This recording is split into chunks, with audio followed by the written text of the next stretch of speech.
That's not peace. We must work together to eliminate racism. As Professor Uzo mentioned, I've been involved with this since, I think, memory fails. But when I first came to Wales in 1969, I started practicing as a barrister. And I could see the discrimination, inequality. And I vowed to help work together to eliminate racism.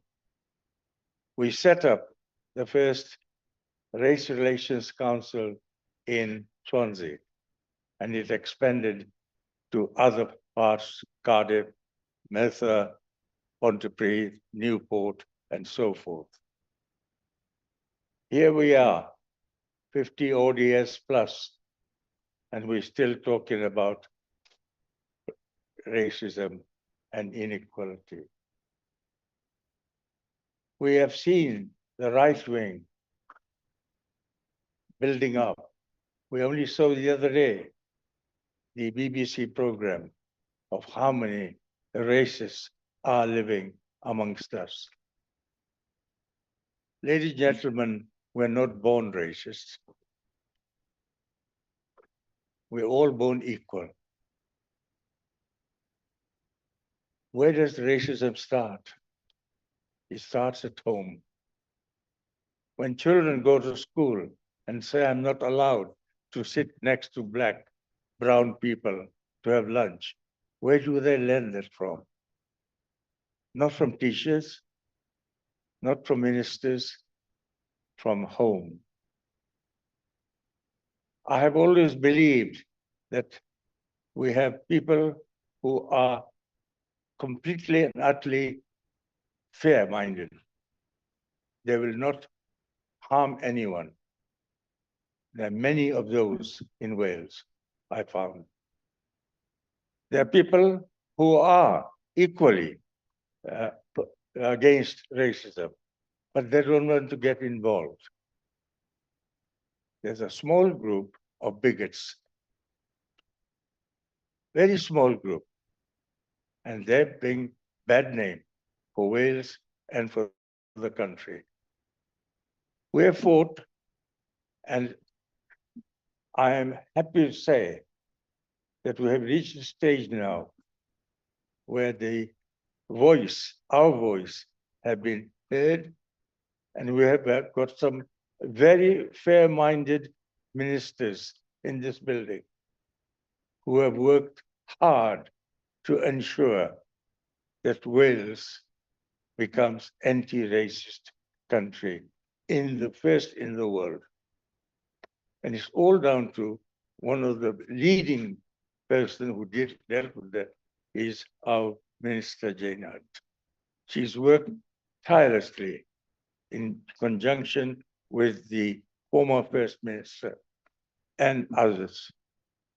And I do hope that we will all support and ensure that racism becomes a foreign word and word which will never be practiced in this land here in Wales.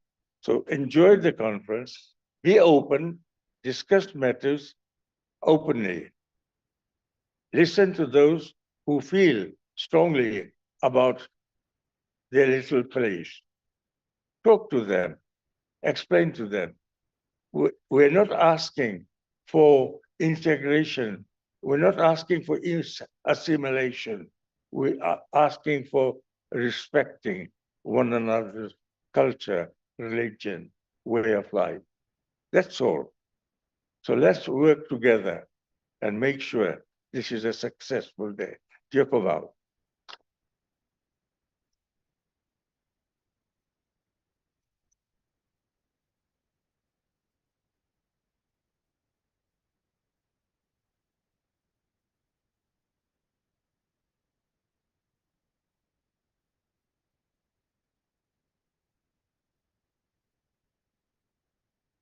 Diolch yn fawr, Chair. Thank you so much for opening for us. And now, it gives us great and immense pleasure to welcome a woman who needs not too much of an introduction, but I will still give her one because she is incredible. She has done so much for anti-racism in Wales and to promote inclusion for all the Pan-Equality Network, all areas. And today represented are people from not just race angle, but from all the groups that she leads. And I want to say that we had some brilliant news.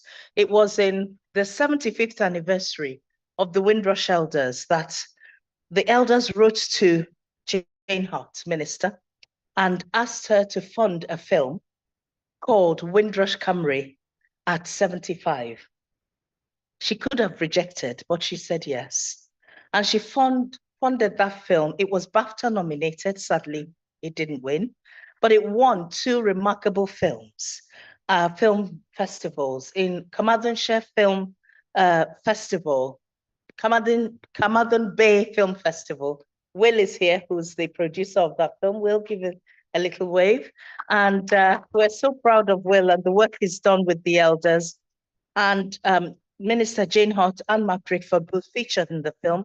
But the amazing thing is that out of 500 charities in the O2 on Thursday, that film won the best documentary for 2024 and 25 at the O2 Arena. And the elders, well, Auntie Roma cried her way to that stage. And this is because the minister chose to fund that film. A big cheer as we celebrate the elders and celebrate Jane Hart. But we want to dedicate that trophy to Will's father, who passed away just literally a couple of days before we were due to go to the arena. And his mother's here today. In honor of your husband, we celebrate you and thank you for sharing Will with us. A big cheer for our Minister for Social Justice. Argraffiad croesawu a gwnaedog Jane Hart CBE ysgrifennydd y Cabinet dros cyfiawnder cymdeithasol, trefnydd a phrif whip. Jane Hart. Diolch. Well, diolch yn fawr I fi Uzo and bore da I chi gyd. Good morning to you all on this wonderful day that we're gathering together. And a welcome to the Senedd, croeso i'r Senedd. It's a very special event to celebrate International Day for the Elimination of Racial Discrimination. Also, I'm very pleased to say that Joyce Watson, MS, who many of you will know, sponsored this event. So we also thank Joyce Watson for her engagement. But I want to really start by thanking Race Council Cymru and all the partners, and we were able to thank you all as you came onto the stage, and wonderful exhibits upstairs as well. Thank you to Race Council Cymru for bringing all the partners together. It is only through partnership and unity that we can move forward, particularly with the aims and objectives of our Anti-Racist Wales Action Plan, and also to mark and celebrate the UN International Day for Elimination of Racial Discrimination. So just thanking you for Race Council Cymru for all your work and leadership, but all the partners responsible for organisation of today's event. Your hard work and efforts are so appreciated. Thank you, diolch yn fawr. I'm very heartened to see that so many of us have come together to mark this year's International Day for the Elimination of Racial Discrimination. Can I say thank you so much to Judge Racing? It's always wonderful when you come on the stage, Judge Ray. And I think, yes, you will, hopefully many of you will have already seen Windrush at 75, the wonderful documentary. If you haven't seen it, you'll hear a lot more about Judge Racing because you are featured. And of course, it is so interesting, your story and the life stories that come through that wonderful documentary at 75. I think it's wonderful to see the Lord Lieutenant here, Morfydd, because I remember we actually went to the premiere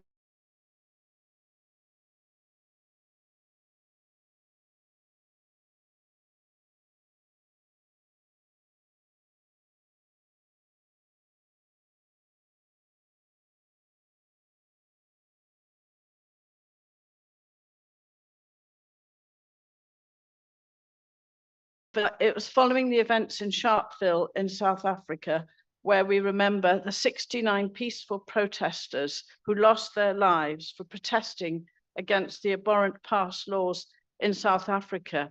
And it is important that we just do reflect on that, on the origins, on when we take ourselves back. And Wales was really at the forefront, and it's great to see Gaynor Legal here, as well as an eminent speaker this afternoon.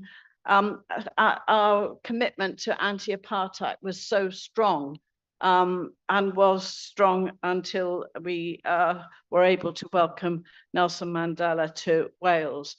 It is important that we remember those origins of the International Day that the UN declared. But I wanted to mainly say today, very clearly and strongly, that the Welsh Government stands with Black, Asian and ethnic minority people living in Wales, and we're committed to eliminating racism in all forms across all aspects of life, from education to healthcare, to accessing all our public services and having opportunities in life equal to others. The First Minister, Eluned Morgan, myself and the whole of the Welsh Government remain committed to the delivery of our Anti-Racist Wales Action Plan. That plan is built on the values of anti-racism and calls for zero tolerance of racism in all its guises. Racism is unacceptable in any form, which is why I published a written statement last week to mark International Day to Combat Islamophobia. Our Anti-Racist Wales Action Plan commits and includes our commitment to tackle faith-based hate crime. I have to say it was wonderful that in the last few weeks we've had the first iftar in the Senedd in this building. Actually, two nights running, we had two iftars from the community, and then the second night organised by the Dialogue Society. And so it should be here in our Senedd that we took part in that respect. And it is, as Judge Racing, this is all about respect. This is respect and love for each other, isn't it? Respect for all. So I just want to go back to the Anti-Racist Wales Action Plan. It was developed through extensive engagement and co-construction. We say that sounds like a building site, doesn't it? It's actually about how you work together, and you do build. You build together a plan. You build together a plan with our racially diverse communities in Wales, recognising the value of lived experience. And the plan is a practical document which sets out a vision and the values for an anti-racist Wales, with goals, actions, timelines, and tangible outcomes which will help us deliver meaningful action. It reflects our commitment to listen to ethnic minority people, then take action to make change in ways that are tangible to communities. It's also grounded in a recognition of the need for fundamental change. Inequality and racism continue to be felt very deeply by a Black, Asian, minority ethnic people and communities in Wales. And I know it's felt deeply and it's felt daily. It's felt in every aspect of life. And we have to combat that. The violent disorder in England last summer and the racism and Islamophobia that accompanied that and followed. In Wales, it demonstrated that racism can be stoked swiftly and devastatingly, and is a stark reminder of why we need to collectively implement the actions to address racism in all its forms. The first 2022-23 Anti-Racist Wales Action Plan report, published in December 2023, detailed progress made across government. And of course, we just reflect back on some of that progress, some of the projects being delivered as part of the plan, including the community-led reframing Picton exhibition, addressing historical injustices, and the funding of 22 culture, heritage and sport organisations for co-production projects.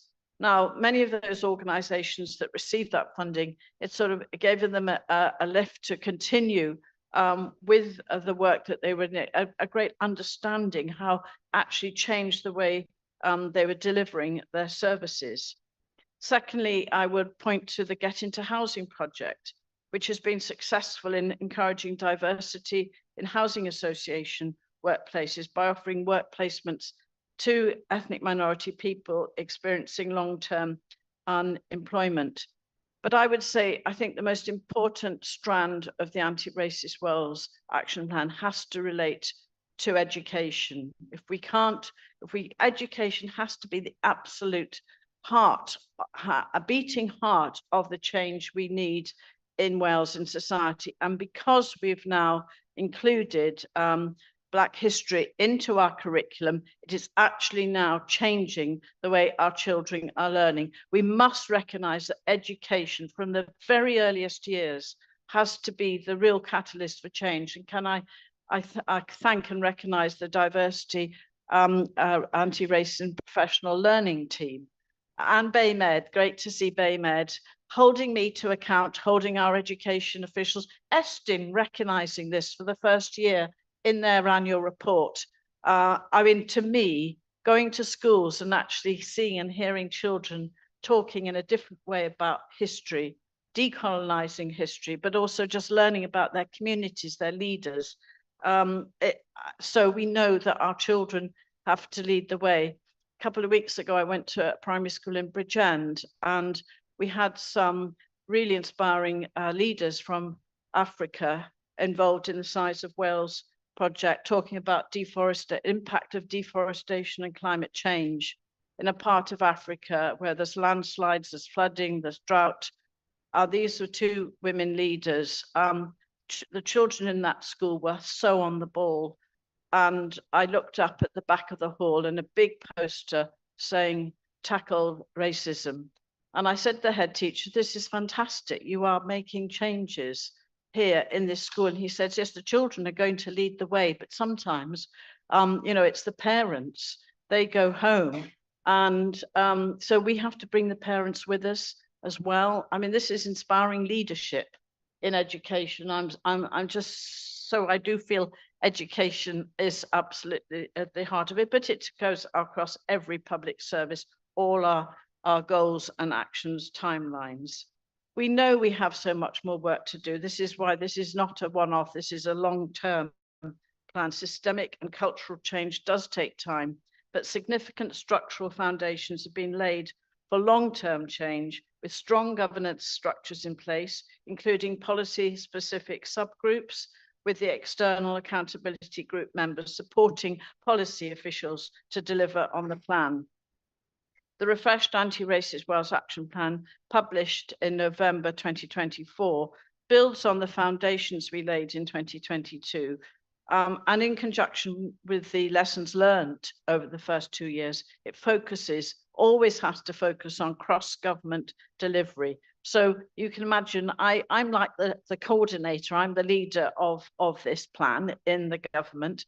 So it means that I have regular, what we call bilaterals. It's meetings with each minister, each cabinet secretary to test them on what they're doing and how they're getting on in terms of delivering the plan.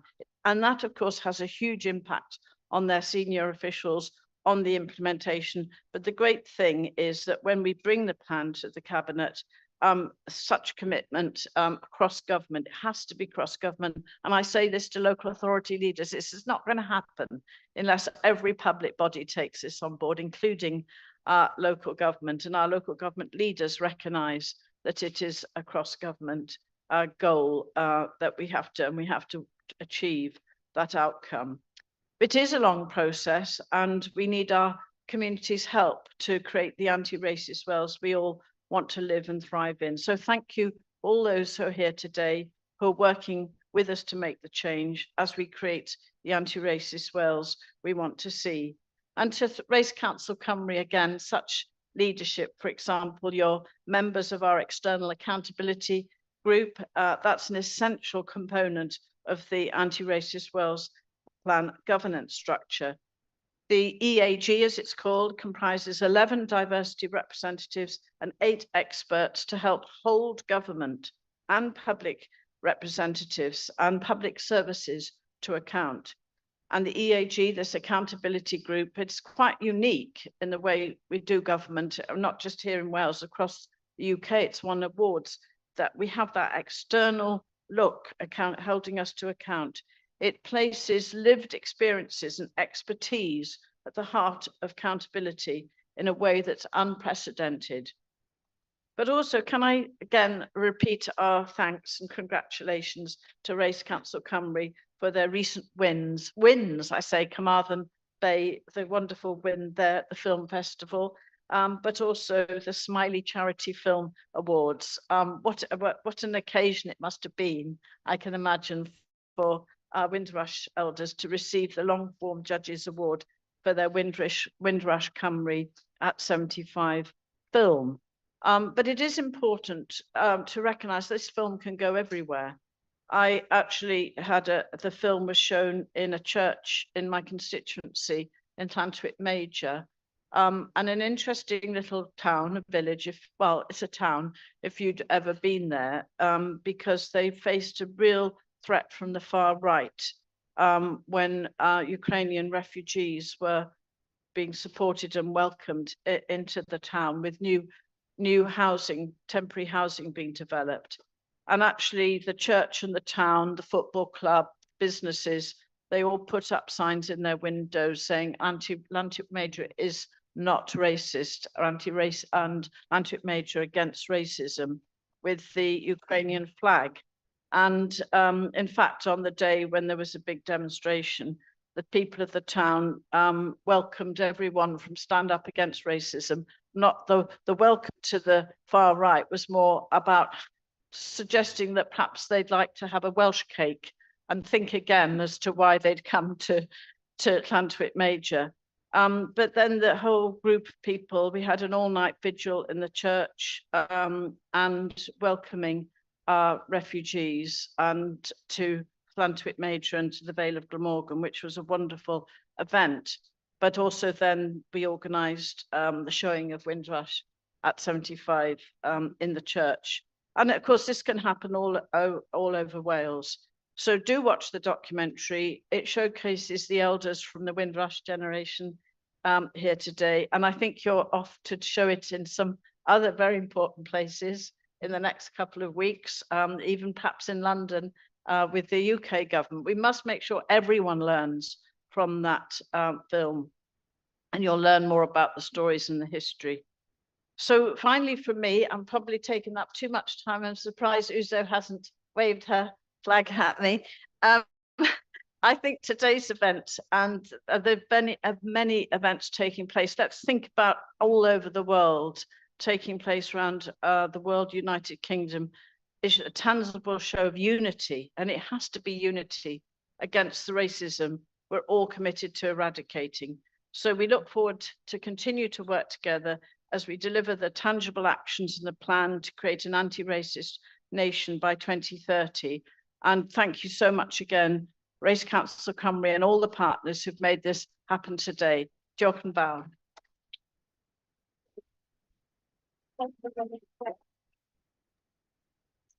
Diolch yn fawr, Cabinet Secretary, for that rousing talk.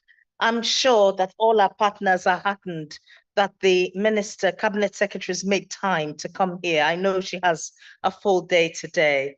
A special thanks to Joyce Watson, our sponsor, and a special thanks to our lovely Lord Lieutenant, who is always with us every single year and really supported the elders. And her and I worked so hard to ensure that Prince William and Catherine came and saw the elders and greeted them and saw the film. And they took away a copy, which Auntie Roma presented. So this film is going, as Minister said, is going to be shown for the first time in the Home Office at the invitation of Minister Sima Malhotra. Sorry, and she's going to invite members of the Senate, members of the Cabinet, and MPs, and all the peoples of the Home Office. So the elders are going up on a bus to tell their own story. We are so proud of them. Thank you for funding us. And now, without much ado, I want to welcome the absolutely wonderful Professor Nelorine Cornelius. Unfortunately, she was due to be here in person, but she is going to speak to us from London. And if our AV and TV work, we can actually see them. And oh, it's working. That's great. Big cheer for our Senate team. And we've also got another spectacular guest who's tuning in from Nigeria. She's a big part of the United Nations team on Human Rights Council and has done incredible work. I am so honored that she is my classmate.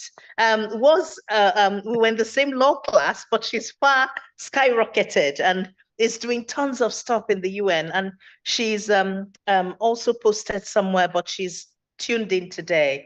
And we've got, of course, Shavana Taja, amazing Secretary General from the TUC. So without much ado, Professor Nelorine Cornelius is a professor of organizational studies, a member of the Center for Research in Equality, Diversity at Queen Mary, University of London. And she's going to give us a brief talk on what leaders in Wales need to do within their organizations to embed an anti-racist culture. She's also part of the EAG, as we know. Warm welcome for Professor Nelorine. Thank you. Thank you very much. Athro Nelorine Cornelius, athro trefnidiaeth, astudiaethau ac aelod o'r Ganolfan Ymchwil I Gydraddoldeb a Amrwyddiaeth, Queen's Mary, Prifysgol Llundain. Yr un sy'n arwain yng Nghymru angen a'i wneud o fewn a sefydliadau I ymwreiddio diwylliant gwrthiliol. Diolch. Thank you very much indeed. And it's a pleasure to see so many of you here today, albeit remotely. I'm going to start sharing my screen. Okay, hopefully you can all see that, and then put it onto the presentation. Okay, so Professor Uzo has very kindly introduced the talk today, and my focus is very much going to be on organizations and how to embed an anti-racist culture. It's a difficult task, but it's an important task, and one that I hope I'll give you some indication of what can be done. So delighted that so many of you are here for this International Day for the Elimination of Racial Discrimination.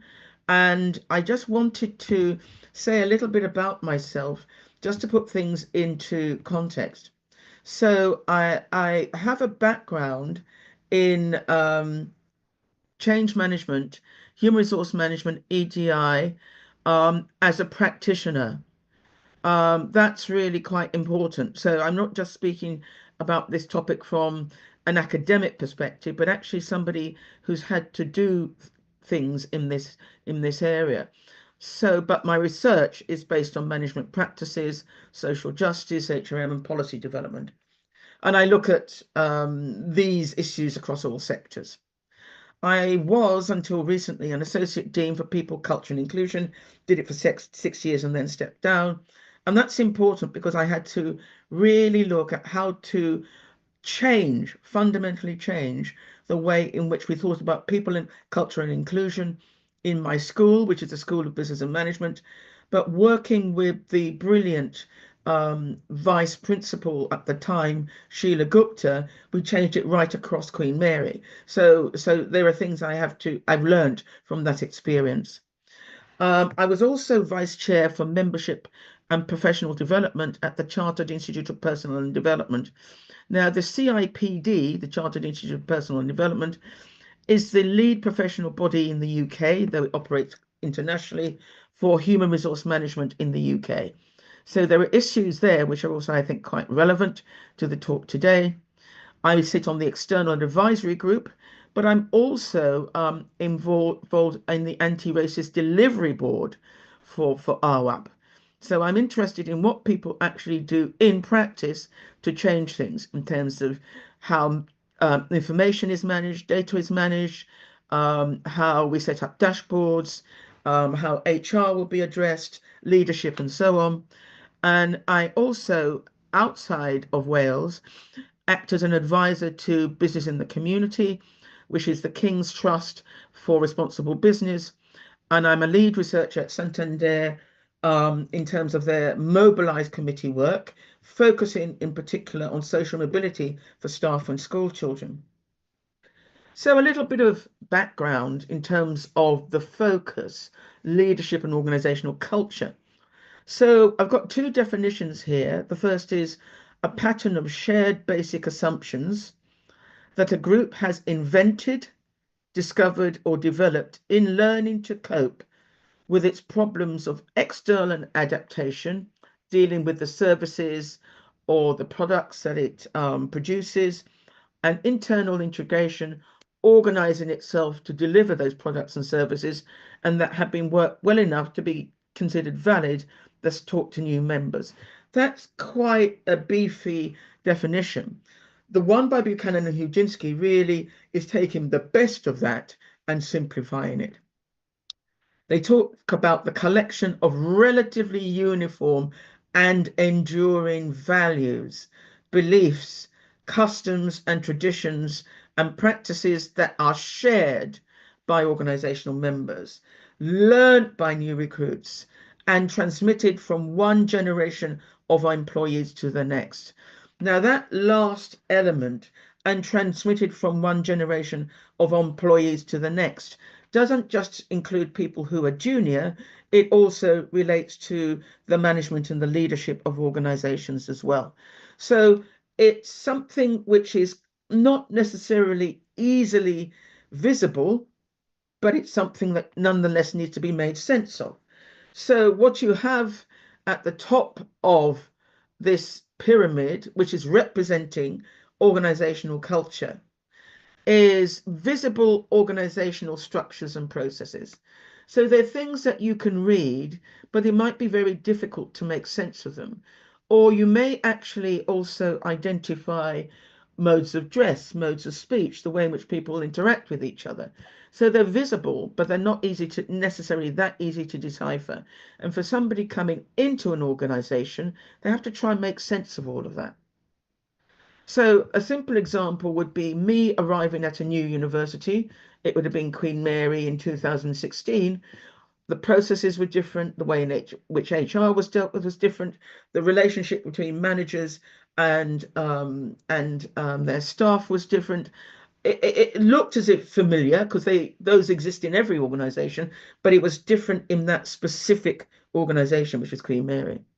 So the values are reflected in the strategies, goals, and philosophies declared and endorsed by the organization.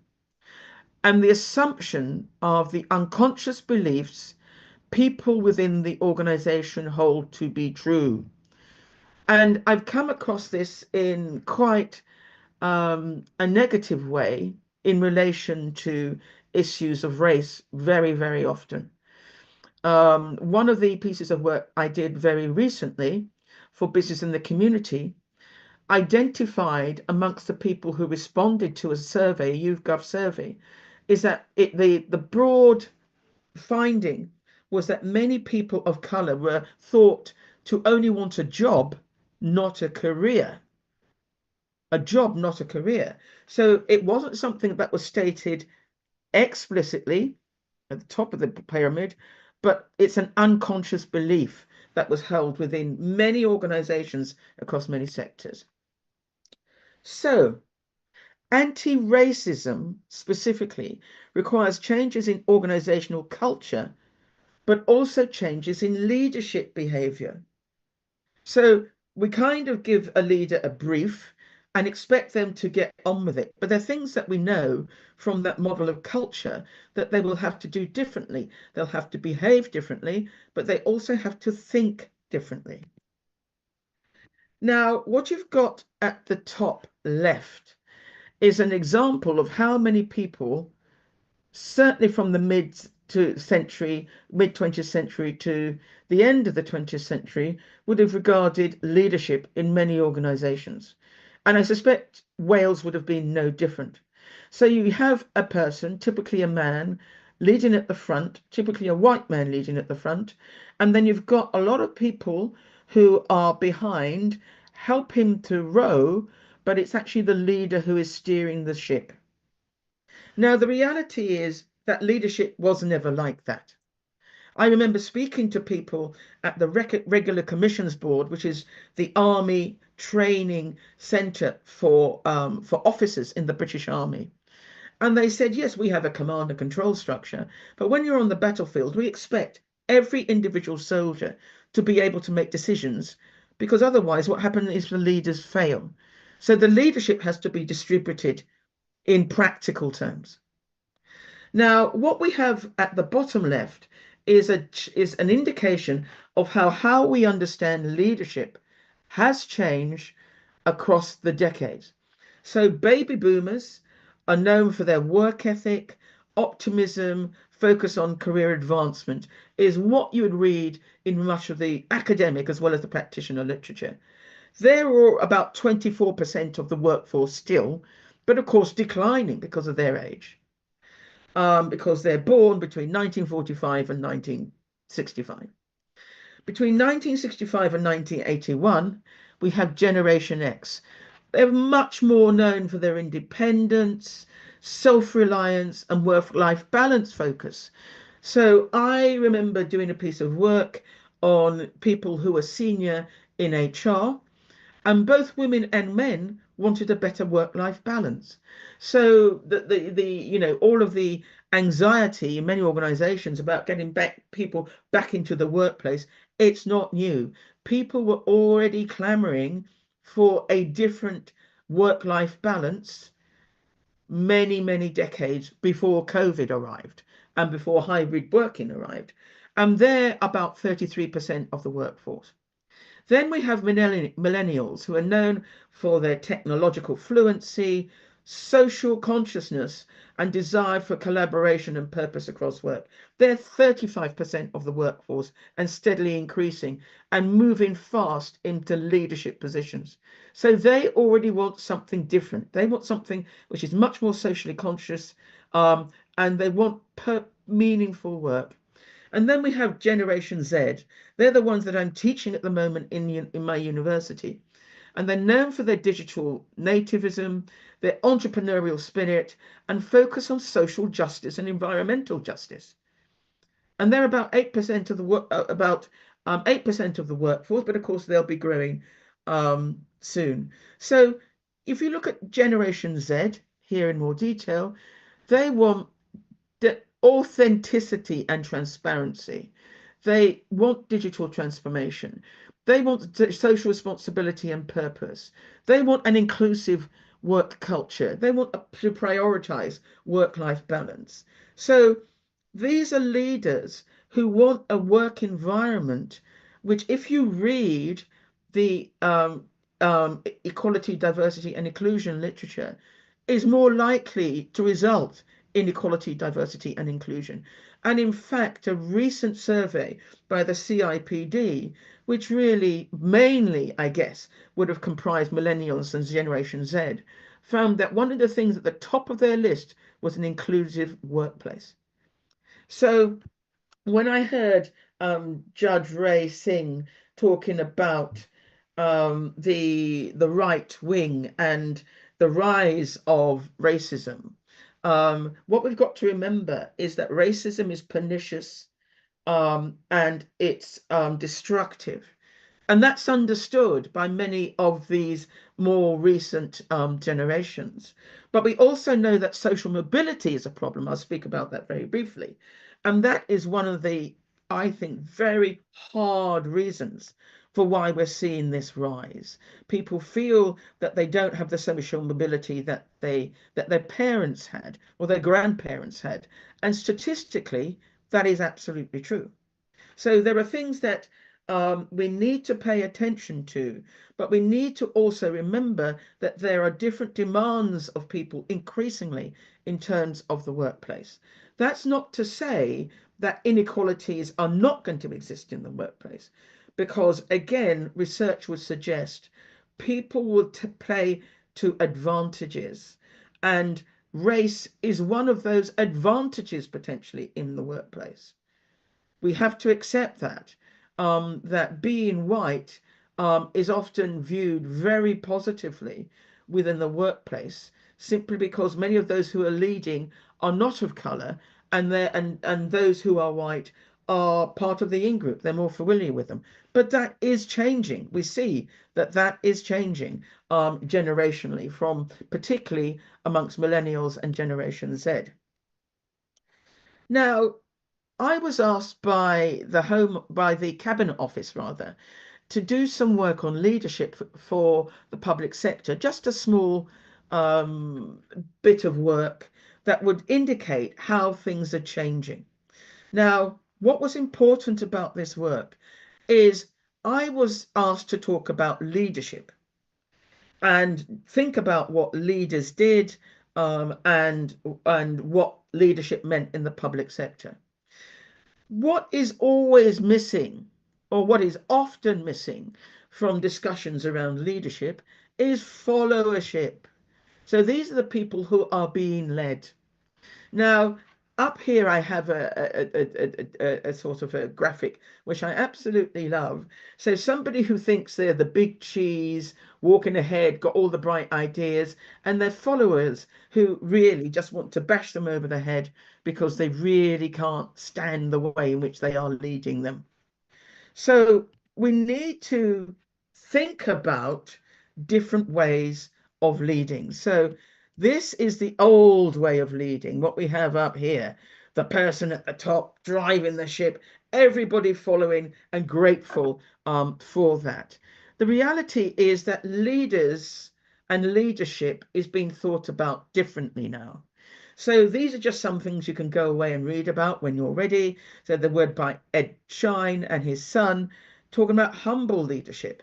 So what we saw in terms of Generation X and millennials and Generation Y and Generation Z is the desire for more openness and trust and a more relationship-based approach to leadership. What we see here, James Spillane's work, is on distributed leadership. Now, he works in the area of education. He's Irish, but works at Northeastern University in the US. And he argued that we need to focus on leadership behavior. It's not just about a job you occupy.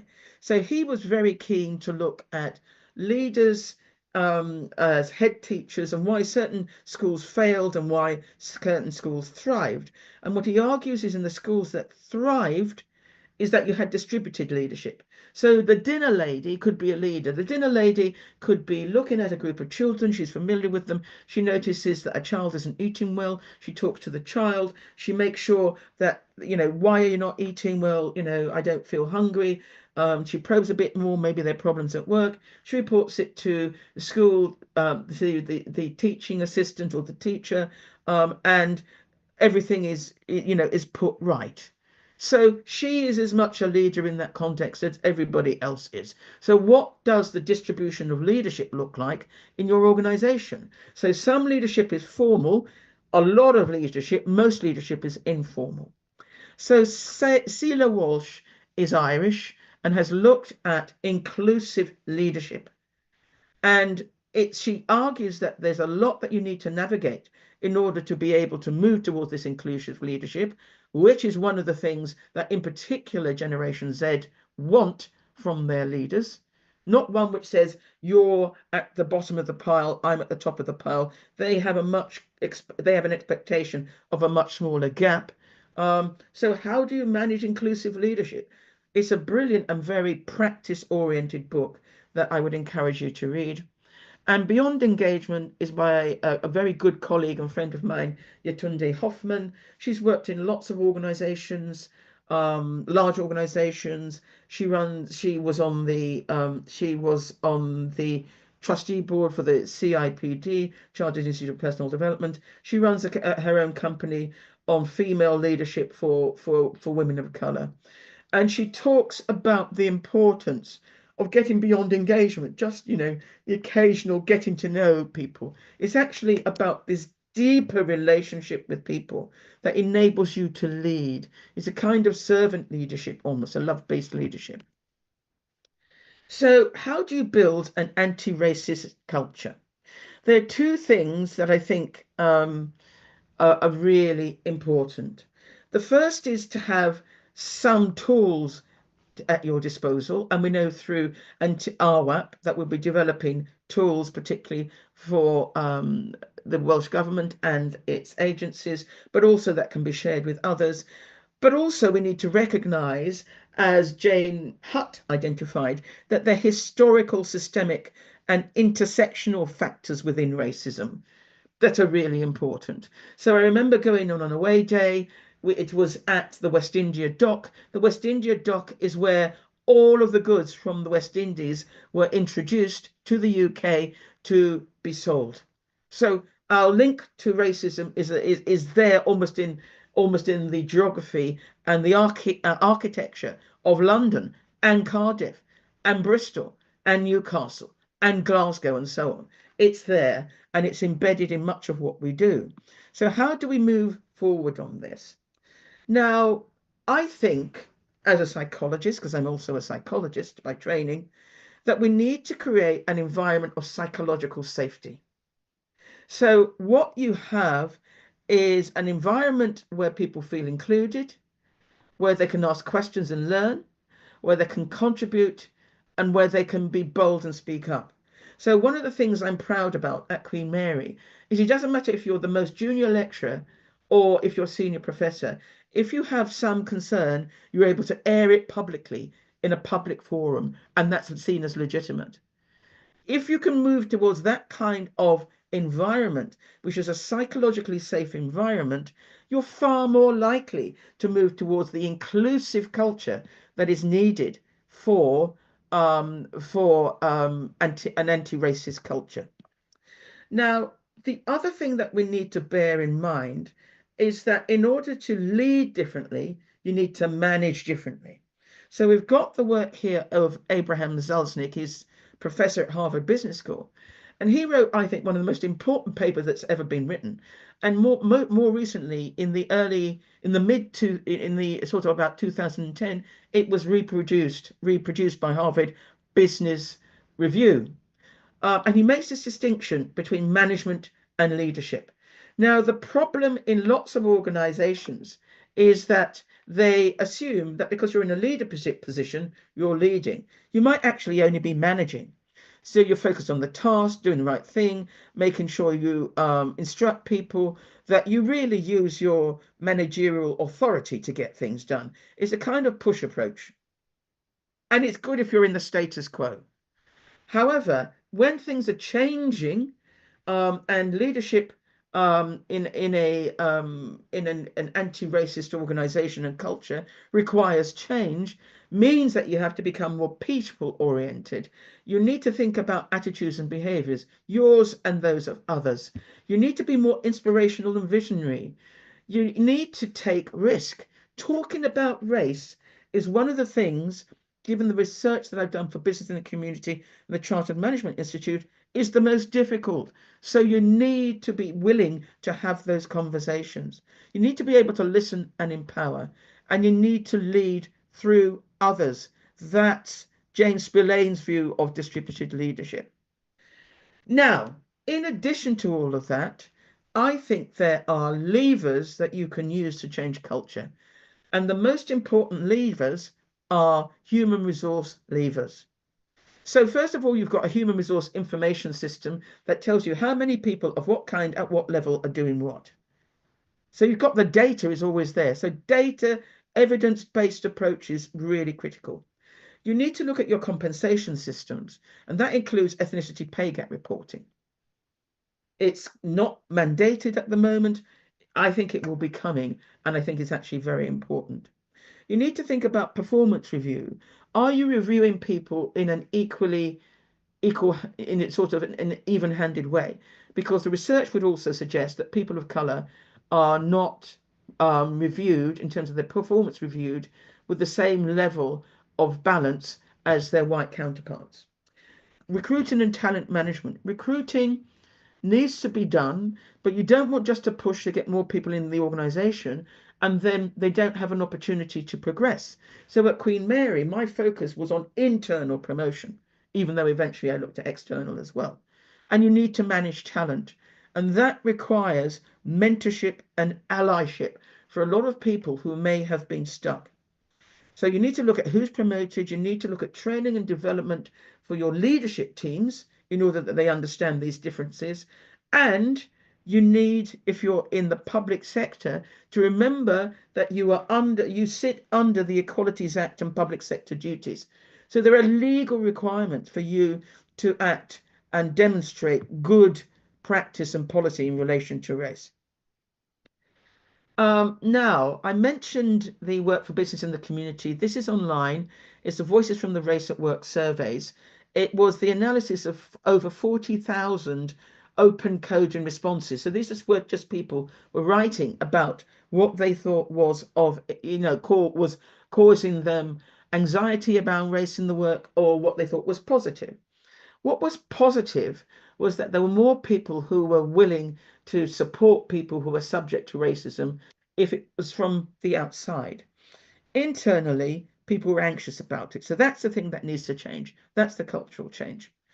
They gave 5 recommendations: increasing transparency in hiring and advancing practices, systemic EDI implementation and accountability, and promoting diverse representation in senior management, because senior managers did not want to be associated with racism, and so they really needed to be part of the agenda setting, which is what Jane Hutt was talking about in terms of her senior members in the Welsh Government, plus monitoring the pay gap.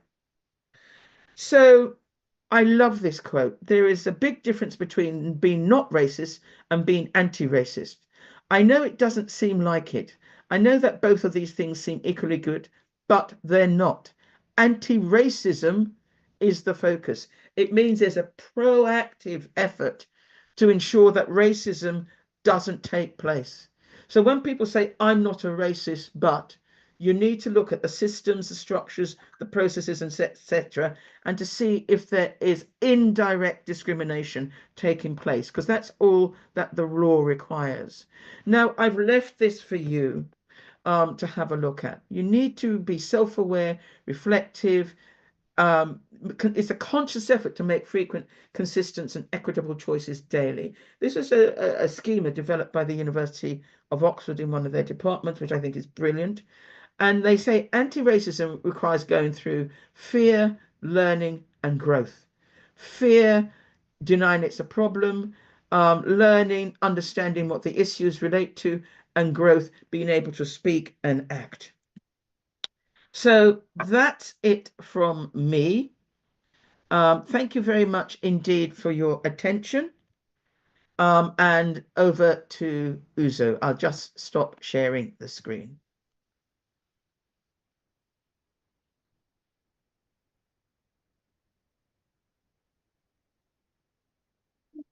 The font of all knowledge is amazing. Thank you so much for that. You will have the opportunity to talk through to the panel very shortly and raise some of the questions you may have from there. Yeah.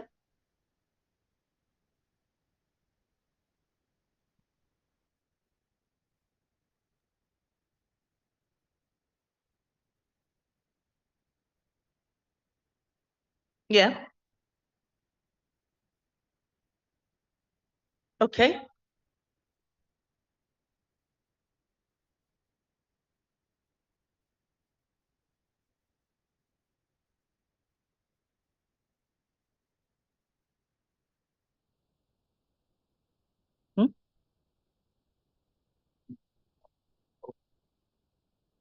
In the meetings and stuff that we've had, Yeah. White people are going to be, they say they don't know what the right word is. Okay. And that's when you challenge to say, actually, the right word is, I'm a black man, and that's what I'm refer as I'm not a person of color, and I don't want to be called colored, which is, I don't know, I'm looking for the age 2030, someone from Pakistan in Pakistan. I think that's a really powerful point, and we're coming to the panel discussion. So hold that thought. You can raise it when the panelists come, because oh no, we won't have time to take the question now because we've got to fit everybody else in before they have to go. Some people are joining us internationally and are going to leave without speaking. So we'll come back to that. And I think the panelists will pick up on this language of, but also Professor Nellerin, if you could type a message for him on the chat, and then Ife can pick it up and read it out later. But the next, thank you so much. So the very next speaker is our amazing Shavana Tad, the Secretary General for the Wales TUC Cymru, and she's going to talk about how the Employment Rights Bill can help dismantle barriers for Black, Asian, and diverse ethnic workers in Wales. Thank you. Shavana Taj, ysgrifennydd cyffredinol TUC Cymru, diolch.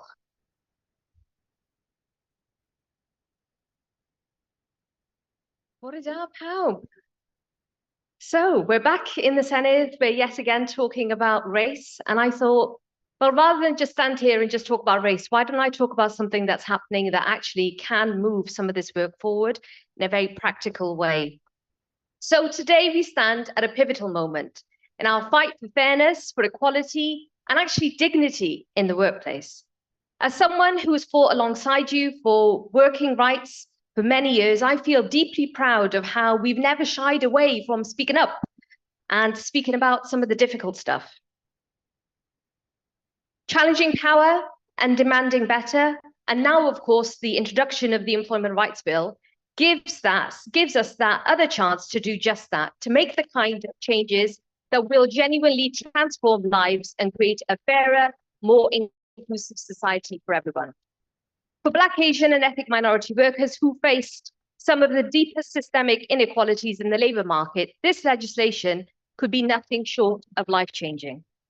For far too long, these workers have faced persistent barriers, whether it's being overrepresented in insecure, low-paid jobs, being twice as likely to be on zero-hour contracts, or facing stark underrepresentation in senior and decision-making roles. The statistics are sobering, but all too familiar to many of us. So let's look at Wales here. Here, approximately 4.5% of Black, Asian, and ethnic minority workers are on zero-hour contracts, compared to 2.5% of white workers. These aren't just numbers. They represent people whose lives and livelihoods are impacted every single day by the inequalities that are actually baked into the system. These workers are often concentrated in sectors like hospitality, in healthcare and retail, industries with some of the highest levels of job insecurity and low levels of union representation. Jobs where asking for fair pay or a predictable schedule too often feels like a risk to your job. It's not right and it's not fair. And I know that every single person in this room believes in one simple truth. Nobody should have to work this hard only to feel this undervalued. But beyond the statistics and the sectors lies a bigger truth. During the pandemic, it was these same workers who stepped up, who carried us through some of our darkest days. They were the doctors, they were the nurses, they were the transport workers, they were the shop workers, they were the cleaners, they were the many volunteers who actually made sure that communities had everything that they needed. They risked their lives to keep us all safe. And many of these workers were immigrants, including refugees and asylum seekers who came to this country to rebuild their lives, only to find themselves on the front line of a serious crisis. Here in Wales, we are proud to call ourselves a nation of sanctuary, and rightly so. We welcome people fleeing conflict and persecution, and we've benefited immeasurably from their skills, their compassion, and their hard work. Our NHS, our care homes, and our other vital services simply wouldn't function without the incredible contributions of immigrant workers. They've not just kept our public services running, they've enriched our communities, and they've reminded us that what it truly means to live in a diverse, inclusive society. The Employment Rights Bill takes some significant steps forward. By banning exploitative zero-hour contracts, it gives stability to thousands of workers, many who are from Black, Asian, and minoritized backgrounds. These changes mean people will no longer live in constant fear that their hours, that their income could be cut overnight. That's a real win for dignity. This bill also introduces measures that will be a lifeline for agency workers, those nearly 900,000 workers from across the UK who are so often overlooked yet play such a crucial role in our economy. Workers from these backgrounds are disproportionately represented amongst agency workers, and for far too long, they face unfair treatment of workplace protections. And the bill ensures that agency workers will now have the same rights as permanent employees when it comes to job protections, working conditions, and fair pay. By holding umbrella companies to account and making them responsible for providing rights and protections, we can combat the exploitation of agency and gig economy workers, many of whom are trapped in precarious roles. The bill also provides statutory sick pay for day one for all workers, regardless of how much they earn, for low-paid workers who are disproportionately from Black, Asian, and ethnic minority communities. So this is about having the ability to take care of yourself when you're unwell without worrying that you won't be able to pay your bill, your rent, or otherwise. Now, I know that this change will be a lifeline for so many people. And it's one of the reasons why the TUC has been loud and very clear in its support for these reforms. But let's not forget how overwhelmingly popular these changes are with the public. Over 70% of voters back measures like banning zero-hour contracts and ensuring day one sick pay. People get it. They understand the need for fairness, for stability, and dignity in the workplace. Yet, unbelievably, there are some politicians, Reform in particular, who have been voting against these proposals, against changes that so many people desperately need. And this just shows you how out of touch some of our decision makers are with the daily realities of working people's lives. But let's be honest, whilst the bill is a step in the right direction, it doesn't go far enough. It fails to tackle exploitative practices like fire and rehire, which continues to strip workers of their hard-won rights. It falls short in protecting workers from employers who use loopholes to skirt around the law. So we will continue to push for stronger protections because workers deserve better than piecemeal reform. They deserve a system that respects them and values them in its entirety. Another critical element of the commitment to the bill as well, and it was mentioned by the previous speaker, is to mandatory reporting on workplace equality. Large employers will now be required to publish equality action plans, which will include detailed data on pay gaps, representation, and other critical areas. It just shows you that transparency is actually a very powerful tool. It drives accountability and it exposes inequality. For Black, Asian, and ethnic minority workers, this means shining a bright light on the structural barriers that have held too many people back for far too long. And once we know where those gaps are, we can actually start demanding genuine action to close them. Here in Wales, we have been fortunate. We have been fortunate to have a Welsh government who has worked with us to develop the Anti-Racist Wales Action Plan, which actually closely aligns with the goals of the Employment Rights Bill. This bold and ambitious plan commits us to become an anti-racist nation by 2030. A lot of people have said, why 2030? We felt that a date was necessary, but that doesn't mean that everything stops by 2030. The whole point of this is that we have a starting point. But it provides us with that roadmap of addressing racial disparities across every sector, from education to healthcare to employment, and it puts accountability at the heart of its mission. Together, the Anti-Racist Action Plan and the Employment Rights Bill have the potential to create a society where fairness and inclusion aren't just aspirations. They're realities that are embedded into every aspect of our lives. And that takes me also then to mentioning TUC Cymru has a stall at the top there. If you look behind me, you can see my colleague, Amarjit Singh. He's one of our organizing learning development officers. He leads our work on anti-racism in the workplace. We have a TUC Cymru anti-racist toolkit that is available. We have also been doing a lot of work to actually tackle the issues that, again, that were mentioned by the previous speaker around leadership. We're now on our third round of recruiting for our Black Activist Development Program. We've got Humi Webb here, who is our tutor, amazing. And some of our previous course participants as well, who I'm sure would be happy to talk to you about the benefits that they have already received. It's a free course. As long as you're a member of a union, you can sign up to it.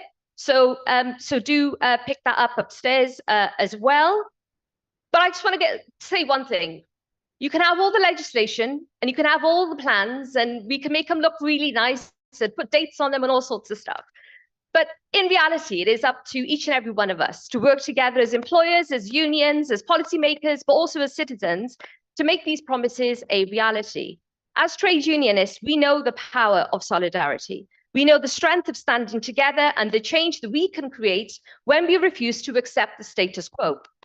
The Wales TUC and our unions have always been at the forefront of fighting for equality, and we're not stopping now. And again, just to mention as well, you would have heard a lot, and you will continue to hear a lot about automation, about the introduction of AI, transformation of our public services, and so forth. Here in Wales, because of the fact that we have a social partnership procurement legislation and we have a social partnership council, we have been able to work with government and employers on developing guidance around the ethical introduction and the use of AI that will apply across all of our public sector here in Wales. And we're doing a lot of work now to try and understand what the impact of AI will be, particularly in relation to equality and how it will impact workers differently. So again, we can share more information in relation to that as well for people who are interested. But in closing, let me just quickly say, the Employment Rights Bill, it represents hope for a fairer future where every worker, no matter who you are or where you come from, can reach your full potential. It's a reminder when we work together, when we stand united, that we can dismantle barriers that hold people back and build workplaces that work for everyone. So let's seize this opportunity. Let's keep fighting, not just for better rights, but for a better and more just future. Together, we can make that promise for equality a reality. Diolch yn fawr.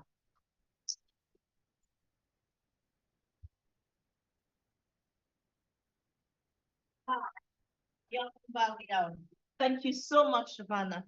How many of us knew that today marks the 60th year since the United Nations signed its convention on to hold this day on the 21st, of every year of March as the United Nations Day for Eliminating Race Discrimination? How many of us knew that? 60 years today. Yeah, great to see some people knew. It's so important to hear the voices of all the people here. I am really, really excited. I'm beyond excited. I've tried to get Joy every single year to come and speak to us. I was in the Nigerian law school studying to be qualified as a barrister and a solicitor, and we did qualify. She was one bright spark in our class. There were many. I wasn't one of those. They were extraordinary. I mean, they had first class every time. I don't know how their brains work. But Professor Joy Ezilo, SAN, stands for Senior Advocate of Nigeria. So she's the equivalent of the King's Counsel in the UK. And OON, which is a Nigerian award for distinction. She's a professor of public law and the Dean Emerita of the University of Nigeria, where we studied. She's the FMR of the United Nations Human Rights Council, an appointee as an expert member of the International Fact-Finding Mission in Sudan. There's a big overview on the work she's done. It'd be great for you all to connect with her. And she works at the UN to do things like address global issues on trafficking of women, children, violence and abuse of women and children from a human rights approach. If you have scanned your QR code, if you haven't, there's a QR code sheet on the table where the full program can be on your phone, and you will have Ife is going to wave it up in the air. If you need it, she can bring it to you. So you scan it, all the speakers, all the references from today, and every content that you're going to want is already live there for you. You can see how you can connect with others.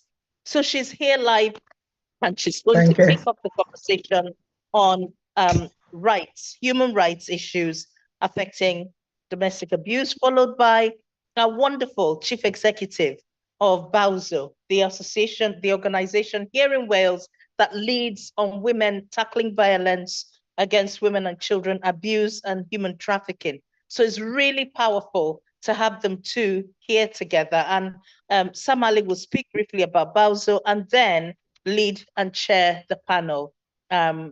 Is there a panel yet?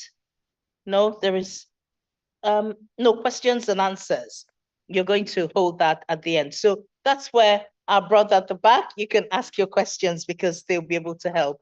And a big, big thank you to Joyce Watson for chairing this, and also warm welcome to our Deputy Lord Lieutenant who's traveled up from Swansea to join us. A big warm welcome to the military with Peter Harrison. Thank you. Yr Joy, Azilo, SAN, OON, athro Cyfraith Cyhoeddus, Dion Emerita, Prifysgol Nigeria, Cyngor Hawliau Dynol a Cenedloedd Unedig FMR. Penodau fel aelod arbenigol o'r canfod ffeithiau rhwng mission in Sudan. Diolch. Yr athro Joy, Azilo. Thank you. Thank you so much. And thank you to Professor Uzo Iwobi, CBE, my classmate. And really our class was filled with stars, star-studded, stars like you. And we had people all over the world representing us, and we're so proud. And I'm so proud to have you as a classmate. And I appreciate the very important work you're doing to end racial discrimination in UK and beyond. Today we've gathered together, distinguished, I greet you from Enugu, Nigeria. I just passed through UK and I'm like, oh, because of time I could have stopped. And luckily I just escaped before the few hours before the closure of the Heathrow Airport. Coming from New York, and we went to New York for an important assignment, which was Commission on the Status of Women and the commemoration of 30th anniversary of the Beijing Declaration and Platform of Action. And this month, as we know, is Women's Month, and the International Women's Day comes up 8th of March every year, but the entire month has become Internationally Women's Month. And for today that I will be speaking, not just on the issue of trafficking in persons, for which I served 6 years at United Nations and in global capacity as the UN Special Rapporteur on trafficking in persons, especially women and children. And then I also was on the Secretary General's board representing Africa on sexual exploitation and abuse. And I'm currently one of the 3 UN appointed experts on international fact-finding mission on Sudan since 2023. In speaking to the issues of today, I think it's important that we recognize, and I think that's already taken for granted, that issues around racial discrimination is a human rights issue. And at the level of the UN and Human Rights Council, it is an issue that comes within their purview, within their mandate, for which a number of action has been taken. And today, I want to, by the end of my discussion, kind of find the nexus. Is not difficult to establish because there is a clear nexus even between racism and trafficking and issues of abuse and exploitation of women. First, if fundamentally people are discriminated against, that discrimination can result, and we have seen it in practice, and I have seen it, seeing thousands of victims and survivors in my work that has I've traveled over 140 countries around the world, and every day I see this, and I know they are all interconnected, and it reminds us of what was affirmed at the UN Conference on Human Rights 1993, what is known as Vienna Declaration and Program of Action, that says that human rights are universal, they are interrelated, they are independent, and they are indivisible. And the human rights of women and children, or women and girl children, are part of that universal, interdependent, indivisible human right. So today we've gathered to mark the International Day for the Elimination of Racial Discrimination. And these days serve as a significant reminder in the ongoing struggle against racism, xenophobia, and related intolerance, which is a human rights issue. We all know that, and I'm glad that Minister Jane Hunt, but made mention of why we started this commemoration. This started with because of the terrible, unfortunate massacre that took place during the apartheid regime in South Africa, March 21st, 1960. And it was following that UN dedicated this day for combating trafficking. So it's a day to remind us of our duties, obligation to eliminate racial discrimination, to promote awareness and action to combat it. And it's also a day to promote justice and equality. And all of these issues are very important to women who are systemically have faced discrimination, gender inequalities. And it's also a day to take stock taking about and remember our past struggles, the progress we've made, and what we need to do in order to strategies for change. And listening to all the presenters, they have also covered this very well. So I will proceed to just talk about human trafficking, and then how it affects particularly women and children, and then also the nexus between trafficking and racism. Trafficking, as we understand it, is some call it trafficking in human beings, as it is in the European Convention on human trafficking in human beings. Some call it trafficking in persons or human trafficking. So whichever term you use, they are the same thing. Trafficking in person is unfortunately thriving as a form of modern day slavery, which we know. And unfortunately, we know that slavery ended more than 200 years ago. And it was in the UK. I had a course during my tenure as the UN Special Rapporteur to visit St. John's College in Cambridge. And actually, I had support from both St. John College and Oxford, we call it Oxbridge, that supported my mandate in terms of the student volunteers and staff volunteers doing background work. And I visited them in one of the days, and I saw the actions of Wilberforce, of Thomas Clarkson that went to Cambridge universities and their efforts. And I said, these men must be turning in their grave to know that the slavery is still going on after more than 200 years of ending transatlantic slavery. So, human trafficking in human beings, although very difficult to quantify because of its insidious nature, is underestimated because of the complex and dynamic nature. People are trafficked, as we know, for sexual exploitation, for forced labor, slavery, or practices similar to slavery, and for removal of organs for purposes of transplantation. It's also one of the fastest growing criminal activities in the world, coming after arms and drugs.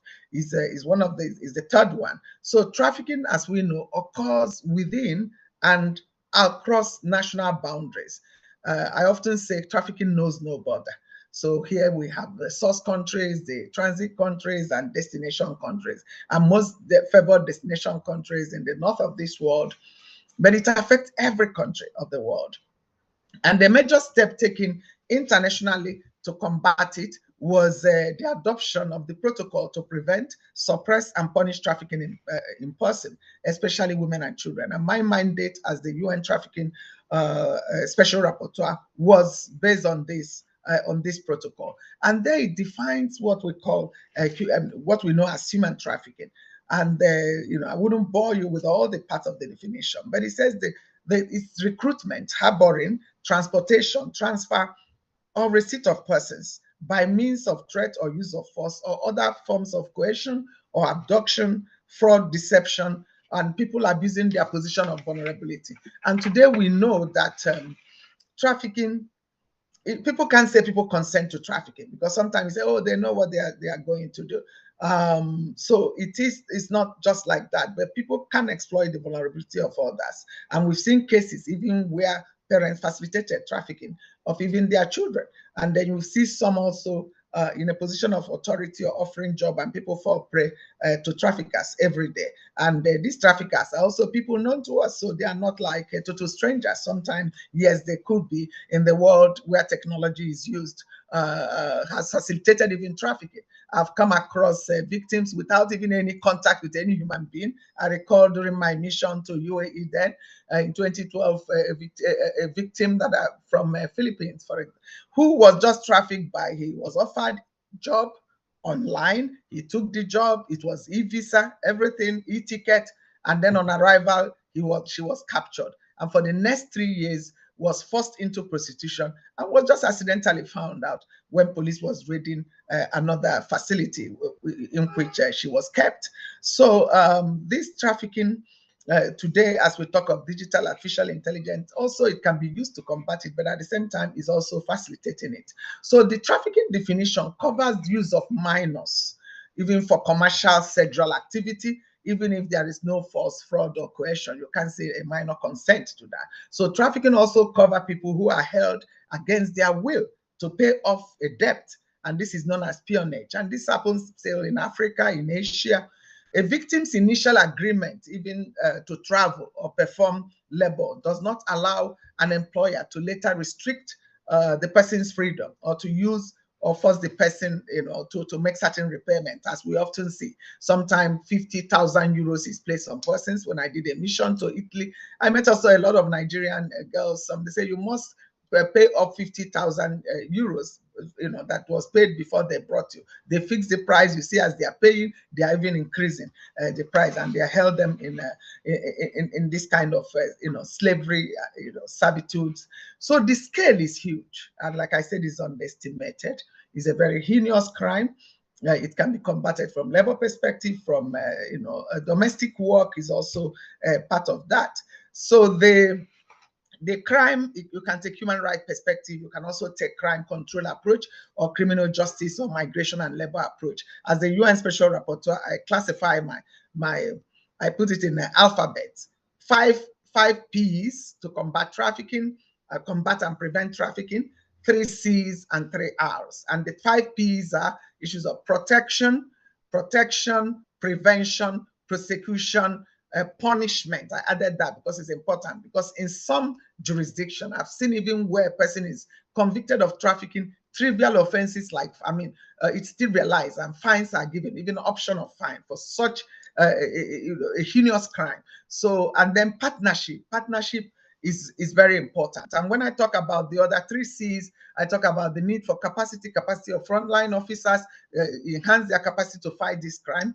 Again, the issue of cooperation. Cooperation is imperative. International cooperation amongst law enforcement mechanism, cooperation among civil society, private sector, government, in order to combat human trafficking. And then coordination of our activities and efforts.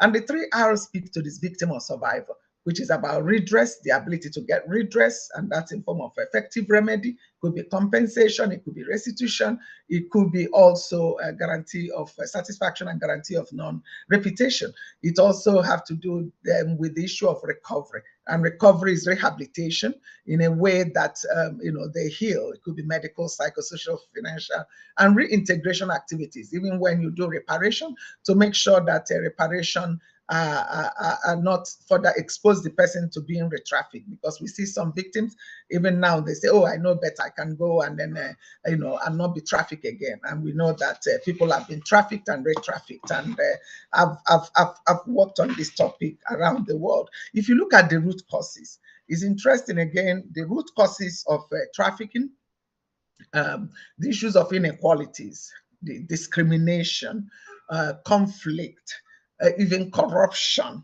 and you see how it makes people vulnerable. Even currently, I'm on the mandate of Sudan, and when we talk of genocide, we talk of conflict, you see how that has exacerbated even vulnerabilities of Sudanese to trafficking.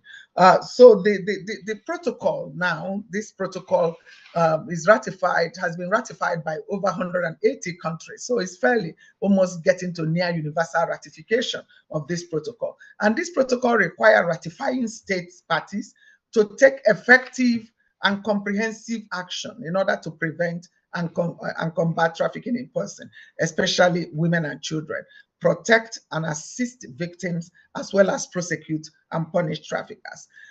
In particular, Article 6 of this convention talks about assistance and protection to victims of trafficking which include protection of their privacy and identity of victims, because somehow sometimes they lift their identities, even including of children, undertaking measures to ensure that physical and psychological aid is given to them for social recovery. And this also, in some appropriate cases, will include providing appropriate housing. Also, the housing is important, counseling and information, in particular regarding their legal rights. In some countries, they also we take non-punishment approach, even if they've breached immigration law. But if you see, because of their situation as trafficked persons, that is often waived. And then even within the European Convention on Trafficking in Human Beings, they also recognize medical, psychological, and material assistance, employment, educational, and training opportunities. So to empower them, because at the root causes of trafficking is also poverty, and there are economic issues that exacerbate trafficking in person. So on occasion like this that we are marking International Day for Elimination of Racism, it's important to look at racism and human trafficking and the interconnecting issues that perpetuate inequality, oppression, and violence. And here, for example, systemic racism and vulnerability. It creates an environment where marginalized communities, particularly people of color, are more vulnerable to human trafficking. Racism perpetuates poverty, and we know that, and lack of access to education and employment, opportunity to have a decent employment, social exclusion, they all kind of make people more susceptible to exploitation. There have been countries I've traveled to, and things like registration of birth. You see the interrelation, they are not registered a particular group or even recognized or rendered stateless, and that makes them vulnerable to trafficking. There is also the issue of racial bias in recruitment and exploitation. Human traffickers often target individuals based on racial and ethnic stereotypes, perpetuating racist attitudes and biases. And here again, women are particularly targeted because of sex stereotypes, gender inequalities, and disparities that exist. Oh, they are better, you feminize them as domestic workers or as sex workers, and then you promote sex tourism, for that. There is also institutional racism and inadequate response, which also is connected, because if people, you have inadequate responses to human trafficking cases involving persons of color, this can result in delayed or ineffective assistance that exacerbate the trauma and exploitation experienced by victims. There is also the issue of lack of representation and voice. I think that's worse. Victims of color are often underrepresented in anti-trafficking efforts, and their voices are frequently silent or marginalized. And this perpetuates cycle of oppression and make it difficult for them or even to be detected, and then also find solution to address the human trafficking dimension of that. So if we need to address the nexus between racism and human trafficking, it's essential, for example, that we acknowledge and address systemic racism, recognize the role of systemic racism in perpetuating human trafficking, and work to dismantle that institution, provide culturally responsive services, ensure even among migrant communities, because I've seen that you go to certain countries, certain areas, no-go area, even for migrant communities, they not only are they vulnerable to being trafficked, but also do act and traffic even others. So we have to provide culturally responsive services, ensure that services for human trafficking victims are culturally responsive. Here, again, we need to target men. When I even covered the mandate, you see some men very ashamed to identify themselves as trafficked persons. For example, I'm in Belarus on a mission, Poland, and people who have been trafficked to Russia couldn't believe if they are men. How come they were trafficked to Russia, and they are very ashamed to mention that. Sometimes the responses, even to combat anti-trafficking, can make people also to be ashamed, especially in cultures where open sexuality discussion is abhorred. You see some Islamic women who have been trafficked to some Islamic countries. They are also ashamed to identify themselves because it says there is sexual stigmatization. Oh, they may have been trafficked for sex. So we need to amplify marginalized voices, foster inclusive and equitable partnership. That's why if you look at this year's International Women's Day, the theme is for all women and girls, rights, equality, and empowerment, to accelerate action. Because it's a fact that women face historical and systemic discrimination. And as we talk of reparation, but importantly is we need to take action to ensure inclusion.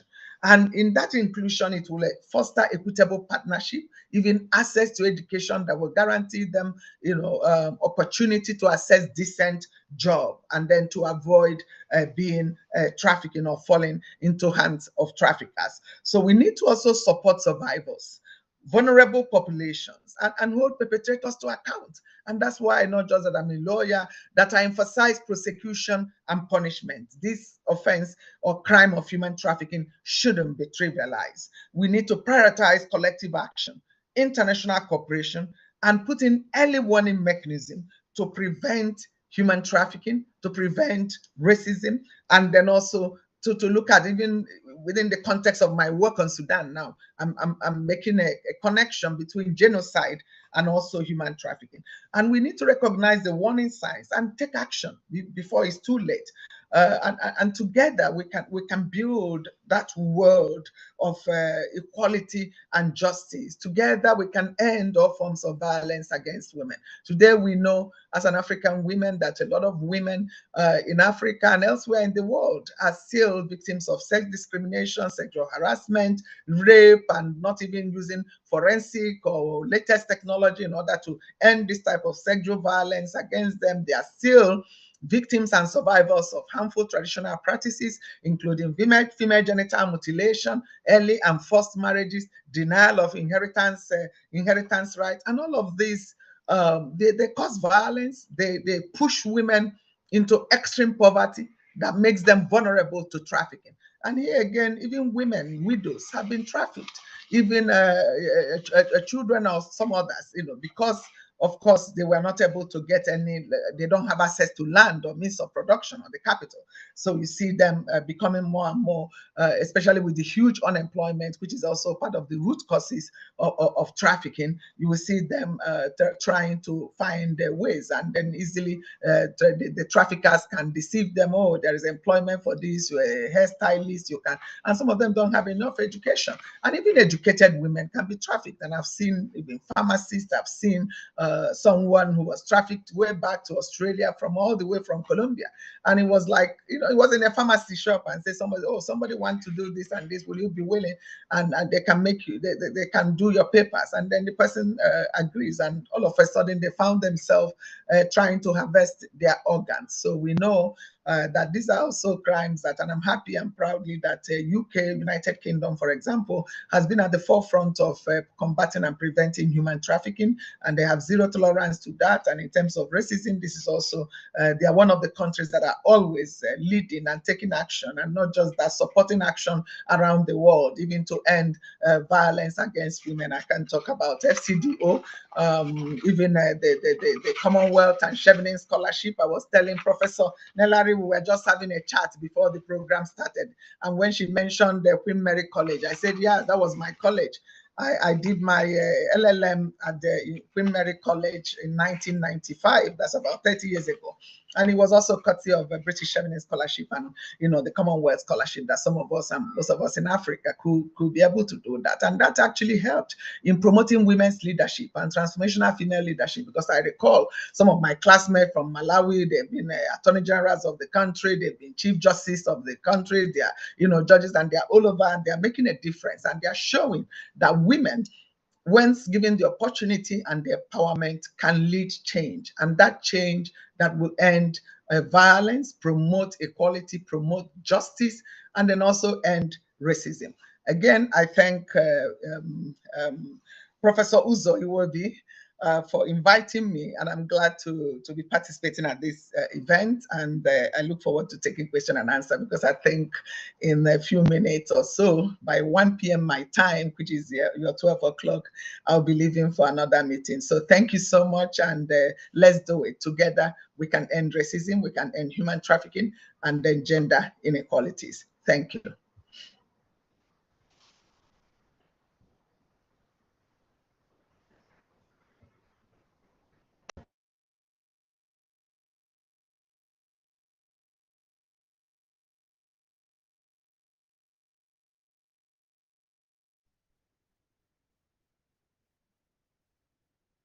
I hope they can hear me. Yeah, it looks like there is a lapse in. Yes, I'm done, I think. Yeah.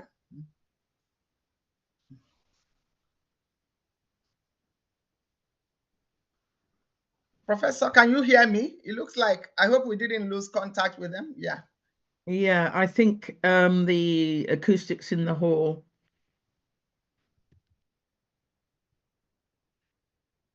are not working. Wow. So I've I hope they follow. I've just sent them a message in the chat. Okay. So I hope they followed my presentation, because I did with yours, but if it's not working, then there is a No, problem. I heard yours, and I'm pretty sure that they heard yours as well. Hmm.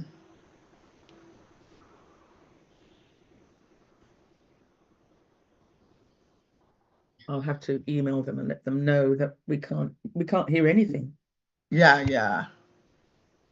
Thank you.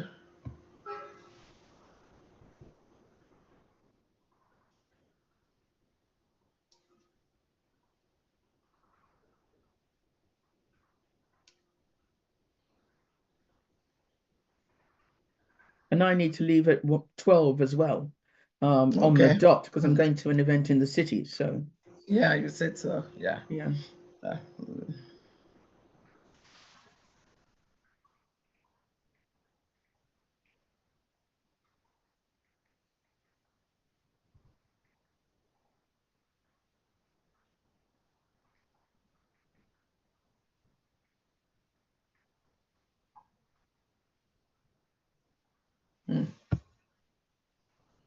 Did they reply to you?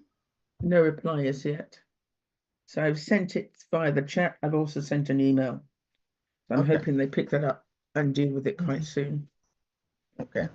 Annoying, but I have to go at 12 because I've got to go off to this other meeting. Yeah, you said so. I will leave too. I have another meeting by after 1. I told them I would be just 10-15 minutes late, so by 1 I leave for the meeting.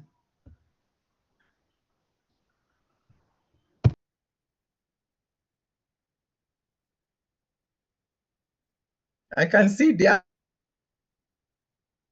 You're on mute now.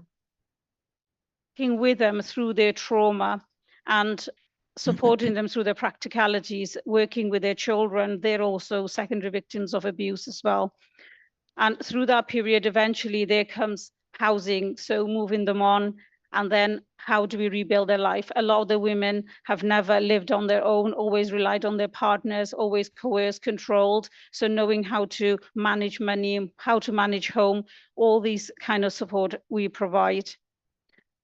And also building resilience. So it's not just about leaving them there. What are we doing? So we work with partner organizations to build resilience of our service users. So how can they be empowered? How can they be trained? How can they believe in themselves again? So a lot of, and I think that's one of the things I want to bring up, is that a lot of the time commissioners fund the actual practical and practical work and the services that we provide in terms of accommodation, but they forgot about the trauma, the counseling, the therapeutic interventions. And too often we find ourselves trying to deliver those to provide a holistic service, but a lot of it is not funded. What other ways we can sort of help women rebuild their life is volunteering opportunities. We've talked about women that can be, well, especially the women that we support, a lot of them can be migrant workers who've come into the UK through spousal visa, work visa, and so on, but they too often find themselves not able to get work that is worthy of their qualification, and UK doesn't often recognize their professional qualification, so they end up in low paid jobs, as Shavana talked about earlier. But one of the things we've tried to do is be that stepping stone for the women, giving them volunteering opportunities, training them, skilling them up so that they can move on. And we have a good history of doing that. And since the pandemic, unfortunately, with the circumstances around physical contact and being in offices and so on, the project had gone down, but we are looking to rebuild it up again as well. We talked about, I mean, we've been running for 30 years now, and throughout the period, we've seen how our client group and the dynamics have changed. And a lot of the time it's to do with what's happening in their source country, whether it's war, whether it's oppression, so many things happening, and they travel. And within that travel, they come here for a better life. But yet the public perception of the UK doesn't help. The legislation sometimes doesn't help, and it goes against them. We are committing to be a sanctuary in Wales, but yet we haven't quite got there. There is a lot of work to be done. A lot of raising awareness, and I think that's where we have to focus around prevention work. So it's our responsibility to not to be a bystander, but to be actively interactive, actively promoting the work that we do always. And I think that's the way. No, that's fine. I am wrapping up anyway. So, okay, that's fine. Okay. So I'm ready to take questions for our speakers. So do we need mics, or do we have mics? Okay.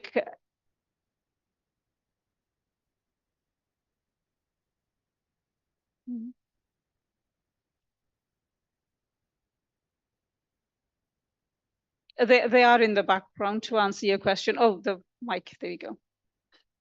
Hi, sorry. Just a question again about the terminology. So earlier when you were giving presentation, you were using the term people of color, and then you referred to a white person, and then the rest would be people of color. I live in RCT, which is not diverse at all. And this is a struggle every day where I have to challenge people, and my colleagues have to challenge people on terminology. And we work with the council to try and create a poster terminology. So obviously, in this conference, when the term person of color is used, I just want to know, is that a terminology that's been used, or is that the agreement with all the groups? I know, like, the conversation is white people who've been part of the talks and stuff like that. That's all is a high stress to be like, am I using the right terminology to address someone when I speak to them? So over to you.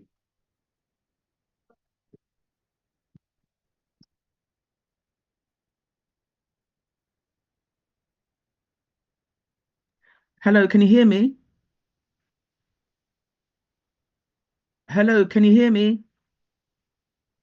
I mean, I can hear you, so I imagine that they will hear you, maybe. I'm not sure if it's projecting or not.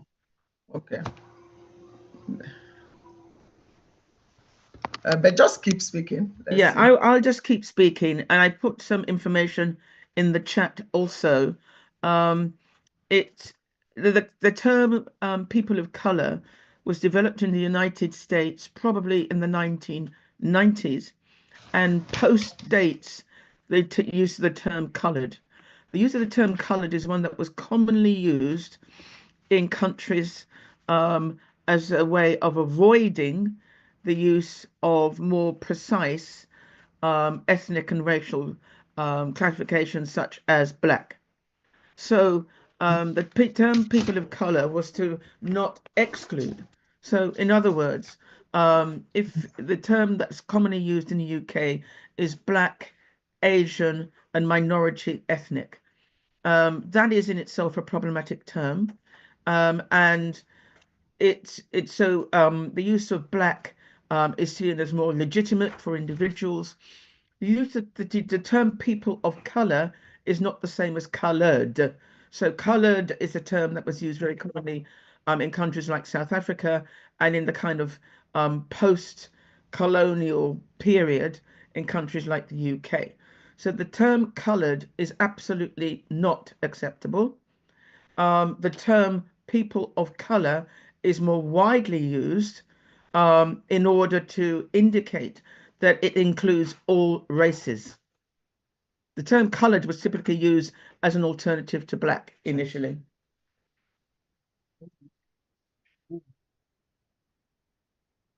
Yeah, I think also, yeah, I can also come in there in terms of the legal perspective to say that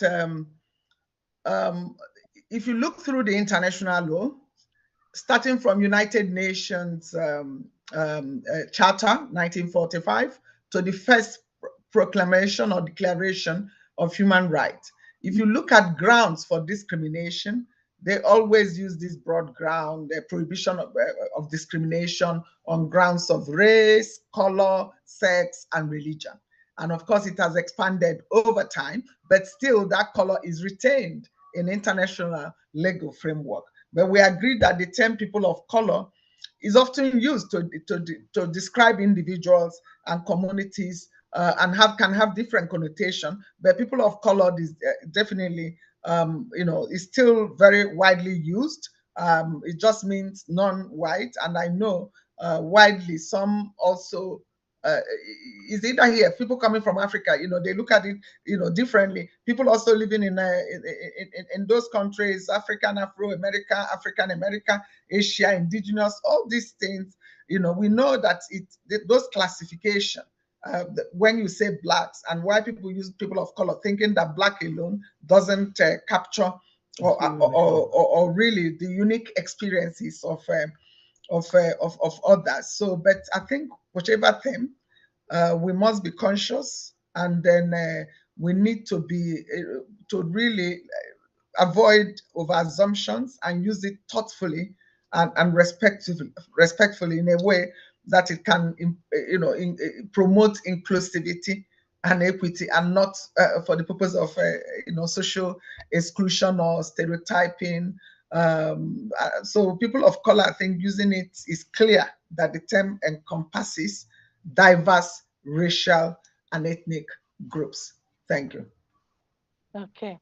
Please give our panel a big round of applause. I know they both have meetings now, and we don't have time to take questions at the moment because we're trying to double up. Jacob, who was meant to speak to you on his experiences of the prison service and going through the criminal justice service as a young man, has had to pop into hospital. He might be here later on. So we've had to swap the program to bring forward our sister, Dr. Sue James, who's the Program Director for Professional Learning in Education, Building Strong Foundations to Facilitate Conniving for All, moving from knowledge to understanding about race. So let's warmly welcome Dr. Sue James, who's the chair of BAME Ed in Wales. Thank you. Just one correction, I'm not a doctor, so but I quite like the elevation. Like, so if I can have that honor without the effort, but I recognize that there are many of you here that have worked really hard to get that qualification, so I don't want to steal that glory without having done the work. But thank you very much. When I you see all these notebooks, I have ever since I spoke to Uzo, been thinking about this conversation with this audience and what is it that I want to share with you.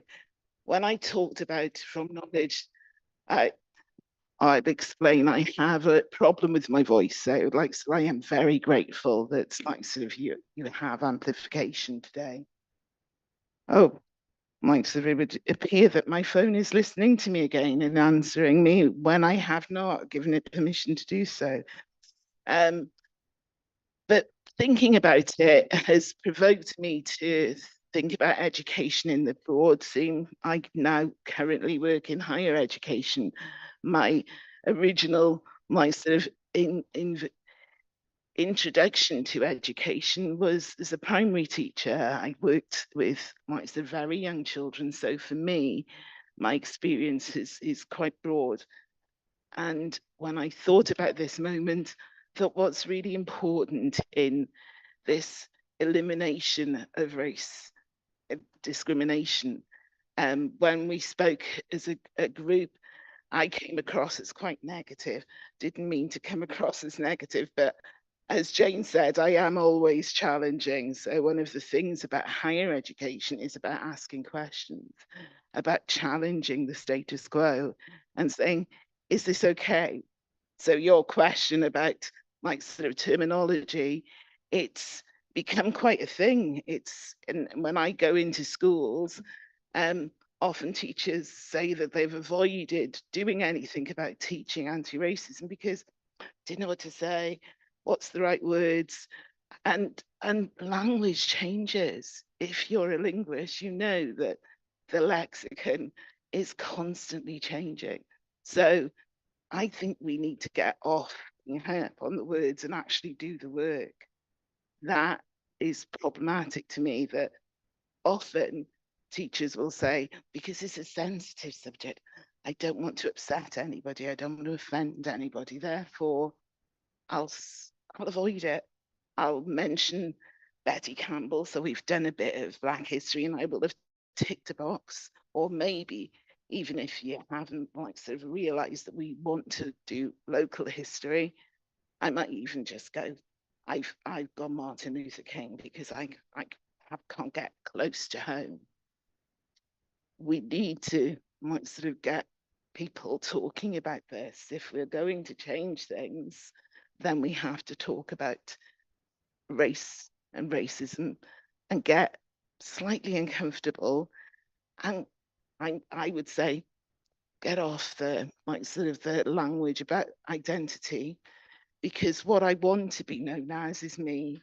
So my name is Sue James. I want you to talk to me as Sue James with my complexities, my intersectionalities.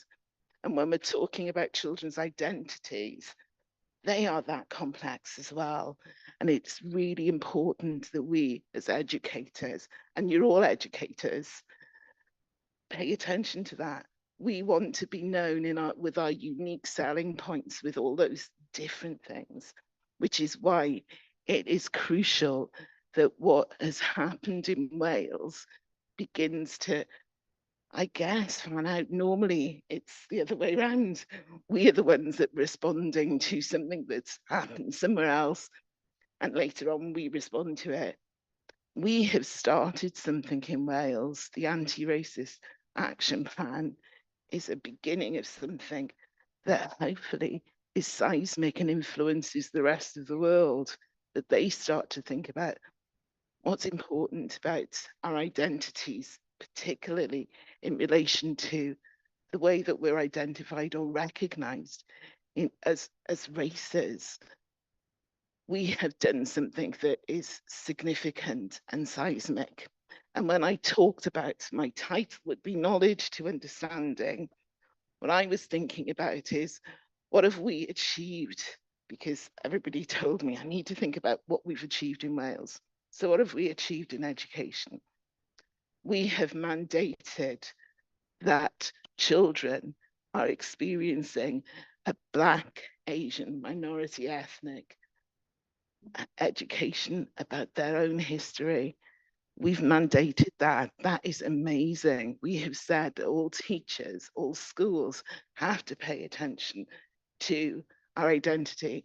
Now, I'm speaking to a room that's predominantly, like sort of, which is rare, have what would be visible racial identities. So if I asked you, what was your education like? Did you learn about your history from the heritage? You may have learned about your Welsh history. So I'm a combination of Guyanese and Valleys. So how many, if I asked you to put your hand up, learned about your dual heritage, your other heritage in school? Let's see how many. One. You're the only one. You are so lucky. You are so lucky. The majority of us never learned about that other parts of our heritage because it wasn't on the curriculum. And therefore we learned about kings and queens. We may have learned about some other things that I guess skirt along the side of race, but never really talked about that. And I thought, what should I talk about now? Should I tell you my history lessons? And I thought, yeah, this will be interesting for you. So my experience of learning the knowledge. When I was in school, I learned about slavery for the first time through watching the program Roots.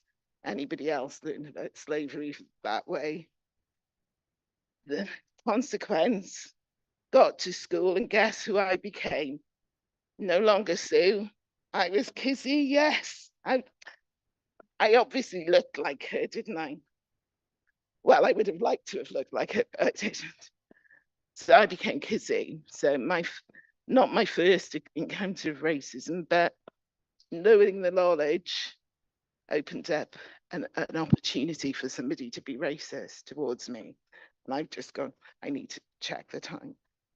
The other time that I learned about the knowledge, Nelson Mandela, I found out about him. And I became an activist. I was so shocked about apartheid, refused to eat likes of Granny Smith apples because they came from South Africa, saying wasn't going to bank with certain banks because they were promoting this. So that was my second bit of history, but wasn't taught it in school, found it out through the media. I became an activist in school and got into quite a lot of trouble because I kept on going around putting symbols on yin and yang symbols saying free Nelson Mandela, which did not go down well. And now as a teacher, I realized that perhaps the behaviors weren't that acceptable, but I thought at the time I was being radical. So that created a level of anger in me, I guess. So the first one introduced me to being stereotyped and targeted. My second learning of the knowledge introduced me to being angry and an activist, and I was quite an angry activist. The third encounter in education of the knowledge was at university, and I was looking at I'm a humanities specialist. We were looking at primary sources of information and how useful they are in terms of understanding history. And guess what one of them was? We looked at Scott's diary. So that was a really good source of primary data. And then the lecturer brought out a ship manifest of slaves. And then he quantified it by saying, this is a ship manifest of a slave ship going to Guyana.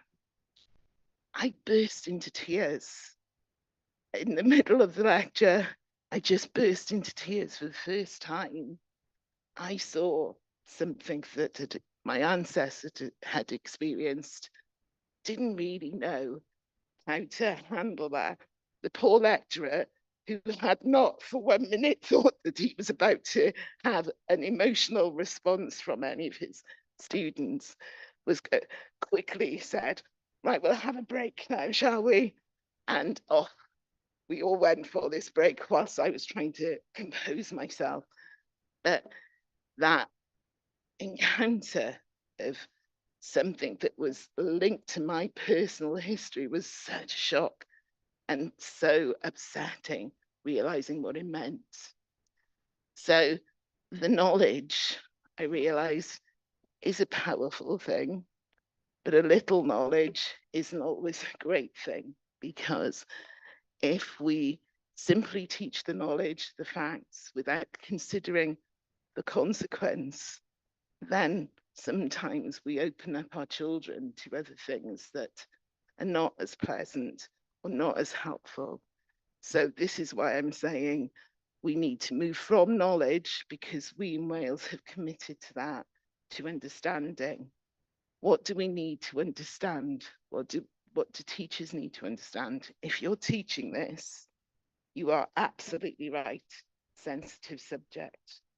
Sensitive because your audience will come to it from different positions.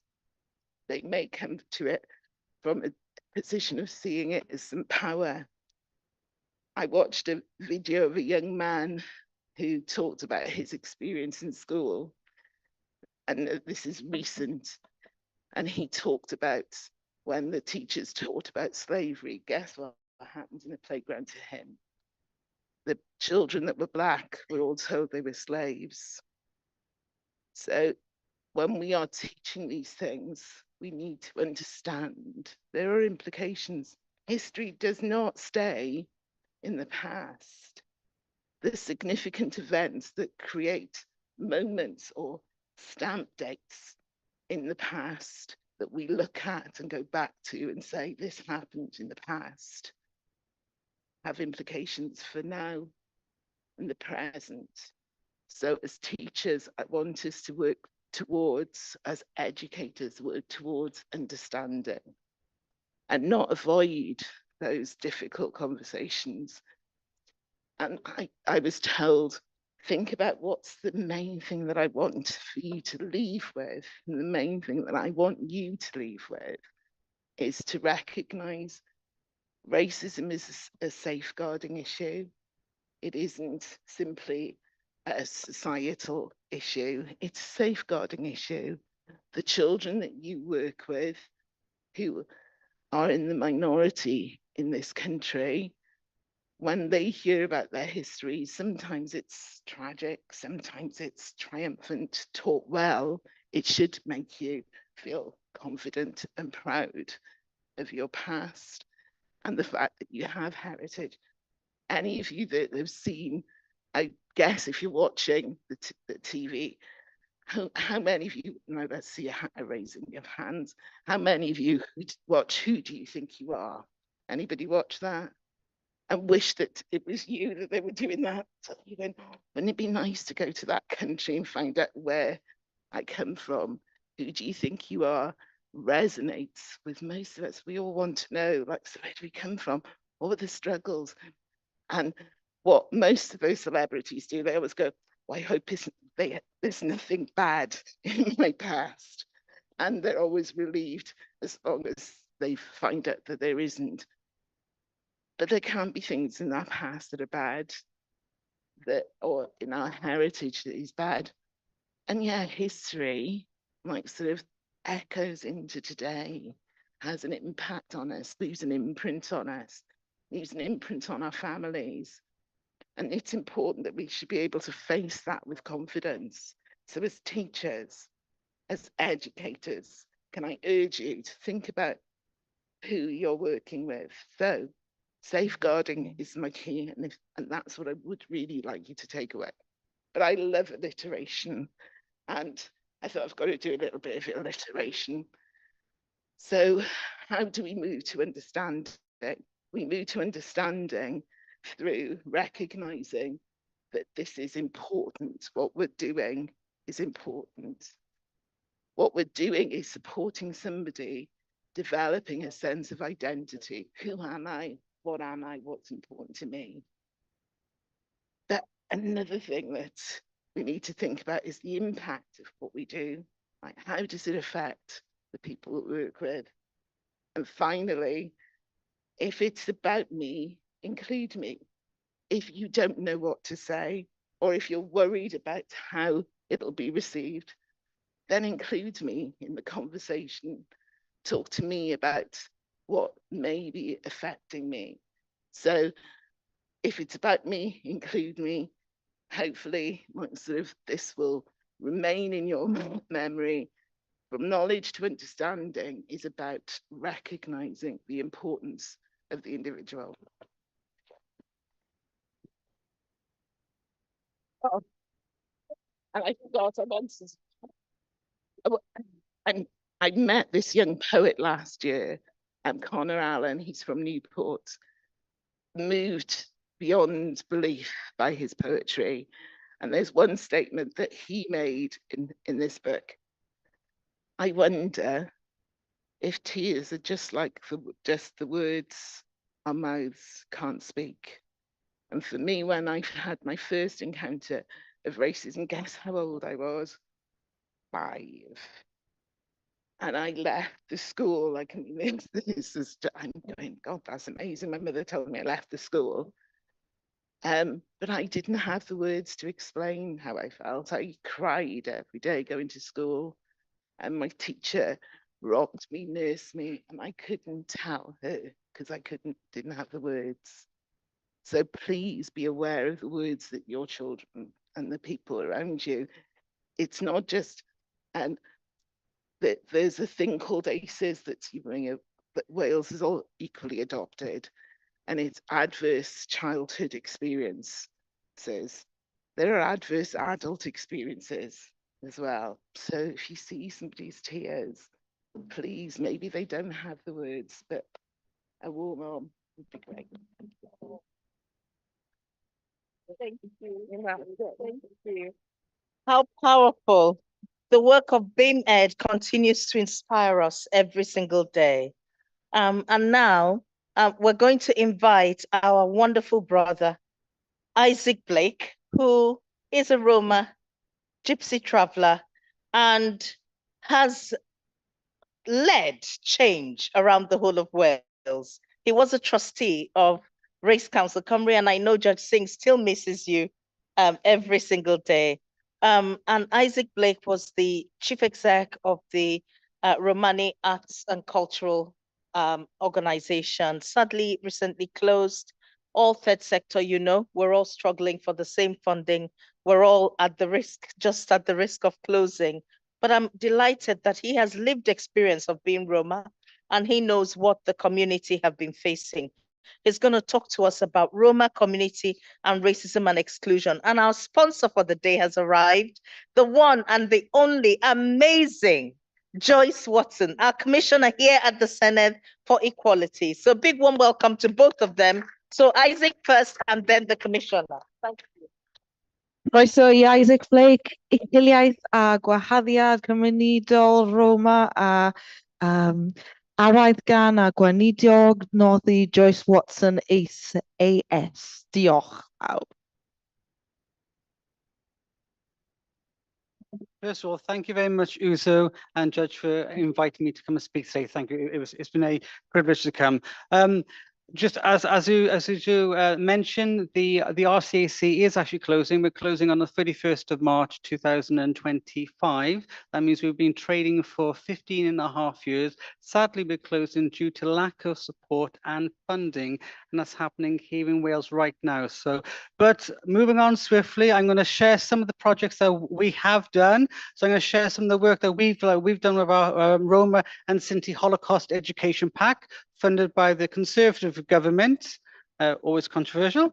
And then obviously for our heritage project funded by the Welsh Government through the National Lottery Heritage Fund. So we do work with all parties and you know, regardless of, you know, which party they're from. I'm always about, you know, trying to find, you know, opportunities for, you know, collaboration, working together. I have made some notes. I realize I've got about 10 minutes roughly, so I'll try to keep myself to my time. Okay, so as you just said, my name is Isaac Blake, and I have been the charity director for the Romani Cultural Arts Company for the last 15 and a half years. It's a charity that I set up back in 2009, as I come directly from the Gypsy and Traveller community. I also do projects across Europe. I work with non-governmental organizations on an international level. I gave evidence at United Nations in New York. I've been in number 10 Downing Street. So I'm a very privileged person from the community that I actually come from, and I actually grew up here on the Gypsy and Traveller sites here in Cardiff on the Shai Newton site. And my professional background is in dance theatre. I don't dance professionally anymore, but my professional background is in contemporary dance and classical ballet. I actually taught for 15 years at the Royal Welsh College Music and Drama. So also, you know, a practitioner myself. The legs used to work, but not so much anymore. Right, okay. Oh, thank you very much, guys. And then so the RCAC is a very unique was a very unique charity as it was led by Gypsy, Roma and Travellers. What that means is that the GRT communities are on the governing body, they are paid officers, and then we've also got them as community champions. That's quite rare to have anywhere in the UK and across Europe. So for us to have that in Wales for the last 15 years was absolutely fantastic. We do a variety of programs from women's programs to children's programs, family programs, LGBT programs, academic programs. We've organized international symposiums where academics, PhD doctors and professors from the Gypsy, Roma and Traveller community have came to Wales, and that's our investment in passing on that knowledge and expertise. I'm really pleased to say Jane Hutt, Minister for Equality, has attended multiple occasions, and of course Julie Morgan and colleagues. Okay. So, I asked if they could show some photographs of some, or at least show their website, their charity. The website will be there for the next couple of months, and then it unfortunately, sadly, will disappear. So if you do want any free resources, please do go on.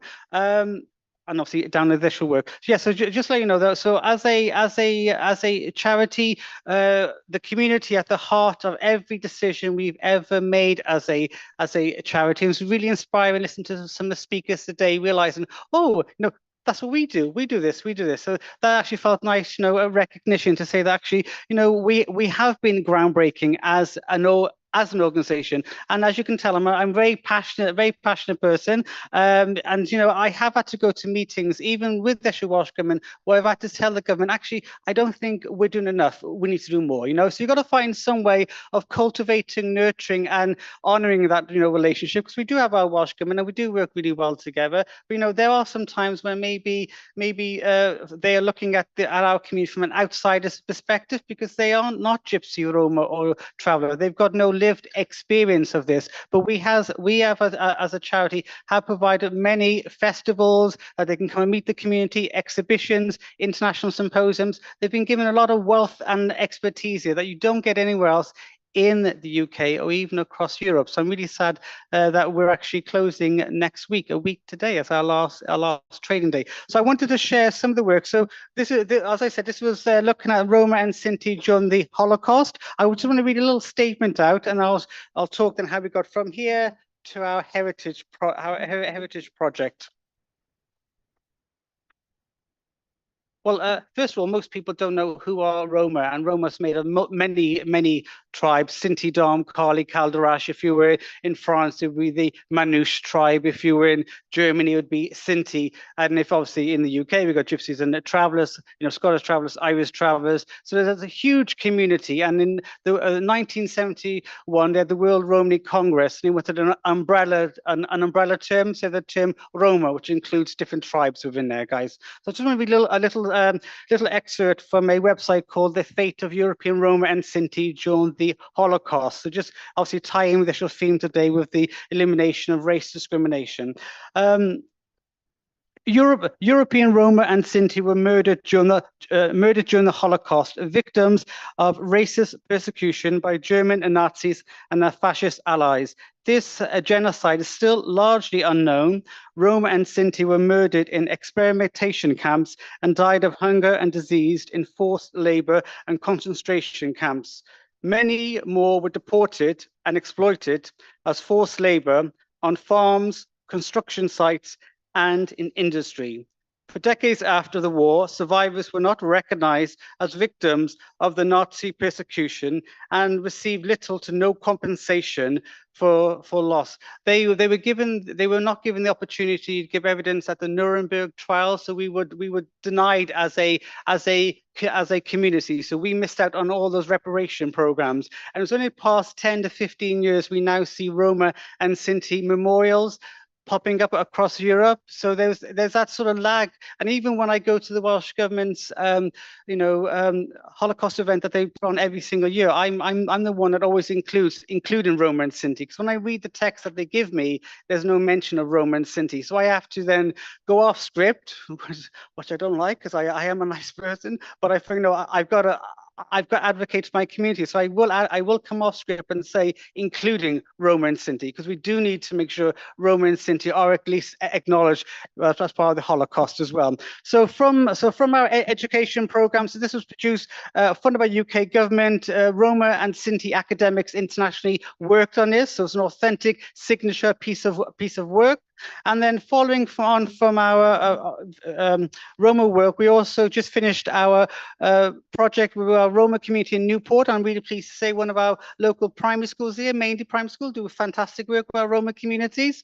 So we'll be sorry to see, I'll personally be sorry to see you guys, I'm not seeing you guys as often as I have done. So we work with the Roma community, and this is a part of our National Lottery Heritage Fund, basically sharing the rich stories from the Roma community, some Czech, Slovak, Romanian, some of the persecutions and some of the horrors they've had coming from where they are to obviously, you know, us even like Wales, and some of the challenges, but also some of the wonderful opportunities. Before we're actually closing at this moment, part of my job is to make sure that this work does not die in that moment. I have to fight at the moment with the National Museum for Wales to take a free exhibition. I mean, you know, change your policy, adapt. You know, we're like closing down, make space. Do not tell me in your massive atrium you cannot store a small exhibition. I do not believe you. Make an effort.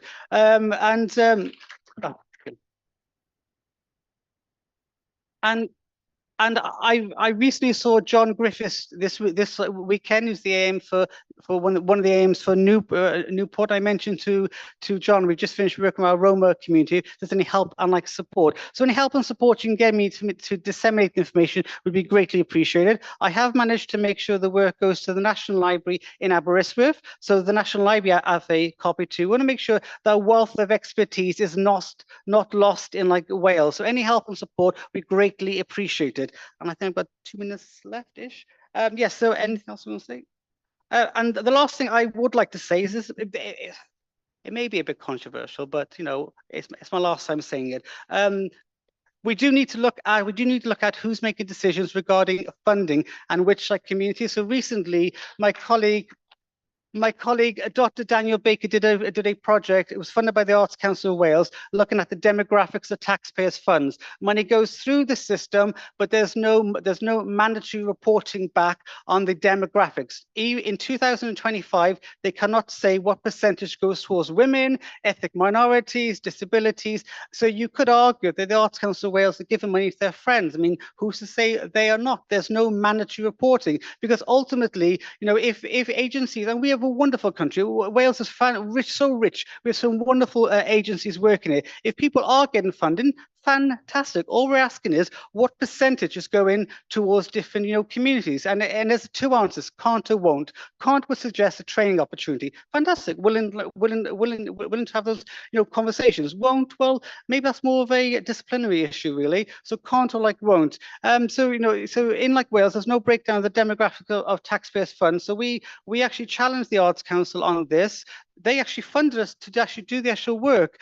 So we do need to make sure Welsh Government, our Old Arts Council and other agencies are accountable for taxpayers' funds, and we should be able to track and monitor where the funding is going to. And so far, there's no mandatory reporting back of where that money goes to. So we need to look at what percentage is going towards our communities, and actually what are the deliverables, because it's the deliverables we can hold them accountable for. And when you start to ask people these questions, what you're doing is you're speaking truth to power. And you actually challenge those like decision makers. I mean, I've had the chair of the Arts Council scream in my face. I mean, I'm like, you know, excuse me, please don't do this to me. I mean, what sort of world do we live in where we have to we can't have a civil conversation? I'm asking a straightforward question. You want me to shut up and go away? Well, I'm not going to shut up and go away. I have to fight for my own, you know, community.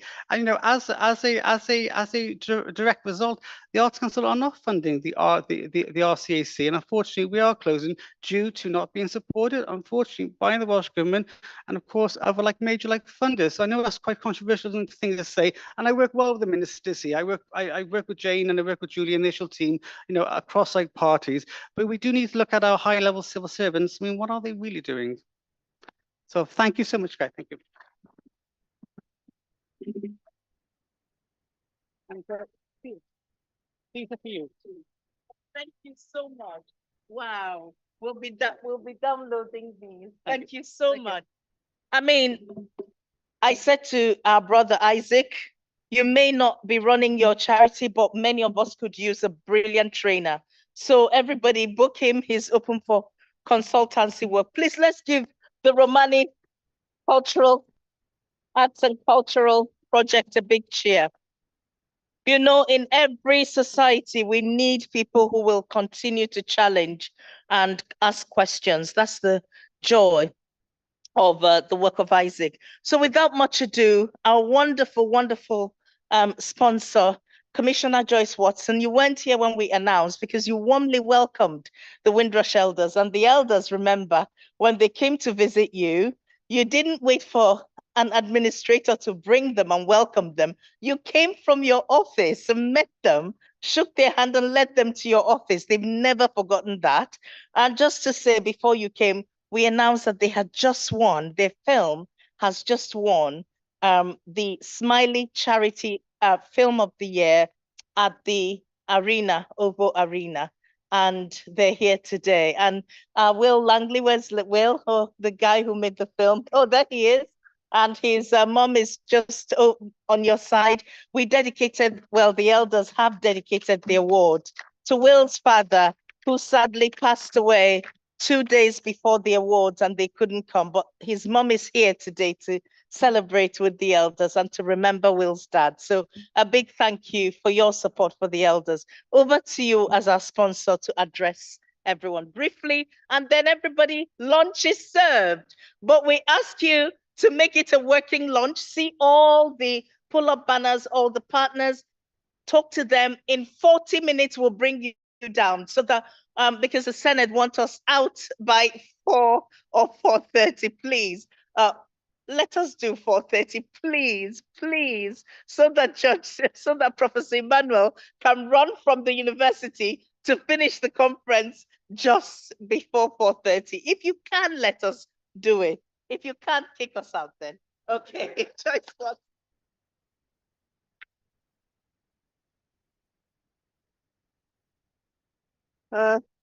Thank you. I wouldn't like to be the person that tries to tell Uzo it's time to go. And her enthusiasm is amazing. It's infectious, and it's probably why so many people are here today. And yes, I am Joyce Watson. I'm Senate member for Mid and West Wales. That's most of Wales. But I'm the Senate Commissioner with responsibility for equalities. So I want to give a huge thank you to the speakers so far. I was in a commission meeting, which is why I couldn't be with you this morning. But I know you will have all been inspired, and I also promise not to keep you from your lunch, so that we can then move on to more excellent speeches and discussions. I was elected to Welsh Parliament in 2007, and I will be standing down next year. But before that, I worked in the equalities field, so I'm inclined to take a long view. We used to think that the right, I mean that in the broad sense, not party political, the right started culture wars and the left finished them. The arc of history bending towards justice, to paraphrase Dr. King. But my goodness, looking around the world today, it's easy to be despondent. Like those old circus strongmen with the iron bars, the arc is being forced upside down. That is why marking days like today and events like this are vital. It's not about preaching to the converted. It's a rearguard against regressive forces. Countering rising nationalist populism and suprematist ideologies, devising policies that keep the arc true. I'm deeply proud to represent an institution that has never taken a backward step on racism. Diversity and inclusion is central to the Commission. We've achieved multiple national and international recognition and awards as an equal opportunities employer. Our workplace equality networks help us promote equality, foster good relations, and remove discrimination in a number of ways, including offering advice on diversity, inclusion, and equality issues, and impact assessing policies to ensure they are fair and inclusive. More widely, eliminating racism has been a long-standing objective of successive Welsh governments. This government's anti-racist Wales Action Plan continues that progression. Whilst traditional approaches to equality ensure that individuals are given a fair chance to participate in society and actively promote inclusion, anti-racism goes further. It's about actively identifying and get rid of policies, systems, structures, and processes that produce radically different outcomes for ethnic minority groups. It requires us to acknowledge that even if we do not see ourselves as racist, we can, by turning our eyes away, be complicit in allowing racism to persist. Of course, to achieve an anti-racist Wales by 2030, there is much work to do and tough challenges ahead. It requires unswerving commitment and leadership, forensic collaboration and monitoring. But looking around the room today, the expertise, the passion, the commitment, reaching across Welsh society, I have every confidence that we will get there. So to wrap up this session, we can't be complacent, but we can't be despondent neither.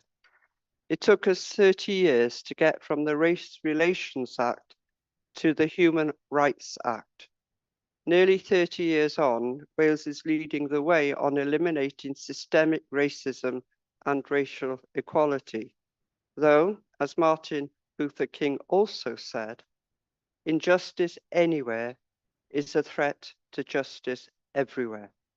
I look forward to hearing more from the experts who will help us achieve that aim after the break. And now, lunch will be served. Thank you. Thank you.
They can definitely move that chair out of the way.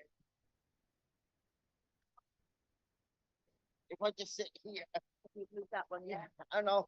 I'll go and speak to comms now and see if we've got a lapel mic rather than a. So I think what I'll do, I'll come up here and I'll just do my little speech there, and then I'll come and sit with you all here. Okay, cool. Yeah, the lapel might be better, wouldn't it? Right. I think we would have been back.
lockdown.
Try and be with it.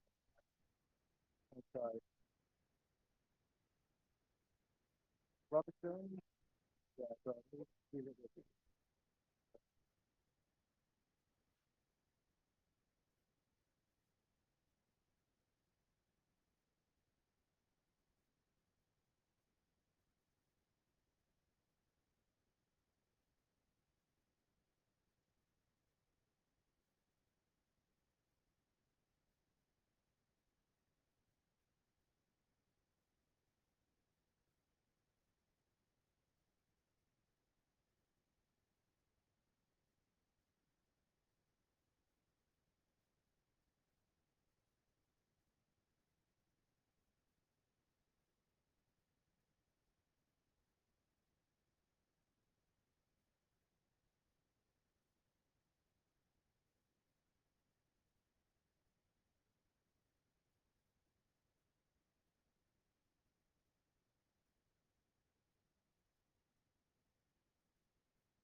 One.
So, please come down, everybody, and fill the seats at the front.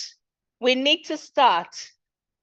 Okay, thank you. 1. Can we close down all 1, 2, the 1, 2. stalls and have everybody move forward to the front? We need to hear the most remarkable presentations of the first ever research into Asian anti-racism in the Asian community and the contribution about disparities in the criminal justice systems from Rob and Dr. Wu. Come on, everyone, come down, please. Thank you. Come down, please. Bring your lunch if you must. Bring your lunch. We're running. We don't want to be late.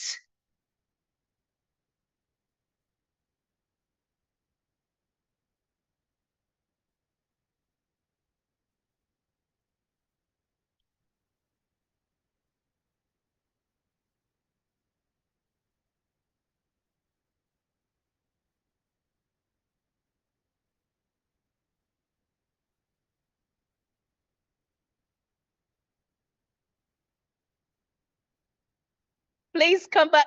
Oh, hi.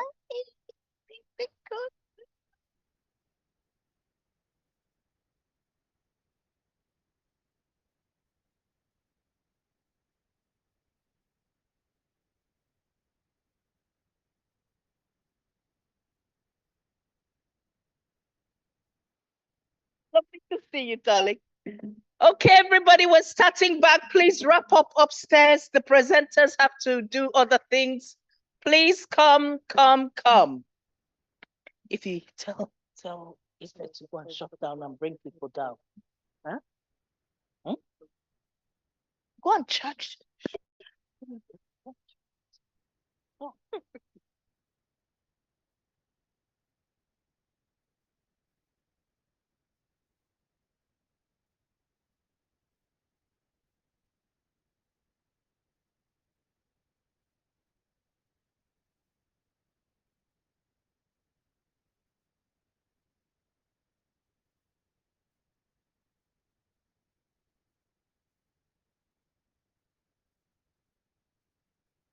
We need the front filled.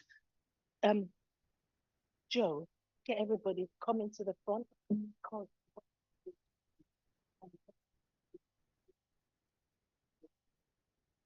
So just please come to the front row. Let's fill the front row first. Our presenters are ready to present. And we need everybody back, please.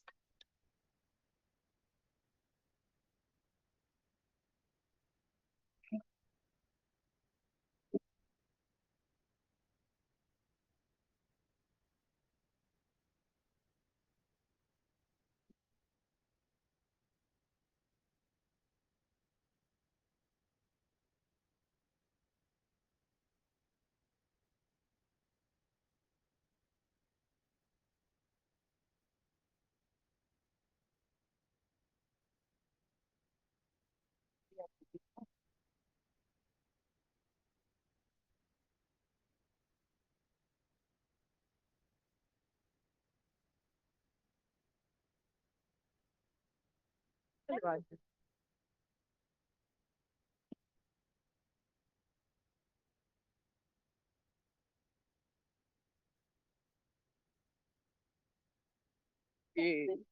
predicted you. How did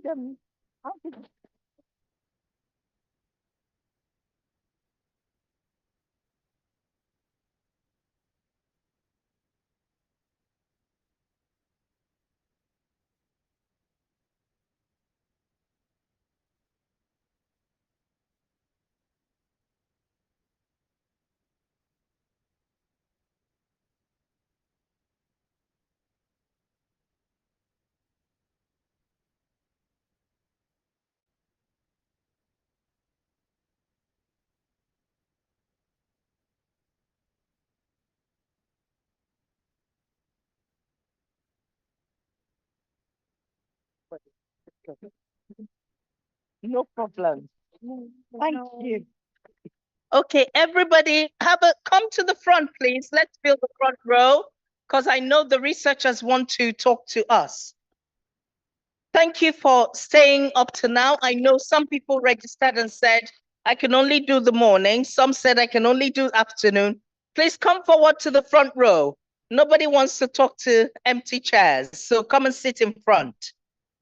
Right now, we are going to warmly welcome a phenomenal researcher. We are delighted that in Wales, we worked together and Race Council Cymru, Chinese in Wales, and a number of others supported the sterling work being done by the chair of the Chinese in Wales Association. And she is an associate professor in media and communication studies at the College of Arts and Humanities at Swansea University. She plucked up the courage and said, we need to look at what has happened to Asian people in terms of racism. And I'm going to do specific research to highlight some of those challenges. And today she'll be presenting with her colleague. But before I tell you about her colleague, I want to say that Dr. Yan Wu is remarkable. She is a remarkable researcher. Please put your warm hands together for her. Come to the forward, everybody. We need the front filled up. Nobody wants to talk to empty chairs now. Okay, come forward, everyone, please. Shimmy up, come forward. Let's fill the front rows. Thank you. And now her colleague, Dr. Nicholas Mikalev, co-presenter, is a lecturer also at Swansea University, and she's going to talk briefly about dissecting the advocacy discourse behind the Stop Asian Hate movement on Twitter. So they're both going to address you, and then we've got Dr. Robert Jones, who's going to speak right after, who's a senior lecturer in Welsh criminal justice system, and we're going to bring that to the front. Okay, if he's going to say something in Welsh. Croeso I Dr. Yan Wu, athro cyswllt yn y cyngrongau a astudiaethau cyfathrebu coleg a celfyddydau a diniaethau Prifysgol Abertawe. Croeso I Nicholas Mikaf. Diolch.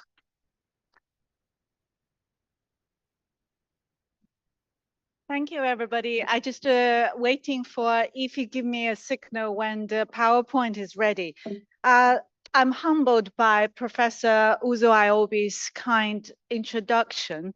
I'm really grateful for all the support RCC have been providing to CIWA and me personally as a researcher in the past years. And I thank you for RCC to provide such a platform for me to share this research. So, okay, I guess if it's ready, please, if we can. So I can't operate from here. So how could I operate my slides from here? So the green button. Next. Oh, fantastic. Thank you. It's not working. No, that's Dr. Jones.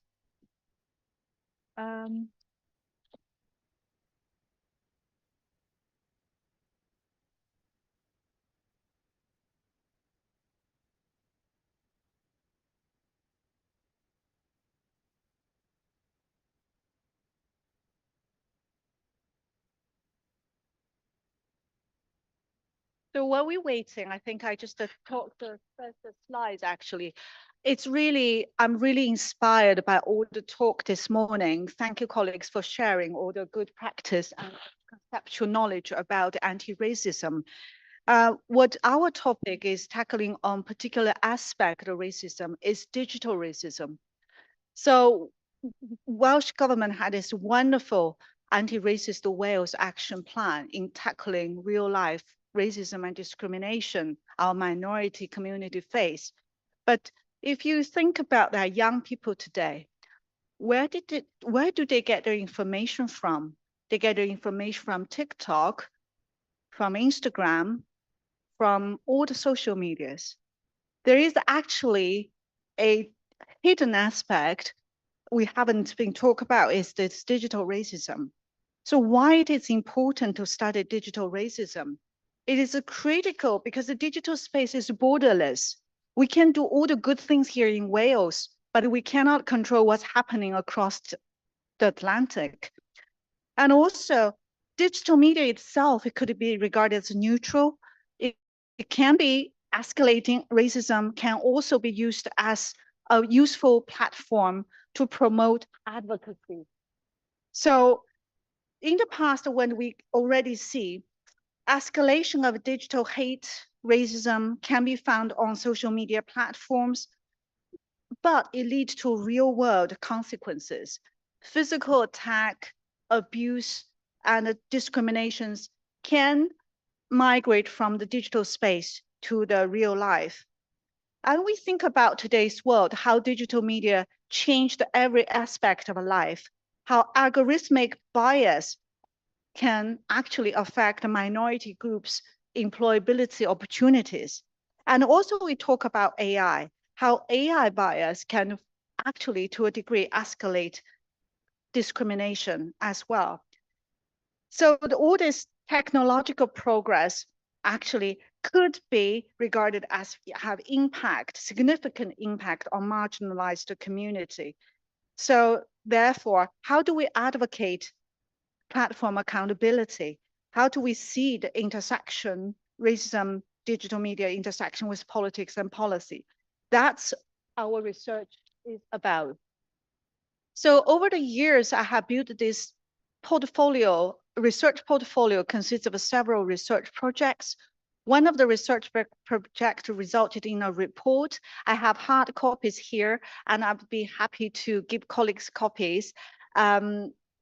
It's based on the focus group with members from East and Southeast Asian community are invited to them to talk to about their racist experience during COVID and after. So another project is again similar, is to look at the forms of digital racism. Most are known during COVID-19 pandemic, but it didn't stop there. So what's the COVID virus provided? It just magnified existing anti-Asian racism and also made it global. So it looks like the tech team is still working out on the presentation slide. So one of my study with my colleague, Dr. Matthew Walls, is to look at memes. Anybody are familiar with memes? Yes, some of you know these. If you're not familiar, ask your teenage family members, they will know. So memes is a particular forms of, you could call it digital artifacts. It is humorous, it's poaching on the existing text in the popular culture. It's extremely popular among young people because it's funny. And humor is the kind of a passport for this to go viral. What we looked at is during COVID-19, anti-Asian racism actually was escalated, magnified in the digital space via many memes.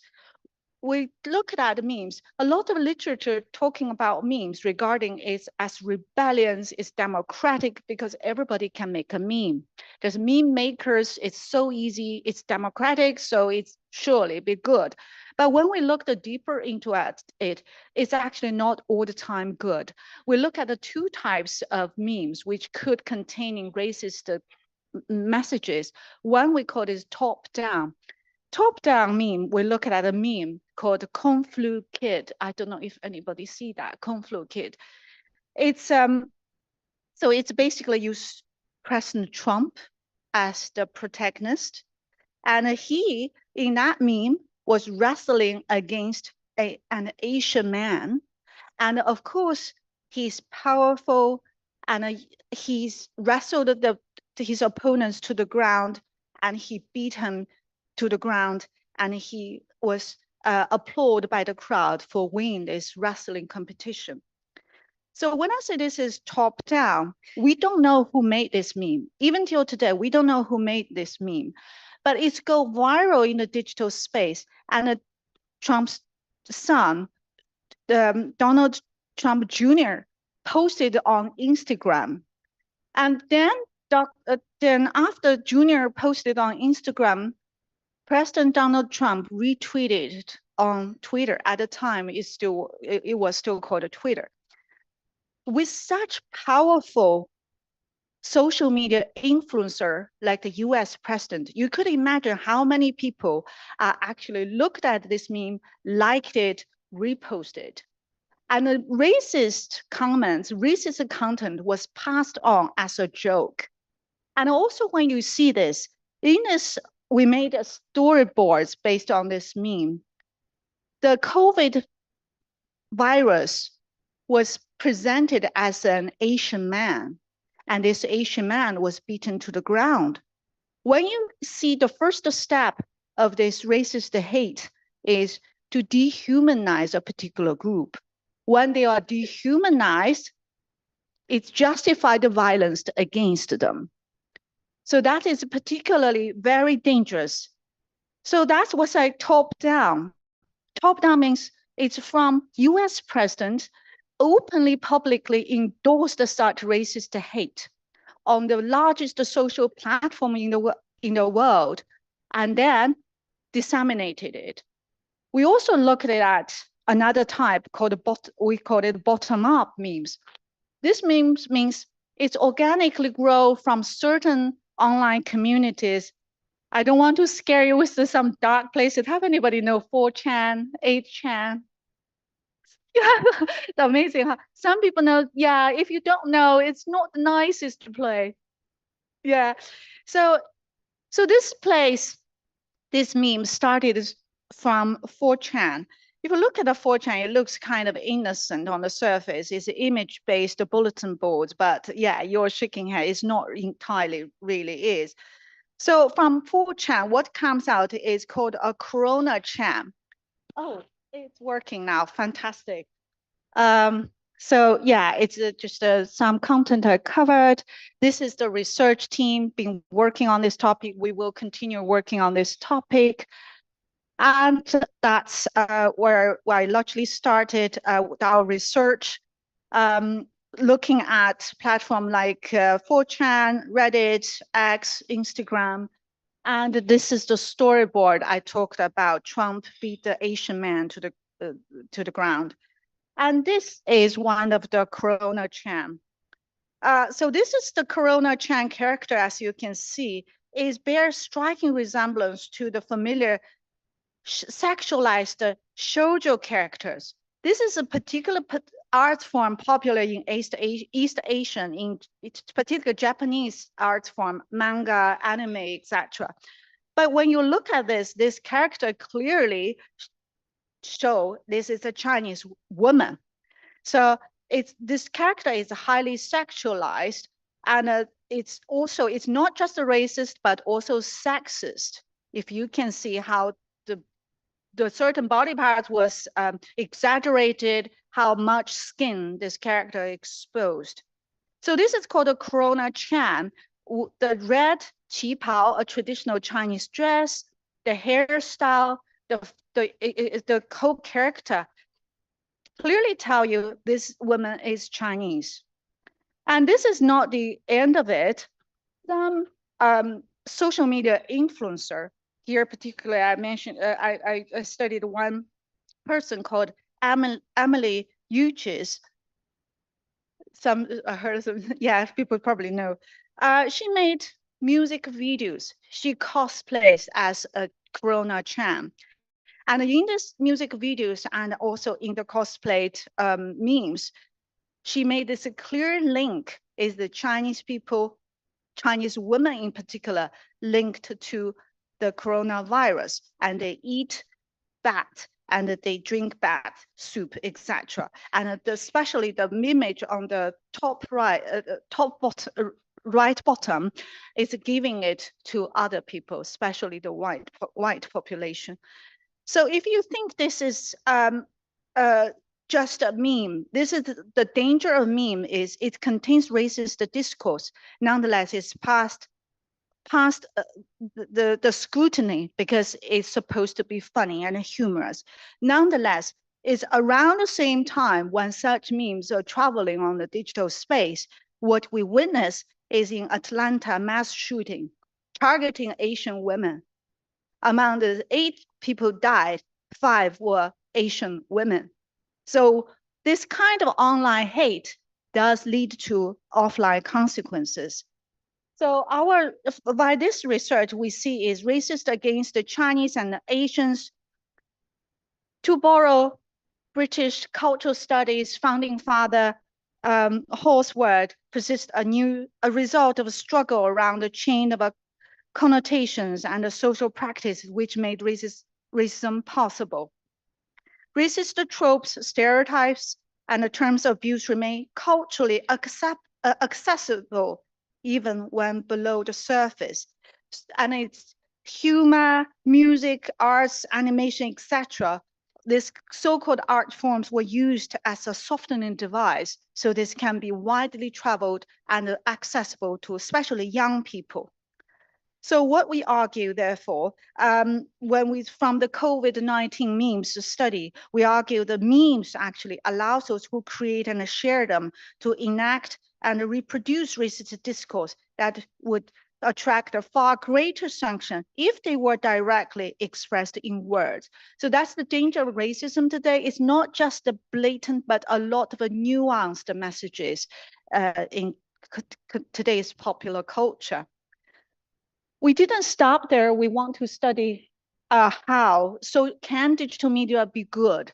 Can we use the digital media to produce counter narrative? Can we use the digital media for advocacy? So that's the other study we did. But that study did, I must remind you, that was before Twitter became X, that before Elon Musk purchased Twitter. So we gathered the data from Twitter. We looked at how Asian communities worldwide mobilized and collectively built solidarity online and collectively challenge anti-Asian racism. Exactly this happened after the Atlanta shooting. A hashtag called hashtag Stop Asian Hate and a few others started popping up in the digital space. And Asian Americans started to call solidarity for Asian groups all across the world to challenge anti-Asian racism. So such a group, what makes this anti-Asian racism different from the others? We particularly compare this to the other more prominent digital movement, such Black Lives Matter. The Asian population, especially I'm referring to Southeast Asian, they were often known as model minority. Model minority was a collective identity label, has been used in the US since the 1960s. Why they are called model minorities? Because the press, United States media actually from the 1960s to use this word to describe this group of people, they tend to be putting a lot of emphasis in their children's education. So they're usually academically excellent, they're usually financially well off, they usually are quiet and almost silent, invisible from public life. They are never be troublemakers. So on the surface, they seemingly to be a flattering phrase to describing that community, but underneath, it is not that good. So why it is not that good? So it puts this group of people into the obedient status in the society and also separate them from the other minority groups when solidarity is needed. So, so when we study X and Twitter, now it's called X. So why we study X? So social media networks can actually be a very, very useful tool to mobilize marginalized groups and build solidarity, advocate anti-racist discourse. because there's the technological affordances such as searchability, replicability, scalability, etc. So also another thing we particularly look at is the use of emotions and a sentiment in posting, in building a following on social media. So one of the literature we look at Cape, etc., observed the tweets that express emotion often retweeted more than emotion, or tweets include content about policy or action or social actors are more likely to be retweeted. Tweets contains all the components, that is emotion, policy, action, tend to be mostly retweeted. That means the voice can be magnified. So I would ask Nicholas to talk about data collection. So this is an interdisciplinary research. He's the computer scientist in this team.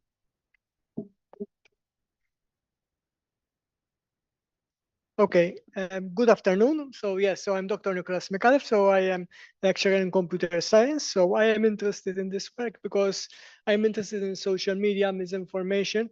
So it's a natural step forward to continue working on racism. So yes, so basically we use the Stop Asian Hate hashtag, and we retrieved all the tweets from Twitter, most of the tweets from Twitter, which were referencing this hashtag. We use the X search API to retrieve these tweets. So at the time, this X search API was still available. Today, it's not longer available. So researchers cannot access tweets at the moment because Elon Musk has closed it. And we collected data from January 1st, 2001 to December 31st, 2022. Funnily enough, a few weeks after we collected data, it was closed. Yes. Yes. So we conduct three-dimensional analysis here. So first, we look at the data from a higher level perspective by doing a quantitative analysis. And then we look at the sentimental landscapes. The sentimental landscapes, we've looked at sentiment, politeness, and toxicity. But we looked at this using natural language processing, which is a quantitative way how you can analyze the terms that are being used in the tweets. For example, for sentiment, the algorithm would give you -1 if the tweet is negative, 0 if the tweet is neutral, and 1 if the tweet is positive. And it does that based on the words that you use in the tweet. Yeah, for politeness is how the tweet is written, how formal it is. And for toxicity, it looks at how extreme are the words that you are using, whether they are curse words, whether they are bad words. So if you find this kind of tweets, then it would tell you that the tweet is toxic. All right, so that is the second dimension. The third dimension, we've looked at the linguistic analysis, discourse analysis, and we've done that by extracting tokens from the top 10 most popular tweets. And yes, and we analyzed basically the discourse using a sketch engine, which is a particular tool for linguistic analysis. So next slide. So yeah, so first I will give you some results from the higher level analysis. So basically, these tweets came from the US. This was a US movement in general, but okay, it was 12% of the tweets that came from the US, and mostly from areas in the US, like for example, Los Angeles, San Francisco, areas which have a large amount of Asian communities, which was expected, so nothing out of this world here. With regards to languages, 69% are 59% were in English. And again, that was expected since This was a movement started from the Western world, from the US. Then we also expected that we would find a lot of Asian languages, like traditional Chinese, Japanese, and Korean. Something that we did not expect was that we found a large amount as well of Latin languages like Portuguese and Spanish. So that could have happened because they are also minorities in the US and they want to support other minorities. Yes, next slide. Yes, so we looked at multimodal content and its popularity. And what we found here was that if a tweet was linking to an image or a video, meaning multimodal, it was more likely to have to be retweeted or had favorites. Yeah, which is not again a surprising finding, since in general, not only in general, you would find that if you attach an image or a video to a tweet, it would more likely get retweeted or favorited. So that was not that surprising. But when looking at engagement, we found that 77% of the tweets did not receive any retweets. And only 58% of the tweets had at least one favorite. And this shows that this movement, the tweets around this movement were quite not popular, and with only the rest receiving about until 100 tweets, at most 100 tweets. So did not the particular tweets rarely went viral. That's what we are saying, with only 1% of the tweets going viral. Which shows that okay, it was a popular hashtag, but the specific tweets were quite disconnected from each other. So next one.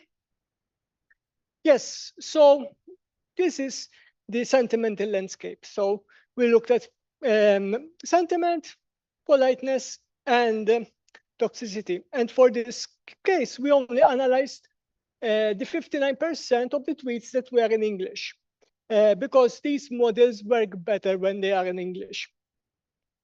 And we found that with regards to sentiment, we found a large amount of tweets that were negative, which one would expect because hate is a negative word. So one would expect that we would have a lot of tweets which were negative. However, the most popular tweets were significantly more positive than the tweets overall. So that shows that positive sentiment it's more likely to give you a virality, so to get you retweets. And it's also more likely that people or organizations, large organizations, are writing tweets which are more positive and more polite. So the terms that we found that were most prominent here were thank, together, respected, support, voice, or proud. So for positive tweets used to use those particular terms. And if you can read example number 2 on this slide, this is an example of a positive tweet. So stop Asian hate. It's really as simple as that. I've said it before. It's much easier to love one another and focus on what brings us together instead of focusing on who divides us. We are your friends, family, and fellow human beings. So this kind of positive messages. Now, I told you before that there were, with regards to all the tweets, there were a lot of them that were negative. So we asked ourselves, were these negative tweets toxic? And no, they weren't toxic because the level of toxicity was extremely low. So people were not using these toxic, these curse words, threatening words or severe words. We did not find any of that. Now I will leave it to you to conclude. Thank you, Nicholas. We have another reflection. Yes, it's whether the Asian community reflected upon their own position in the society. I shared earlier a quote from another American scholar, Frank Wu. He said, in whatever the movement, the Asians are neither black nor white. They're invisible almost, or they are denounced from both ends. So there is a significant linguistic feature further support the model minority conclusion is the avoidance of a direct condemnation or confrontation against the individual racist. The discourse reviews hashtag Stop Asian Hates activists self-positioning as lacking influential power, as being vulnerable in the movement. This is evident in the frequent use of keywords such as white supremacy and description of Asian as passive recipients of actions. I provided example here. Nonetheless, this probably, right. Nonetheless, this is probably one of the most notable social movements. Asian and East Asian communities actually collectively work together and challenge anti-Asian racism.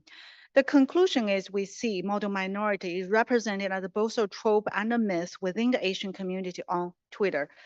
Because some of the community members, like that poster show, started to challenge that myth. We are not your modern minority.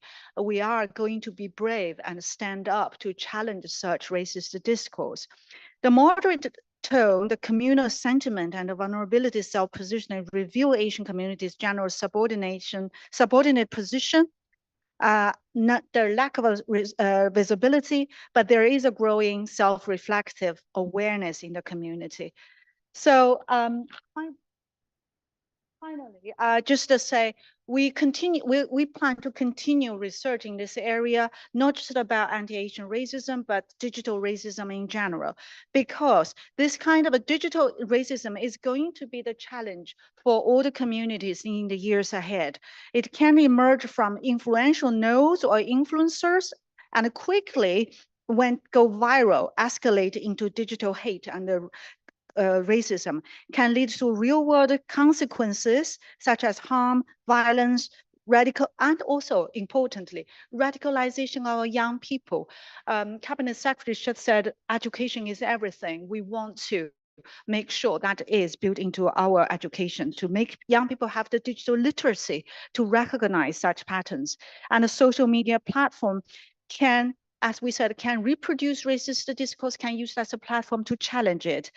We also need to be mindful of the emerging challenges, which is algorithmic and AI bias, and also think about platform accountability. That means global AI governance should be some issue to be considered on the agenda for this wonderful people sitting here as well. Thank you very much.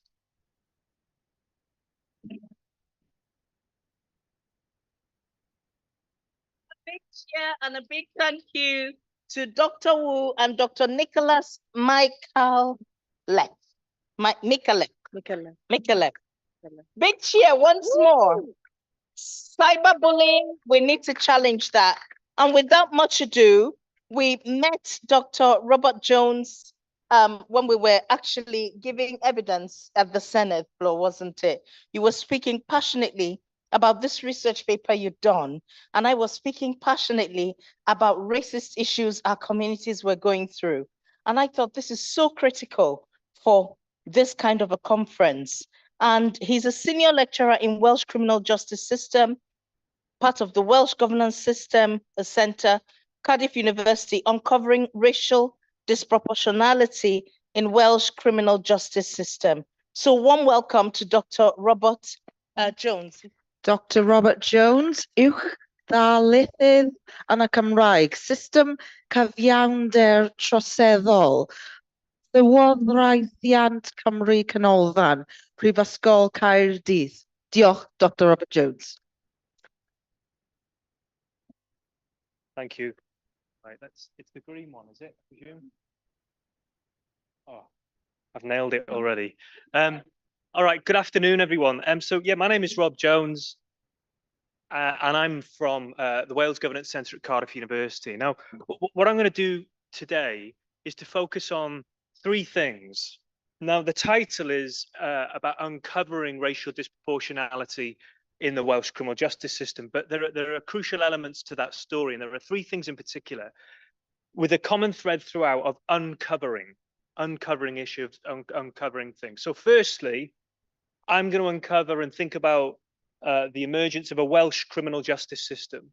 The fact that we're stood here in this institution, in this building, talking about a Welsh criminal justice system is in and of itself still rather peculiar and rather unique. And I hope to explain why that's something that is normal and should be something that we proceed to do from here on out.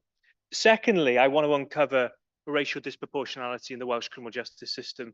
And to do that, I'm going to present some of the latest available data from the beginning of the process, crudely speaking, from policing to the back end of the system with prisons and probation. Then the third part that I'm going to focus on is the challenges of uncovering that problem. I don't want to take for granted those data and their availability and what they show us. The task of uncovering that is part of the story as well. Part of the story up to this point, and also part of the story today when we leave here, hopefully inspired, but we'll see. So first and foremost, I can't see anything on there, so that I'll trust that it's changed. Okay. So the first thing, and there's a spoiler alert at the start here, there is such a thing as a distinct Welsh criminal justice system. Now, you didn't come here for a history lesson in the Welsh legal jurisdiction, okay? But bear with me for a couple of moments, because the England and Wales system, which we hear so frequently referred to, you go listen to the news tonight and there's a story about prisons in England and Wales or crime in England and Wales. The England and Wales system just rolls off the tongue. Now, we've been part of that system for the best part of 400 years, since the 16th century, since the Laws in Wales Acts were passed. Now, why is that significant? Because the purpose of the system was to achieve uniformity between Wales and England. Put that another way, you can talk about Wales by talking through England. Now, if we were up in Cateys at the Cardiff University campus, and I took you on a tour of the university library there, it'd be a pretty boring tour, but I could do it, okay? And we were to go through the law section. As you walk through the corridors and through the different shelves, you would be inundated with texts which refer to the English criminal law, English policing, English probation. That's before you even flick it open and look through the contents and how England has been the dominant frame of analysis for questions about justice in England and in Wales. Now, prior to devolution, you could argue that that was in some respects proportionate, because the England and Wales system did achieve uniformity. Wales and England were rendered politically and legally the same. Wales, of course, became invisible. But what we have actually argued is that as a consequence of devolution in 1999 and the formation of this institution, that situation has changed markedly. Okay, so as a consequence of devolution, although powers over policing and criminal justice remain reserved to the UK level in Westminster, the responsibility, the devolution of responsibility for things like health, housing, education, social care, substance misuse, and of course, equality and promoting fairness mean that these institutions have a big role in the criminal justice system. So it's still formally reserved, but these institutions now play a key role. So we no longer think about Wales as being invisible or the same as England. Actually, the conversations we have now are about its difference, if not its actual difference, what it could be. So the very fabric of the England-Wales system has been ruptured. It exists in name, but in practice, we have a very, very different system as a consequence of devolution. So what we actually argue, and you can see that on that bottom bullet point there. And when I say we argue, that the image on the left-hand side there, or the right-hand side, is a book that we co-authored, still available for a very reasonable price. I mean, we can talk about price after. I mean, with Mother and Sunday coming up, there's some, so those with gift ideas still for Mother and Sunday, I would suggest have a look. But what we actually argue is a distinct system has now emerged. It's not separate in the sense we're still part of an England Wales system, but a distinct system has emerged, which for any of us here in Wales or who operate in organisations on an all Wales level demands our attention, because there is such a thing as a distinct system. Well, what does that system look like? There's two things. Firstly, it's highly unorthodox. Wales is the only common law country in the world to have a government, a parliament, but not its own justice system. Highly anomalous in the common law world. So if you look at the Westminster model of government, which of course has been established and implanted in other countries across the world, Wales is an anomaly. It's the only one. The second thing is that it's highly complex, unduly complex, in fact. The Commission on Justice in Wales's report, which was launched here in October 2019, argued that exact point. It's overly complex because you have two different governments operating within the same policy space, which makes that rather unique and as I've already alluded to, highly unorthodox. There are also in principle problems, and the second is, I think, particularly important for us today. One, how do you actually deliver joined up policy in a criminal justice policy space where on one side of the M4 in London, you have a completely different government with its own mandate and its own responsibilities. And likewise here in Cardiff, again, you have a completely different government with its own idea and its own vision for what justice system or social policy should look like. The second part is about scrutiny. How do the committees in here and the elected members here scrutinize a system where powers are actually held in London? Likewise, with members of Parliament in London, how do they scrutinise a system when many of the key levers within this system, housing, education, health, promoting fairness, tackling inequality, are held here? What we see is that Wales often falls between the gaps. So there's lots of in-principle problems with this highly complicated system. So once we've actually established that a Welsh system emerges, loads of questions are then raised. What does it look like? How does it perform? Is it better or worse than other places comparatively, either in the UK or in Europe or in further afield? What problems do we actually detect when we uncover this stone that is Wales, which for the best part of 400 years has been left untouched, rendered invisible? Again, the analogy of us walking through the kind of university library. Now, for the best part of a decade, the Wales Governance Centre at Cardiff University has been collecting data on the Welsh system and what that looks like. And what I now want to do is to talk about what some of those figures show, particularly in relation to racial disproportionality. Our work looks at imprisonment rates, it looks at women in custody, it looks at homelessness and imprisonment. But what I'm going to focus on today is specifically related, of course, to the event. So there's these slides, of course, can be shared and sent around, and all of those reports there are where we've touched upon some of the issues I'm about to talk about. And of course, they're all available on Cardiff University's website. But the heading is the kind of guide for the next few slides. There is clear evidence of racial disproportionality in the Welsh criminal justice system. And what I'm going to try to do is to follow the arc of the criminal justice process to demonstrate that as we go through. First and foremost, we begin with stop and search.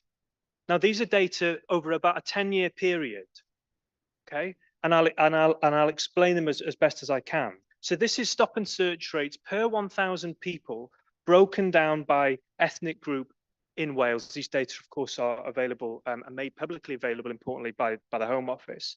So the first category we have there is those who identify to a white background. So if we had 1,000 people from Wales who identify as white, stood up against that wall out there, we would ask 7 to step forward as a who's been stopped and searched. That's the rate relative to population. If we had 1,000 individuals who identify as black standing against that wall outside there, we would ask, and so the print on here is incredibly small, we would run it up to 26 people to step forward. That's how many, as a rate, have been subject to stop and search. And then we have 8 for those who identify as Asian and 9 for mixed. Again, those levels should be same if we look at parity and we look at equality, but we see something very, very different. Remember, this is over a very long period of time. The second is arrests. Okay, these data are for the most recent for the last year. I'm not going to use that analogy as we go through all the way, but it's the same thing we see again. Okay, you can see a very clear difference, the same labels moving from white, black, Asian, mixed as we move from left to right. Very, very clear differences. There's nothing I need to say that your eyes don't already tell you on that chart. Another area that in preparation for this event, I did some digging to try and get the latest data is around charging decisions. So now we're moving on to the Crown Prosecution Service. Now, the Lamy Review, when it was published in 2017, said that this was an area where you broadly see similar rates for different groups, with the exception of some offence groups. But there was a study published in 2023, which was commissioned by the CPS, Crown Prosecution Service, which found that there are some differences when you look at this by offence type. Now, what I've actually been able to do is get some of the latest data, and I just wanted to present this to you, because what it does is it chimes largely with what the Lamy Review reported. But I will come on to why this is significant later on. But these data are available. We can get them through FOI, but you can see the levels that are fairly broadly similar. Okay, the yellow line is 2023, and the darker line is what we have the first 9 months of 2024. Another area which we can look at is the decision on whether to remand somebody either at the Magistrates' Court or at the Crown Court. Now, these data are from 2012 to 2023, and they're average percentages. So if we focus on the left-hand side, okay, the lighter line, I should say the yellow column being the Magistrates' Court and the grey line being the Crown Court, you can see the percentage differences. Again, we know that the Lamy Review has argued, and other publications have argued, is that individuals from minority backgrounds are more likely to be remanded. That is true of the courts here in Wales, and it's as clear as day on those tables there. This is not just 1 year. This is systematic over a number of years taken together. Those decisions are whether to remand somebody in custody or not. Okay, let me just flick this over so I'm on the same page as you. The next is about the rates of imprisonment and those who are subject to probation supervision. Again, this is all relative, but this time per 10,000 of the population. Okay, the lighter, the yellow line is the prison population, and the darker line is there subject to probation supervision. Again, this is just for 2023, but those publications I cited earlier have shown this throughout the years. It's the same thing. When I do these reports every single year, I can effectively copy and paste the text of what it describes and what it shows. The numbers change, the percentages might change, but the text is the same almost every single year, which is, of course, part of the reason why we're here, and we need to take this seriously. The next stage is about custodial sentence length. How long individuals are sentenced to custody for. Again, we know from research played out at an England and Wales level that individuals from minority backgrounds often are sentenced to prison for longer. When we break that down by offence type, well, you can also see that there's a particularly acute issue in relation to different offences. So in months, you can see here how there are differences in the average custodial sentence length. Again, importantly, from 2010 all the way to 2023 as an average, not just 1 year. This is a consistent thing over a number of years. The same is also true of the percentage of the sentence actually served. So forget the sentence given, the sentence actually then served, the duration served. And again, we know that individuals from minority backgrounds are likely to serve a higher percentage of their sentence than, and the comparator here would be individuals belonging to a white ethnic background. We've seen that elsewhere in England and Wales, but the whole point of this is to actually have this argument on a Wales level, which we can do. There's a lot of effort involved in doing it, but it's possible to get these data and these information. So where does that leave us before we move on to number 3? So to some extent, some of the things that we've just talked about there, the Welsh criminal justice system stands revealed when we look at the topic of racial disproportionality and disparity. They provide unique insights into a problem which hitherto has been largely played out at an England and Wales level. And remember, Wales has been invisible within those broader discussions on an England and Wales level. These conversations are often thought about as the kind of metropolitan areas of England, not here in Wales. It's not a conversation for us in here in Wales. Many would argue based on the way in which debates about justice are played out. Now, as Uzo has already referred to, these information have been presented to committees, both here and in the House of Commons. But that last question is important for me, and it kind of really got me thinking about this in preparation for this event. So I've just shown you all those data and all those figures and all that information, but to what extent does Wales really stand revealed when we think about this problem? And my kind of response to that in thinking about this was, we are not even close. We don't come close to revealing this problem. We are scratching at the surface of understanding this problem. If we think by just going through those figures and charts that somehow that problem has been fully revealed, then we are completely kidding ourselves as academics, that we think we've uncovered this problem, we therefore have fully diagnosed all of these different issues. The data I've just shown you are basic. They're incredibly limited. They're top level data. Think about those different categories and groups that I just went through: white, black, Asian, mixed. The amount of diversity within those groups that is lost when we use top level things like that, top level categories like that. There's all kinds of things happening within those groups which are masked when we use that. It's still worth going through and presenting. Think about what we need to know within those groups that, of course, we don't see with those data. So we need more fine-grained analyses of this problem. What about people's lived experience? They're just numbers. They're just statistics. But behind those numbers and statistics are stories, are accounts of testimonies of coming into contact with that system and the effects all of these things have had. They're missing from all these data.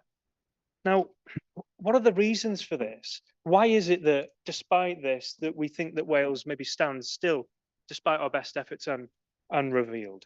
And that's because actually uncovering these issues remains incredibly challenging for academics and anybody working in civil society or in the Senedd or in the House of Commons to actually uncover. The first issue is the paucity of Wales-only data.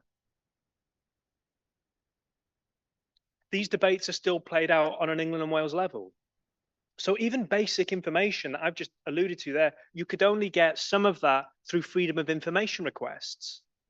The data on prison population and probation population, for example, the CPS data, we could only get hold of through freedom of information requests. The stuff with police arrests and stop and search is much better, and that needs to be identified as well and recognized. But some of these information are still incredibly difficult to get hold of. I've listed those there.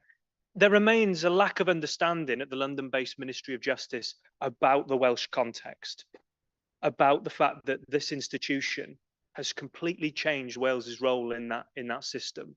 There's a complete lack of understanding at the London end. And I've put on the slides there, this is despite the best efforts of MOJ officials who are based in Wales on the ground, who have this kind of tireless job of having to remind colleagues in London that things are different here in Wales. We refer to it in the book as whack-a-mole. So one problem comes up, they knock it down, then there's another one next week and they have to deal with that. It's a constant game of whack-a-mole, trying to remind colleagues in London that there's a distinct context here in Wales and the data is part of that. Another thing worth mentioning, and it's the kind of last time that Uzo and I had any meaningful conversations about this prior to this event, was that in November, I submitted requests for the latest Wales-only data as part of a social justice conference that was held in Cardiff City Stadium. And that included some of the data that I've referred to there. Now, the Ministry of Justice rejected those requests on the basis that they considered them to be vexatious, that somehow they were designed to annoy, rather than as an actual attempt to gather these important, serious, meaningful data. Now, I'm very glad to say that they've now reversed that decision and they're now responding to those requests, indeed as they should. But that just gives you an insight into the challenges that remain here, using freedom of information to get what are very basic information about the system. So there's challenges in actually trying to actually uncover those data. But there are conversations about improving what's publicly available, and I think there is scope for optimism. But let's kind of watch this space. The other thing for me, which I think is important to bear on as I kind of come to conclude, is let's just say the MOJ said tomorrow, okay, you have everything. You put down on a list everything you want, it's all yours. As it currently stands, particularly in relation to universities, my colleagues from universities here can talk to this as well. You've seen it in the news about cuts to universities in all kinds of different ways. Even if they actually made this available, we haven't got the capacity to do all of the kind of work I referred to earlier about how there's a need for more sophisticated, in-depth understanding. We haven't actually got the resource to do it. We don't have enough people doing this kind of work to actually use that data. So even if we got what we wished for, there are major limits at present in terms of what we could actually do with it. So, you know, shock horror, academic calls for more money into higher education. It wouldn't be an academic talk if someone didn't ask for more money. But there needs to be some additional investment to actually make sense of this stuff, to go beyond every year just simply putting those data out there, pointing to the problems. We need to go further and actually understanding them in a far more in-depth, detailed way. Now, the Equality and Social Justice Committee that Uzo and I gave evidence to actually recommended the establishment of a Welsh Criminal Justice Observatory that could do this type of work. This followed our own evidence from the Wales Governance Centre, where we made that kind of recommendation, that we go beyond just simply putting these data out there on a yearly basis, that we can actually do something more systematic, more serious, and perhaps more kind of lasting. Sadly, the Welsh Government did actually secure funding for justice research, but they moved away from the idea of a justice observatory. Now, despite that setback, I think it's still something that needs to be returned to in the future so that we can kind of come back to some of these problems. So to conclude, I think there are three takeaways. Firstly, there is a Welsh criminal justice system. It needs to be talked about. It needs to be taken seriously. Yes, we're part of an England and Wales system, but for the reasons I argued at the beginning, there is a distinct space here in Wales, and we need to take that seriously. That's really important moving forward. Secondly, there is irrefutable evidence of racial disproportionality in various stages, almost all stages of the Welsh criminal justice system. It's really important, even though those data are limited, it's really important that we make sure that we continue to expose those problems and those challenges. It's not enough to point to the Lamy review. It's not enough to just simply point to a report that was maybe done by us 2 years ago. It's a constant job of making sure every single year this problem is returned to, the latest data are gathered, and we actually take them seriously. And then the third thing, I think, and this kind of maybe like takes us off into the rest of the day and conversations with people networking later, is how can we go further? What can academics and civil society groups and organizations do to ensure that that evidence is produced, and we can actually use these data to maybe try and address some of those challenges and problems that I've referred to. Okay, and with that, and yet another reminder that the book is still available, I will conclude. Diolch yn fawr.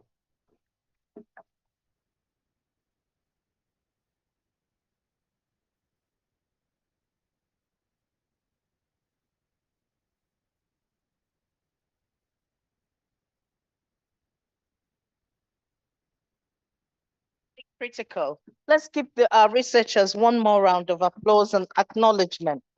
So we've heard about cyberbullying, online hatred, especially during the pandemic directed against the Asian community. We've heard now about the need for this criminal justice observatory.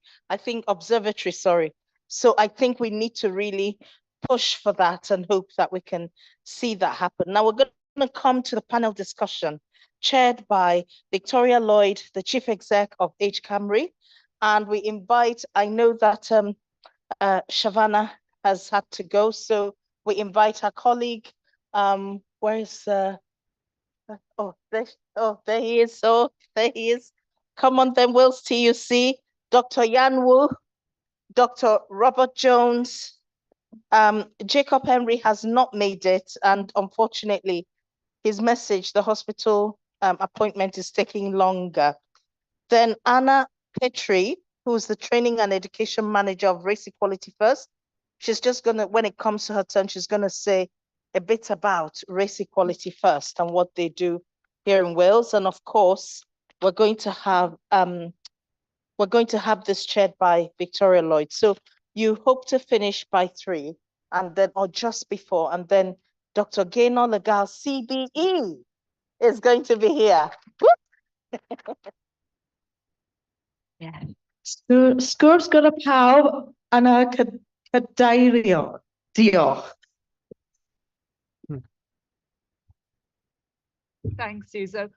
Can you hear me? Is the mic picking up? Yes, brilliant. Thank you. Well, welcome to the panel. It's been an inspiring day so far, and those last 2 sessions, I think I learned so much. So thank you all. So my name's Vicky Lloyd. I'm the Chief Exec of Age Cymru, and it's really great for Age Cymru to be part of the session today. For us, we look at age discrimination a lot. And so that intersectionality between race and age, I think, is something that's really important and something that we're really interested in. And I think it cuts a lot across a lot of the other discourse we've heard this afternoon. But this session is for you now. So does anybody want to start us off with a first question? We've got a microphone there for the lady here. Got any microphones? Or would you like to stand up and ask a question? My question is about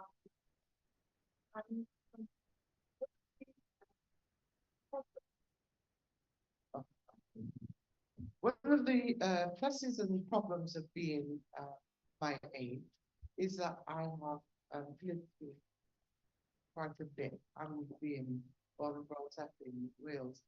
So those stats are not new to me. Yeah, the same problem, the same statistics. County survey, which was stopped, showed exactly the same thing, disproportionate way in which Black minority ethnic people are treated. So my question is this. Today is about celebrating the United Nations for elimination of racism. And last week, in the Commons, they argued against the sensitive board, I've forgotten that, which used those same statistics to say we have to change the way that we center. How do we move from the gathering of data to actually using that data to make changes? That's my question. Yeah. Yeah, I mean, wow. Yeah, that is the million-dollar question, isn't it?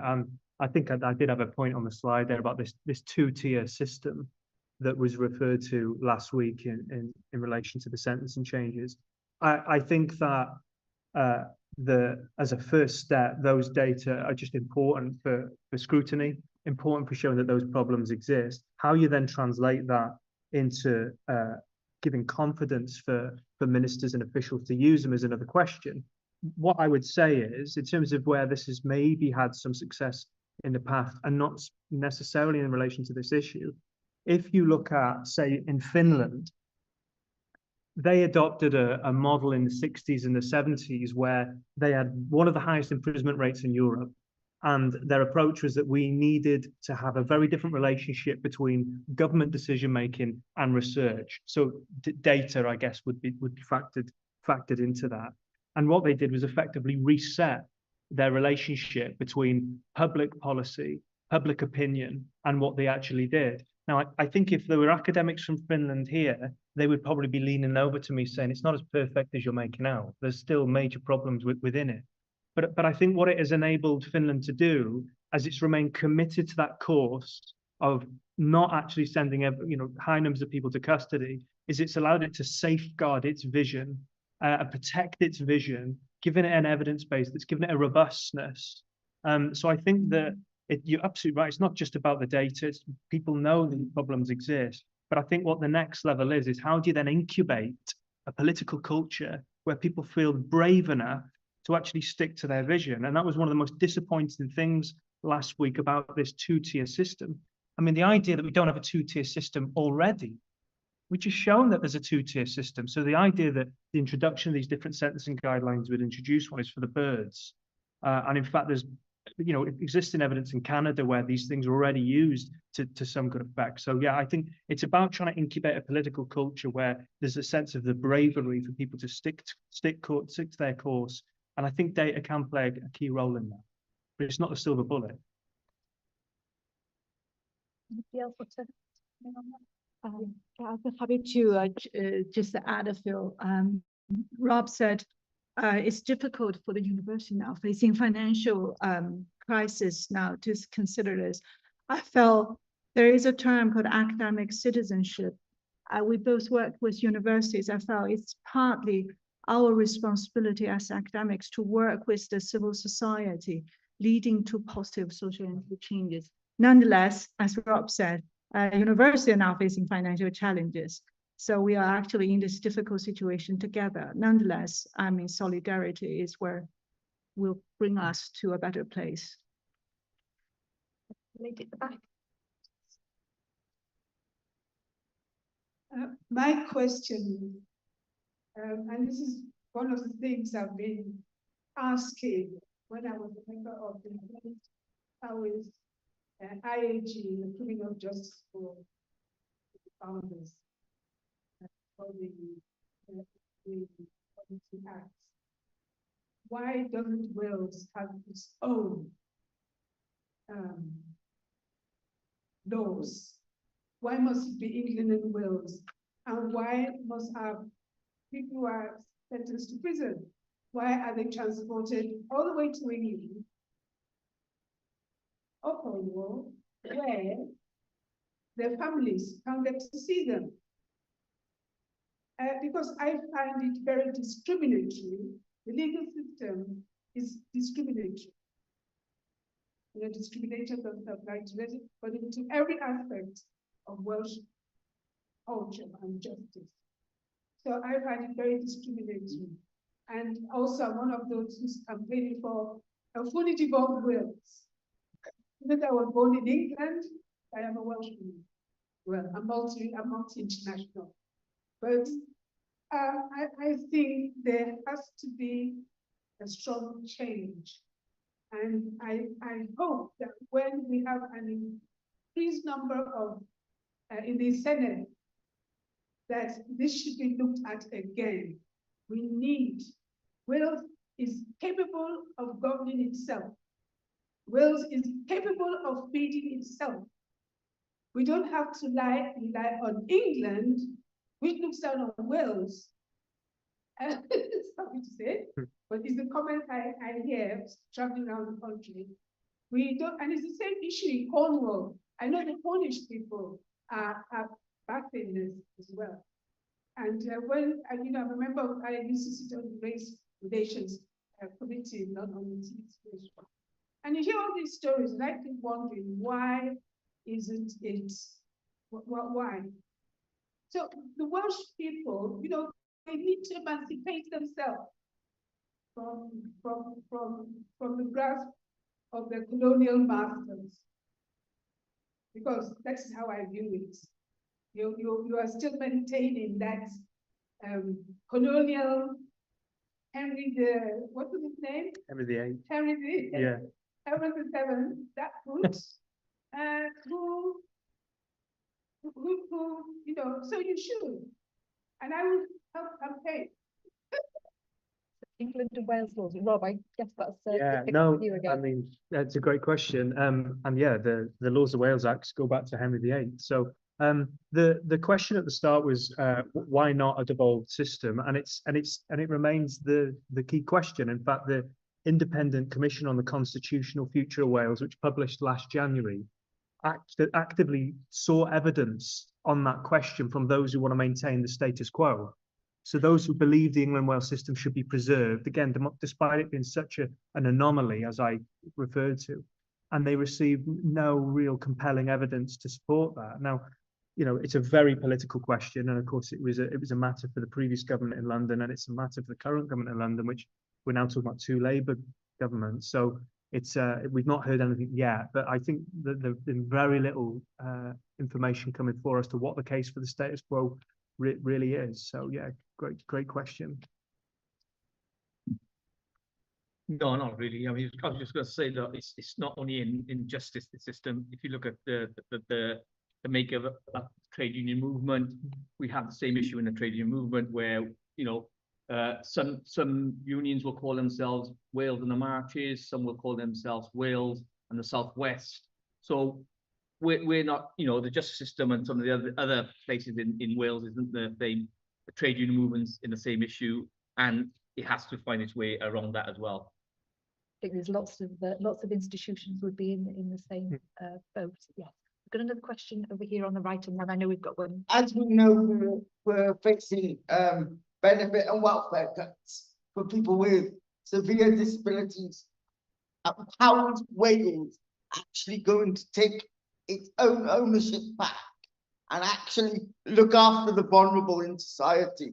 Because actually, if we don't start taking our legal systems back, people who understand the health and social care system here in Wales won't get the understanding from the judges. So actually it goes to the more fundamental human rights for me of actually people having voices. So my question is directly to Rob. What have we got to do today to make a real difference? Yeah, it's a great question, isn't it? It's a great question. In terms of what we can do, I don't know, other than what we talked about in terms of us being good citizens and making those points, civil society groups campaigning, making those arguments and those noises. You know, in terms of justice devolution, it's an interesting one in that the Welsh Government minister has said that the Welsh Government are now beyond making the case for devolution. They're now going to prepare for devolution, which when I first heard that sounded really bold and something that makes sense. But if the case is being ignored, at some point you have to go back and make the case again. So I think that this new issue that's been, of course, as a consequence of the budget, reaffirms the need for the case to be made again in those different ways that you've explained. So I think it might just simply be a case of, again, reasserting that case, again, re-underlining why it's important that those structures align for the different reasons you've made as to some of the ones that I've made in my talk. So I think it's maybe just a case of banging that drum again and again and again. And the history of Welsh devolution speaks to that. There's a devolution settlement. It doesn't work. People say it doesn't work. The people who run it say, no, it does work. They keep saying it doesn't work. The people who are responsible say, okay, you were right, it doesn't work. It then changes, and then we have the new iteration. So the history of Welsh devolution almost tells you just keep on making those arguments. And eventually the people who at the moment say these structures work perfectly, they're fine, the history of devolution tells us eventually that changes. That's the optimism in me. Yeah, it's okay. AJ, did you want to? I mean, just on the behalf of TUC and TUC Cymru, you know, we've made it clear to government that we're not happy with changes they want to make to the welfare, and that's all we can do. We can voice our dissent to government and say, look, this is not the right choice that you're making, and that's what we as the trade union do. I think that point about devolution, the process, not an event. It's civil society is the way to move things. So everybody's got an opportunity to do their bit, haven't they? Lady in the front here. Thank you. My question is to Dr. Stearns as well. It's to do with what you said about the evidence obviously being there, and we all know and recognise it. There's an event, as you know, that happened here in Big Town 30 years ago, where a sex worker was killed and 5 men, black men, were arrested, and so 3 of them were imprisoned. And when they were asking for the evidence, when they found actually the perpetrator, it was just thrown under the table. And people in this area, in particular, west of Cardiff, feel that injustice has never been quashed, you know, and answered for.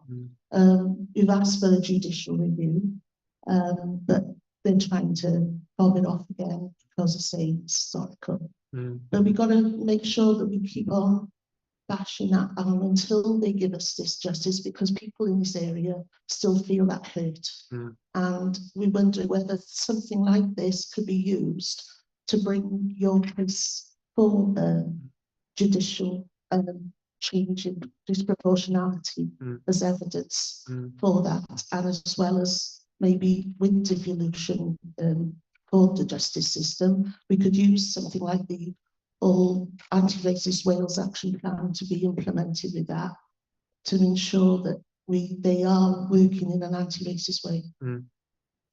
Yeah, I mean, firstly, yeah, I completely agree. We see I teach a miscarriages of justice module at Cardiff Law School, so the case you're referring to is a prominent one for a lot of our students who are not from Cardiff, and they come here and they actually learn about that grave case in Cardiff. It's so powerful as an example to some of the things we talk about.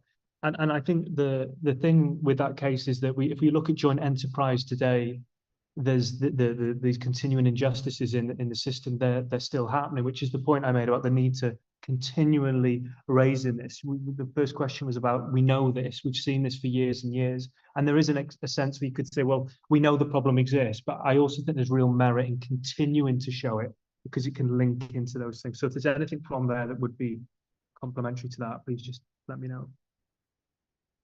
Yeah. Hi, so my question is also, sorry, being targeted here. So I was curious, thank you for the data that you did present, but has any research ever been done on white on BAME crime and the injustice of the way that crime is treated? So, for example, if if I was subjected to a crime and I report it and it's treated in a completely different way to if it had been to a white counterpart, to say from my white neighbor, for example. I mean, this is something that I've experienced most of my life here in Cardiff, and yet I'm not aware that anything, there is any research or that anyone's addressed it or looks at it. How do it doesn't get recorded, there's no way of collecting data or analyzing that, other than if somebody actually complains, well, who do you complain to? I mean, the people who you complain to, it's a chicken and egg. Mm-hmm. Yeah, I mean, so first, off the top of my head, I can't think of research which has done that. But what I do think your question speaks to is the need for, I mentioned about the limitations of data, the need for lived experience. And sometimes I was going to come back to you to talk about that case as well. The need for people to actually tell you about their experience of this system, which is the real frustration for me, and the reason I made the point about the observatory, because you need something that can go beyond these stats, behind these stats. One are stories, but also things that are not covered in stats, what you just talked about there. So there needs to be a full audit, effectively, of what's happened and what continues to happen in Wales, and then you build a platform for actually picking out issues that have been, subject to very little research and we know nothing about. So it's almost, the data are limited in general. That's a clear example of where speaking to people can help illuminate for someone like me, well, something that hasn't been done before. Well, therefore you put a PhD in place to look at that, or you speak to people about doing that. So I think it's important that this conversation, because it helps to join up the dots a little bit, where the money is for PhD. I'll have a look down the back of this chair, but yeah. Yeah, I'd like to add a bit. The lady raised a question, I think, touched a fundamental issue of lack of trust from minority communities in the law enforcement or the legal system even. So why the mistrust has come from is probably due to this judicial injustice. So I'm going to do a bit blatant self-promotions, apologies. Rob's book cost money, my report doesn't. So I did another research talking to Asian community members about their experience of racism during COVID in Wales. there's exactly like you said, several members, they actually first declined my invitation, and all they said, they won't trust me, why bother? There is a lack of engagement. And also there is a lack of awareness as well. During our workshop, we also found that some of our members, for example, they believe I can only report the hate crime if I'm the victim. They didn't know is you can, as a witness, you can report as well. So I think that's actually probably there is an urgent need probably for communities and a law enforcement unit and also academic can be the bridge to make us all work together, kind of make people become more knowledgeable about their rights. Mm-hmm. We've worked Rob quite hard for the last few minutes. I was just wondering if the other panelists, if we had a really wide-ranging conversation throughout today, and I wondered if there was anything you wanted to kind of reflect on from today, from your perspective, that something you want to kind of take hold of and for people to take home today. To summarize the whole day. Well, just We what know a things lot. you. Well, I think it's been really valuable to be a part of all of the conversations today and look at the intersectionality, of how racism does impact lots of different individuals in different ways. It's hard to take one thing away. I think the research is so important. All of the talks we've had. So I don't know, to be honest, I'm finding it difficult to think of one key thing because it's all been really, really important.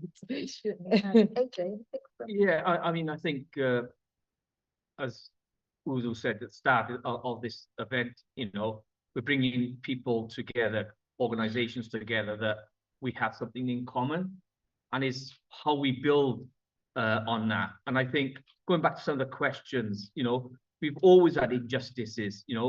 Somebody who was born in Swansea, lived in Llanelli, came to Cardiff when I was about 10. I never had racism against me until I came to Cardiff, believe it or not. Yeah, so we all have our journeys, our stories. I can go back to Stephen Lawrence when Stephen Lawrence was murdered, the way that trade unions and organizations were saying, look, these people killed Stephen Lawrence, and now we see in a newspaper that one of them has actually come forward and said, yeah, I was there. But we'll always be here fighting for justice. We'll always looking for other organizations, allies out there to say, look, how do we all link up? We've got more in common than divides us, and how do we turn the negative into a positive? Because what we're seeing around us at the present moment, you go on any social media platforms, there's more hate than good. So how do we bring the good away and put the hate away? I think that's what we have to build on today.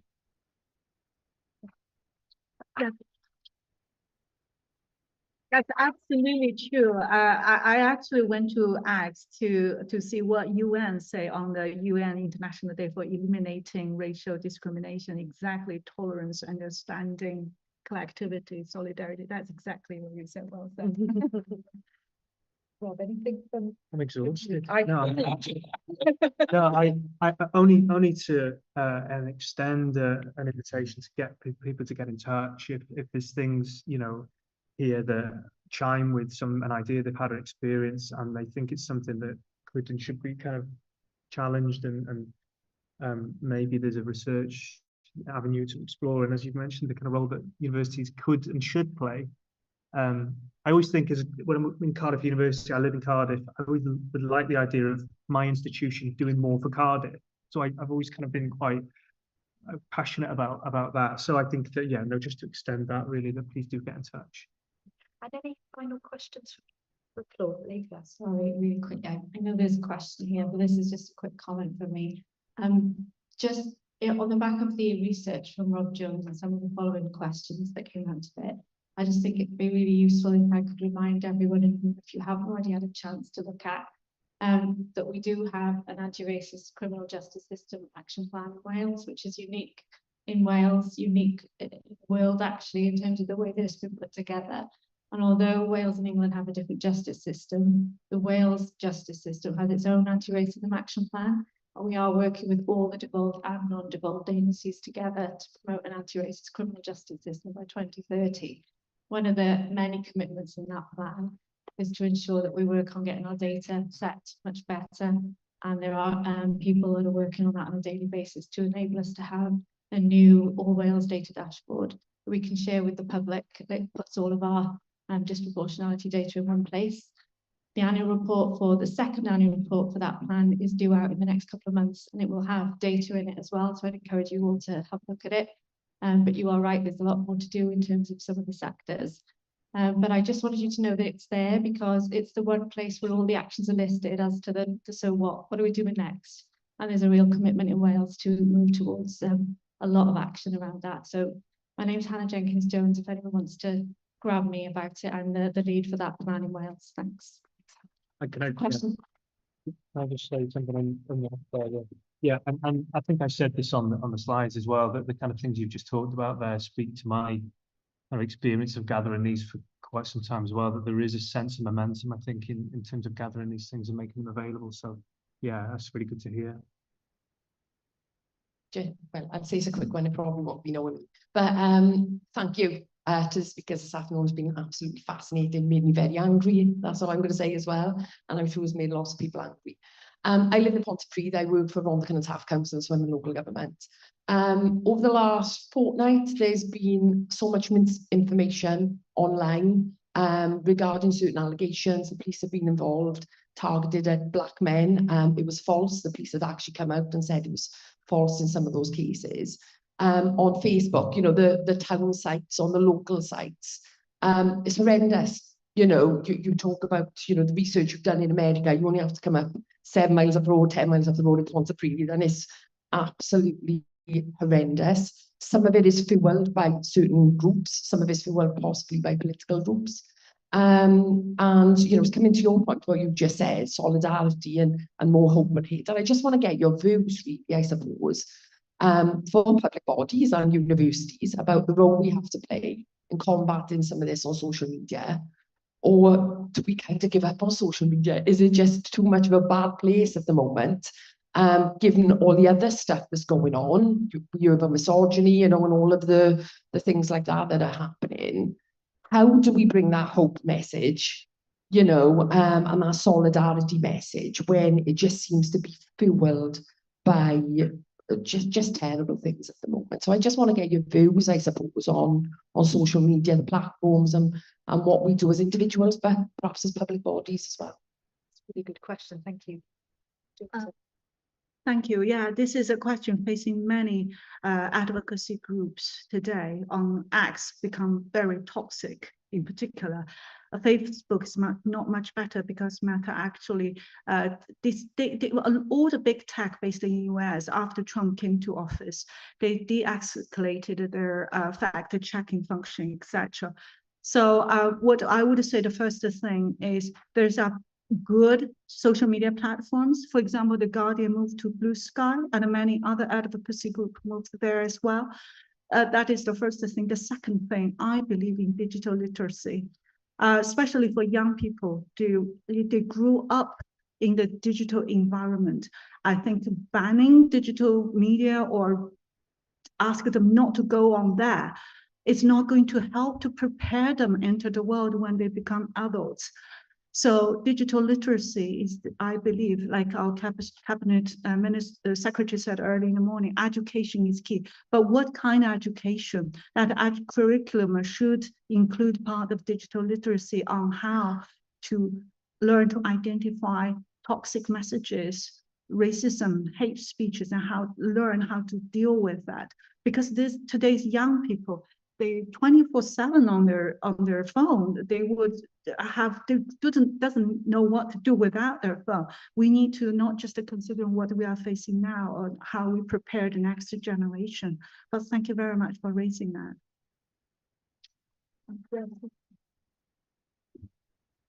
And I think it's going back to what comment I made earlier on about, you know, if you look at social media, it is toxic, but there's some good stuff on there as well. There's some real good information out there as well. And it's how do you divide that the positive from the negative?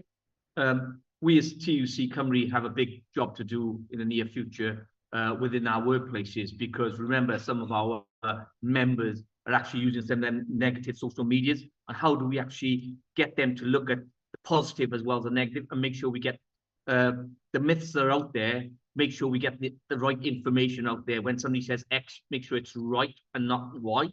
And that's what we're trying to do in the trade union movement, is to talk to our members. Members who say we're going to vote for reform, we have to ask them why they're going to vote for reform, you know? And I think the days of calling everybody a racist because they vote for a certain political party, I think them days are gone, you know? And I think we have to engage, and we have to be positive in how we engage, right? And listen to people. There's always going to be people that you're never going to talk out there voting for reform, but there are people out there listening. And some of the data that's out there now telling us that actually there's people who say they're going to vote for reform, care about the climate, care about employment rights and other rights around us as well. So there's positives to be taken away.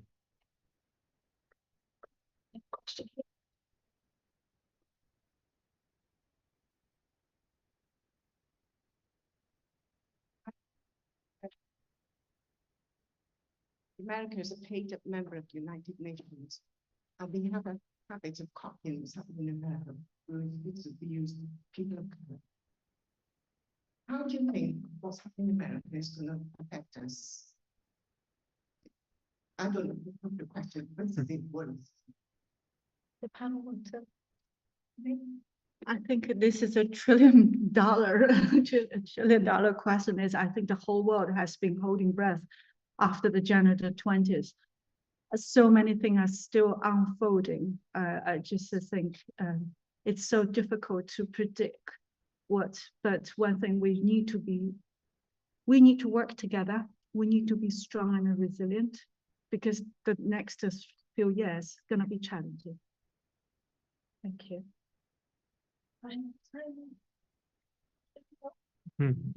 Want to hear the conversation. Please thank our panel chair. When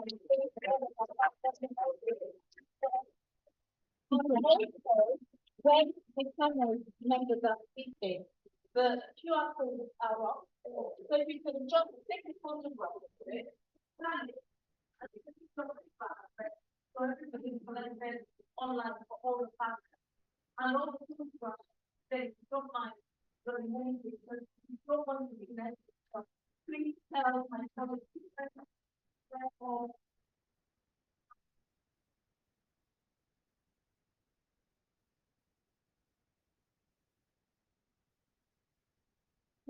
get all the photographs to all the partners so that you can all tweet from your official places. Thank you to all those tweeting. We're live streaming this, so more people are joining us, but please do fill in the QR code, especially if you're not a partner, so we can see how you found today. That's really important. Now, Ify, can you bring the program, please? So we're going to the next section, and we want to warmly welcome the speaker who's going to talk on, we're going to invite our wonderful Dr. Gaynor Legal, CBE. Woo, and she is the chair. I nearly broke the mic saying that. We're so proud of her. We are so proud of Dr. Gaynor Legal, CBE. She's one of the amazing, honestly, treasure heritage gurus in Wales. She hates a fuss, but we got to keep embarrassing her. She's the chair of the Tiger Bay and the World, the Heritage Cultural Exchange in Bute Town. And Bute Town, as you know, is a real heart of the community in Black history here in Wales. And I know she's accompanied by Humi Webb, who is a solid founder of Black history. She's waving from there. We won't let you get off next time, Humi. You'll be talking. So she's going to speak, and then she's going to chair a panel immediately made up of Ali Abdi, Hadassah Radwe, Aniban Mukhopadhyay, and Star. And I know that our Children in Wales chief exec had to go, but has asked if he could just pop in and talk a bit about the Children and Young People's panel, along with Ali Abdi, who's going to represent the National Ethnic Minority Youth Forum for Wales. Pastor Hadassah will represent the Windrush Elders and Black History Education. Aniban Mukhopadhyay, Senior Project Officer for Kiran Kumri. Star Moyo, Equality, Diversity, Inclusion Specialist with the Sub-Saharan African Partnership. So, yes, welcome, Dr. Croeso I Gaynor Legal. Cyntaf, pawb. Hello, everyone. I don't know why I stood up so soon. I knew Uzo was going to give that massive introduction. Anyway, I've been asked to talk about art and culture, and what I want to do is to share with you some reflections of my own. Yeah, and really, I want to hear from you more than from me. And I want to begin by saying I'm certainly not an expert, okay? Since I chaired the commission that looked at commemoration and memorialisation in Wales of statues and things associated with the Atlantic slave trade, people assume I'm an expert in culture or that I know something about it. I don't. Yeah. So so don't expect any words of wisdoms or things that you've never heard before, because you'll go away disappointed.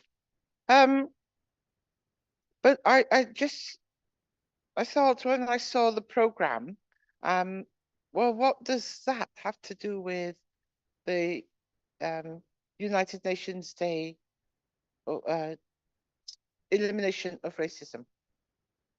And I remember it's about it was 1970. We held a demonstration, and to commemorate, as it was 10 years since the Charlottesville massacre. So the idea was that we marched through town, and then some of the group threw these big caps, like they've made bangs anyway. And the others of us had to fall on the floor, demonstrating the way in which the South African police shot the young school kids in Charlottesville. So all was going well. We got just past David Morgan's, as it was then, and the bang went off and we fell to the floor, but it was too early, so it messed up the idea, but because we were supposed to have done it near the city hall. However, one of my friends, as she threw herself to the floor, landed in a load of dog's mess. So what's the connection between today and then? That as you move through life and you try to combat, you march, you demonstrate, you're likely to fall into a load of shit. Because that's what life is about, yeah? And our culture is about struggle. And I'm saying our culture because I'm talking about Wales, is a culture of change and struggle, of rebellion, of success, of failure, that have never given in. So I thought, what are you going to rabbit on about today, Gaynor? So I said to myself, start with what you mean. And I looked at the definition of culture. As a social worker, I knew very clearly what a culture was. I'll read the definition, and it was a definition I worked with throughout my time in social work and social policy. So culture means a shared belief, behaviors, objects and other characteristics that distinguish a group of people, encompassing language, customs, values, norms, and material possessions. It's learned and transmitted through social interactions within a group. So when we talk about culture, we all have a culture of some. When we were trying to establish Baozo, we had a couple of Chinese women in the group. And so, well, you know, what are the Chinese doing here? Well, what are the Africans doing here? What are the Indians doing here? And we had to sit down and really concentrate and discuss openly and honestly why we were involved in the same group. And it was because we had a common cause, yeah? And that we were all the victims of racism and discrimination. And with that common cause in mind, we move forward. And we had to recognize that we all had the culture and was equal and worthy of recognition and respect. So when I hear these conversations and I'm being more and more drawn into them because I'm some sort of a quasi expert, and they talk about culture, and I do say, what do you mean? Now, what do you mean by culture? And in the latest groupings that I've been involved in, they are talking about what has been defined as high culture. Yeah, posh people's life, I would have called it when I was younger. How many of you here go to opera? To the opera? It's the opera. The rugby, the opera. Have you noticed that? How many people go to see opera? Yeah, listen to classical music. Yeah, you're posh. That's high culture. Yeah, and high culture in the sort of big definitions refers to the cultural products like art, music, and literature that are highly esteemed by society, often characterized by sophistication and intellectual depth, typically associated with higher social classes and education. See? And we carry that nonsense with us, you know. So in terms of culture, we divide ourselves by, we think we are better, we know more, we're different, so we'll do this and we'll do that. Well, we all have a culture. The problems, I think, and this is what I'm throwing out to you, Isaac talked about the exhibition he was trying to find a home for, and the National Museum saying they don't have the space or resource to house it. There are little groups all over Wales, little and middle-sized cultural groups all over Wales that produce art and literature and music, but they are not acknowledged. Wales traditionally has had this, we used to call it a brain drain. Now I call it a talent drain. And young Black people, and to your point, when I use the word Black, I'm not talking about the color of your skin. I'm talking about a common experience of discrimination and racism. It's not about skin color. It's not about the language you speak. So young Black people from across Wales are either leaving Wales or being trapped in struggling to make ends meet by doing part-time jobs and perfecting their art along the way. There is still a closed door. The BBC still operates an old boys network. And if you have a family member who works for the BBC, you're more likely to get a job with the BBC than if you don't. And that is the truth of lots of institutions in Wales. And that has to change because Wales has changed. Yeah? We are losing our talent. We are losing talent to England that really doesn't appreciate it, in my opinion, anyway, or need it. But we appreciate it and we need it. And we must nurture our youth or our youth will leave us behind. Yeah? Thank you. I made some two pieces, well, a page and a half of notes as we were going on, trying to link. So Sue James said when she spoke, history does not stay in the past. Yeah. So I'm moving over from culture to heritage, which is much closer to my heart. Yeah. Because our heritage is our foundations. It is the rock on which we stand, on which we nourish, and which we grow. And our history is part of our heritage. And as Sue says, it doesn't stay in the past. It's useful to set the direction rather of the future. And we need to and should be learning from our histories, not repeating the same mistakes. And I talked about what happened in 1970 with the demonstration. The stats we've heard back in the day, 1970s, challenging the police over the way they treated us, particularly black boys, and the way that we were locked up, and the way that the police responded to complaints by us and by white partners. That does not change significantly. Yeah. And one of the things I'm used to saying, and people are getting fed up now, is racism is the same dance, different tune. Yeah.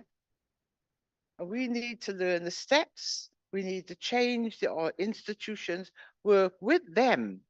And they do want to, because audiences are falling in opera houses and museums, etc. They want us all, everybody, to go in. It isn't this demarcation of colour and working class, you know. We all need to go in, and we need to take our children to these places so that they see them as theirs and as part of theirs that they can share and learn from. We need to do that. Let's not wait for other people to do it for us. And the last thing I want to talk about is, money. So Rob talked about the universities. I was with a group of university people over the weekend. I was in Liverpool, and they were all moaning about the cuts and things. And I was at another group a couple of weeks ago that were all to do with culture, arts, museums and stuff, and they were moaning about the cuts. So everybody is looking for money. Yeah. And whilst I was on the Zoom meeting with the about the culture in Wales, the donor, my husband's been ill, and the district nurse came back because she had left her kneeling stool in a house. And she came back and she said, I've got to come back. I had to come back for that because I had to buy that out of my own money because we haven't got enough money. The NHS is short. And I said then at the Zoom meeting, that's what we're up against. We can't fund our nurses to be properly equipped. How are we going to talk about museums? So I want to leave you all with a question. I think culture, heritage is important, but where does it stay in the rank of needs? Thank you. Thank you so much, Dr. Gaynor-Legal, CBE, and you're going to chair the panel. A lot of thought there. Can we invite the Director of Sub-Saharan African Partnership, Fathili Magiga? He's here himself to sit on the panel as the specialist from his own organization. He's one of our partners. Please welcome him. Mr. Aniban Mukopadia, who's the Senior Project Officer, Kiran Kumri. Please come forward. Ali Abdi, Chair of National Ethnic Minority Youth Forum for Wales, and Ify, representing the Children in Wales Policy Forum, and Welsh Youth Parliamentarian. Children in Wales are also part of our partnership. So please come and have a seat. And Dr. Gaynor-Legal is going to chair this discussion on mental health and well-being. So ethnic minority, mental health and well-being. Please try and stay and participate. I also want to highlight that the Home Office compensation team from the UK government are here. So can you just give a little wave? The elders, I know you want to see them. Please have a chat with them after, and you can take a picture with their trophy. Yeah.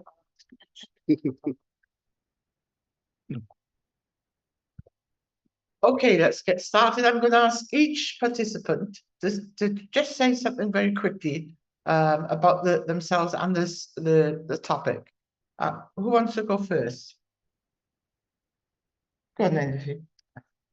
Hello, everyone. I got a little bit of notes to help guide what I was preparing to say for this panel. But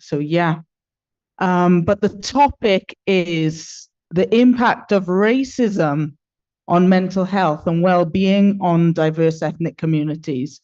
And I have to say that the impact of racism is devastating on these communities. I'm vice chair of the National Minority Ethnic Youth Forum. I'm a musician, as you know, and I work for Race Council Cymru. And myself and Ali Abdi supervise young people ages from as young as 11 to 25 who are in school, university, and many face prejudice and discrimination in their institutions really regularly. This, racism affects young people. They have anxiety, depression, and they have low self-esteem. And I decided to become the vice chair of the National Minority Youth Forum because of my experience in school and to help others who are facing difficulties. Throughout my time in school, I experienced severe bullying, exclusion, and discrimination. In school, I was the only Black child. I felt singled out, and I struggled to fit in. This feeling carried on into secondary school. I can remember times when I was told to sit on the floor and not sit on the same bench to eat lunch with my peers because there wasn't enough space, even though there was enough space. I was told to get, my bag was thrown out the window, and I was told to run outside and get it in time for English class to start. And my teachers thought I was being funny and playing a joke and just fooling around, when in fact my bag was thrown out, all my contents were on the floor. And I nearly missed my English class in secondary school. This carried on throughout school. It was tough. And it's really interesting that Dr. Gaynor Nagal is talking about the arts and culture, because music was my solace. It really was. Performing, pouring myself into my practice, my composition, and in all areas of music, I was just myself. I could be me. That was something that gave me joy. It gave me fulfillment, and it gave me the absolute happiness in whatever I did.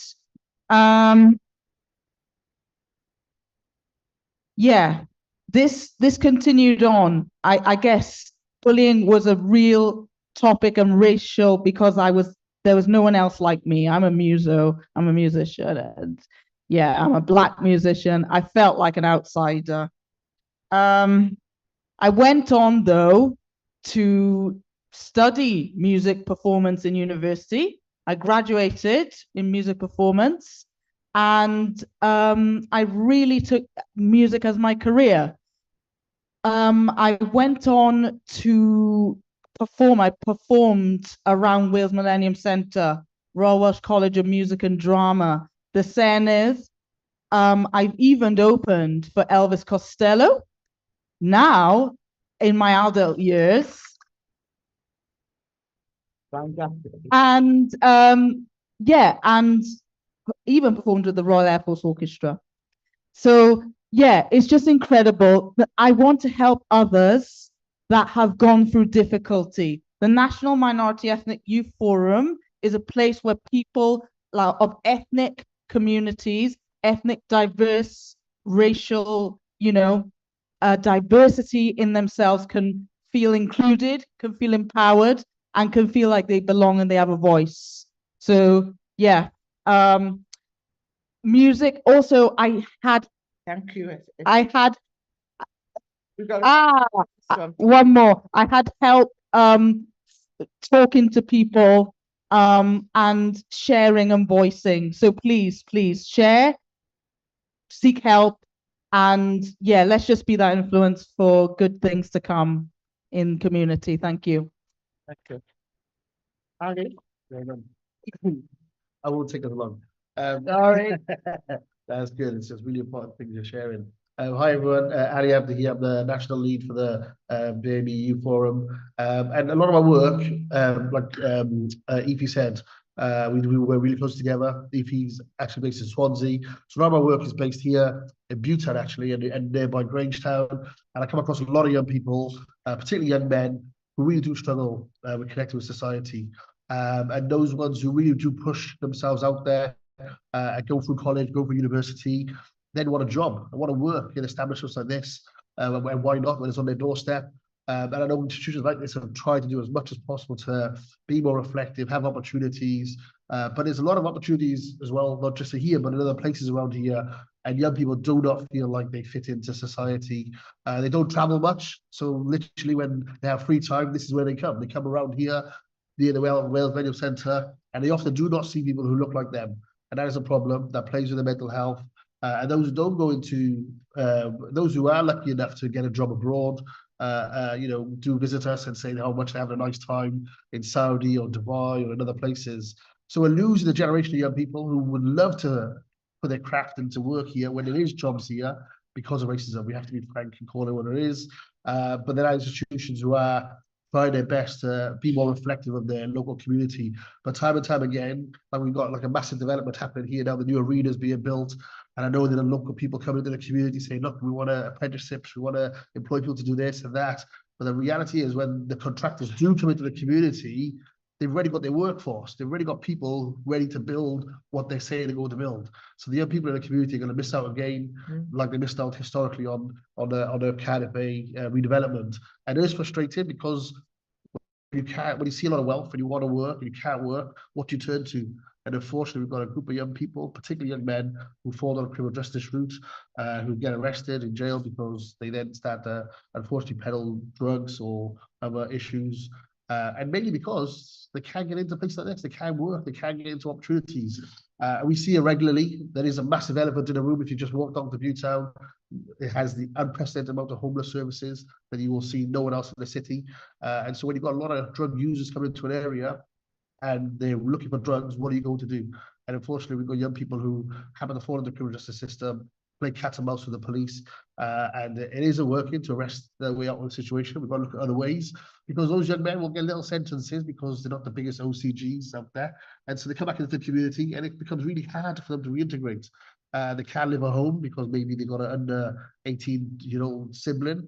So the system is making it increasingly harder for young people to reintegrate back into society. So many young people want to go back to their homes. So many families want to support their youngster who has fallen out of society, but they have to be housed outside of their houses because of the system about ACEs and potentially their younger brother or sister, getting caught up in that. So a lot of change is needed in the criminal justice system, and hopefully we'll get that devolved in the next election. So I'll touch on that, and then maybe there'll be more to talk about. But yeah, mental health is real, and particularly amongst our young men in our community. Thank you, Alan. Thank you. My colleague, you obviously have covered quite a lot. And I'll be honest with you, I do feel a bit of an imposter here today because Star Moyo, who's our mental health nurse within Sub-Saharan Africa, supposed to be sharing her knowledge, especially within the project that she's been part of, the Jamii project, which is looking at health and well-being within Black communities here in Wales. So there was a lot of wisdom and knowledge that she could have shared. And unfortunately, she couldn't make it. And then Sarah was supposed to come. Again, she fell ill. Here. I'm here. But just to say in short, for me, on my part, I think, especially working with Black communities here in Wales, you've seen quite a lot happening over the last few years. There is past trauma that comes with racism, generational trauma, which I don't want to go into it so much. But really looking at the last 4 years, you're looking at Black Lives Matter and what happened during that time. The movement was led by young people. They felt the frustration of what's going on across the country, globally as well. And I think the frustration is still there. I think with that also it's affecting people's confidence, it's affecting the way they engage and connect with communities, and also how they pursue to live their lives. You touched into about heritage and culture, and the role of young people, or the ability to retain young people within Wales especially. I do some work within the creative industries as well, and a lot of young people decide to leave Wales to go to London and work in TV and film, and you can still speak to them up to now. If someone is doing some work as a trainee for a production company. They never progress. They've been trainees or trainees assistant for 5-6 years. They can't progress to become an assistant producer or a producer and move up the ladder. Why is that? Racism. And part of it, not just racism, but there's other factors, but we can't rule out the fact that racism is also there and affecting their career pathways. I don't want to spend too much time because I think there will be more questions. I'll just pass on to my colleague very quickly.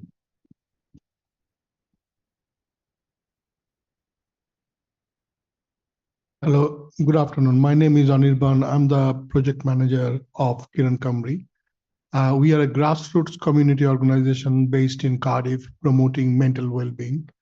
And we have got 3 pillars. We have got the 3 mantras we want to work on is engage, educate, and empower, because we are open to all non-political, non-religious. So we have about 480 people we connect throughout Wales on daily basis through our weekly, monthly, quarterly, and annual activities. So regular 7 days a week, we provide activities.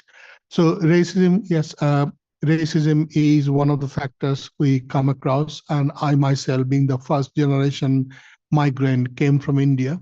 I was at the receiving point of racism myself on more than one occasions. So what do you do about racism? So I think we have a very long and strong colonial history in which we witnessed by the people of India. And from my understanding and from our collective knowledge, we cannot control the time limit when the racism is going to be ended. But this is within our control how we deal with racism. In most of the cases we found, and that's a collective reflection, it is based on ignorance at one point, and also it is based on the inability on the part of the recipient to remind the limit of the person who is actually practicing racism. So the person who is receiving the racism is not able to remind that you remain within the boundary, or the person is not capable of finding the ways or means of putting a check on the person who is actually practicing racism. And so we found that in order to deal with racism, and that's also when I say we collective, when we deal with racism, is that dialogue is one of the main things that I've got like a time and time I found this one, even from a fellow Pakistani person. He told me that I thought you are a very like a proud and person who doesn't want to mix with others. Why? Because he didn't smile at me. So the point we start talking to each other on an equal platform, most of the problems can go. So the opportunities we create, and I'm borrowing the words of all of the like experts here, we create the opportunity for dialogue by inviting people from diverse backgrounds, from ethnic background, global majority, from the white background, to come and join actively, not just by sitting, actively join into something which is based on arts, culture, and heritage. So that's our area. We invite people to come and join together. Just one example and finish. Last year, during the 25th, because coming after the Christmas, we offered our services throughout the hubs in Cardiff. So we organized, so I was speaking to the hub manager, Land of Hub, and I said to Joe, Joe, what can we do just to highlight the Christmas? And Joe said to me that wreath making is one of the very popular festivals and is very costly. So we said, let's do a wreath making festival then. Me being a brown person, is organizing a wreath-making festival. Wreath is there in India. So it was easier. So we had 2 sessions, one at the Rudipenny Hub, one at the Gavalfa Hub. And the people from across the like a diverse background, we all went in and made wreaths, which was a big success. People can come together, share things about each other, be open about asking questions. So the dialogue is absolutely important, and our main aim to create dialogue among the diverse people in our community. That's all. Thank you.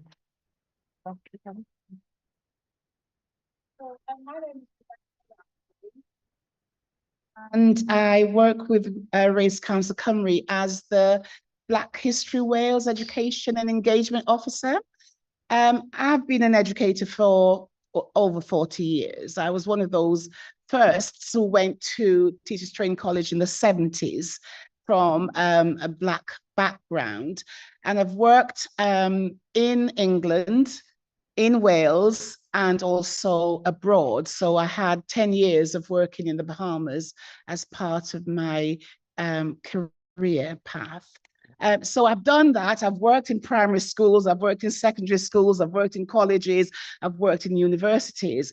So you could say that I've had the whole gamut of the educational spectrum in terms of how the curriculum is delivered, and also in terms of those people who are learners and their outcomes. So I've seen many times in terms of the discrimination with children from Black, Asian, minority ethnic backgrounds, and how they have not attained as highly as they were predicted to, or they have not been able to stay in school because the exclusion rates have been so high for them. So on that, during the lockdown, we looked at having a project which is called Standing on the Shoulders of Giants. And this project was really to look at any year 11 pupil in a school in Newport who was from a Black, Asian, minority ethnic background, who wanted to become a journalist. Because the research shows that there are few people who are from those backgrounds who are actually journalists. And we wanted to ensure that they were able to write their own story. I just want to read this quote, because it says, it's an African proverb, which says, until the lion tells his side of the story, the tale of the hunt will always glorify the hunter. And so we wanted them to become more prolific in their own writing, as well as being able to tell their own story. So we started this project. It was online because at the time, you know, isolation was happening. And we were able to work with over 20 young people from all across Wales who became part of this project. Well, something stood out when we went through the programs. They had to do several things. For example, we're looking at research skills. So we had lecturers from universities to teach them on that. We looked at oral histories. We looked at the spoken word. But it was their own stories that became very, very, very profound. Because many of them told me that they were experiencing racism, some from the age of 5. Now they're in secondary school and they were still unable to get over the impact that the name calling, the discrimination, all the things that had on them. And so we asked them then to research the lives of people in Wales. And at the time, Race Council Cymru had produced a project with 100 or so influential Black Welsh people. So we asked them to research someone and then to write up in their own words. And that happened. But I was also given an opportunity to be on a panel, and it was to do with the WCVA, and then the Minister of Education, Jeremy Miles, was then on that panel as well. So we're talking about the effect of racism and the fact that for children who have what they call adverse childhood experiences, ACEs, racism was not one of the criteria for that, which I brought to his attention. And I just want to read what there were 10 original ACEs. Physical abuse, sexual abuse, psychological abuse, physical neglect, psychological neglect, witnessing domestic abuse, having a close family who misuse drugs or alcohol, having a close family with mental health problems, having a close family who served in prison, and parental separation or divorce. Those are the 5 original criteria for being part of the program that would help young people with their mental health issues. Race was not fair. And I said to the minister at the time, we were having these conversations with young people who were still being traumatized by what happened to them from a racially aggravated situation. How is it that racism was not part of ACEs? He was very concerned because it wasn't something that seemingly had been thought about, or even at that time, it wasn't listed, let me put it that way. So I was asked to be part of a focused group to look at racism and how it could then be included in ACEs. And I'm really happy to say that it was about 2022, 2023, when it became a part of ACEs for Wales. Now, I'm not sure if it's the same in the UK, in England, but in Wales, it is now, racism is now one of those criteria for looking and helping children with their mental health. My, in just closing, it's about action. It's about taking some things that we can do to ensure that generations won't always have to go through the same thing that we've been talking about. 60 years. And we're still at this stage. I know lots of things have been done and lots of good things have been done, but we need to move forward. There are only 5.2% in Wales of Black, Asian, and minority ethnic people. And yet we've seen statistics that show that they're overrepresented in all of those disproportionate and harrowing situations. And I'll just close by saying this.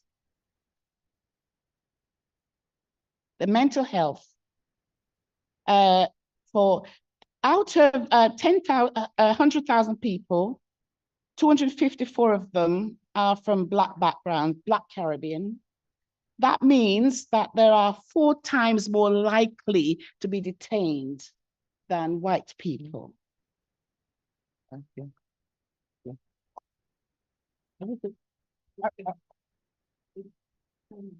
Okay, right. I'm going to. We're not going to allow any questions. Sorry, we've got to vacate the premises. I worked as a barmaid years ago, so I'm quite good at emptying places as well now. Thank you all for listening to us. Thank you to the contributors. We covered a huge ground, I think, and lots of food for thought. In consolation, and I hold on to this in consolation, and because I work in groups outside of Wales as well, I'm really proud of Wales. It's my home. When people tell me, where do you come from? I'll go back to where you come from. I tell them I'm here. You've got to move, because I'm not, yeah? I'm very proud of Wales. I love Wales, every part of it. And we are taking the issue of anti-racism forward in a way that no other country is. And we have an anti-racist Wales action plan. That plan relies on every single one of us doing something positive to take it forward and put it into action. Don't wait for anybody else to come and do things for you. Yeah, it's down to each and every one of us. And today we've had information, we've had data that hopefully can help you, or start those reels clicking so you think, oh, I can do this. And you have some people here who are actually out there doing something. So let's close with a big round of applause for everybody.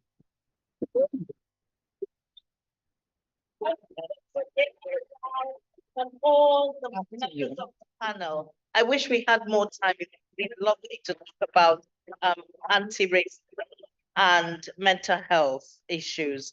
A big thank you to, of course, our wonderful Senate team who have battled incredible difficulties with tech, but you're winning. So right now, I'm going to invite the Business and Partnership Manager for Disability Wales, Miranda Evans, to come forward and take the stand to look at addressing housing accessibility and equity for ethnic minority communities with disabled people. I mean, the priority for us is to touch every area of life in Wales, where we are all leading around issues to do with disabled people as it affects all the people in Wales along the anti-racism route, but also pan-equality. And we're going to invite forward the panel members who are going to also be there, that she's going to talk to and take questions from the crowd. Evelyn James, who's the anti-racism manager at TAIPAL, and Demain Bridgman from Disability Wales, Demain, and Valretta Radway from the Windrush Cymru Elders, Shefali Verma, the Vice Chair of the Royal Commonwealth Society.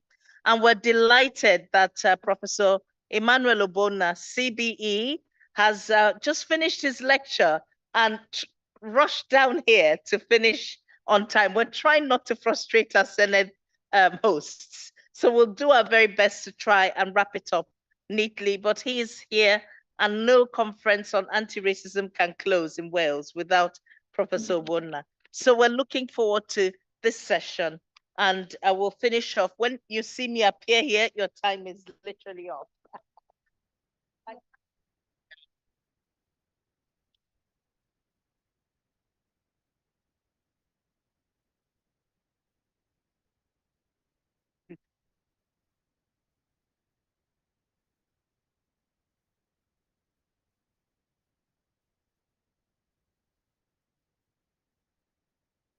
Evans, and I'm from Disability Wales. We're the National Association of Disabled People's Organisations here in Wales. We strive for the equality and human rights of disabled people. So for us, it's about removing barriers to equality and ensuring that the human rights of disabled people are respected.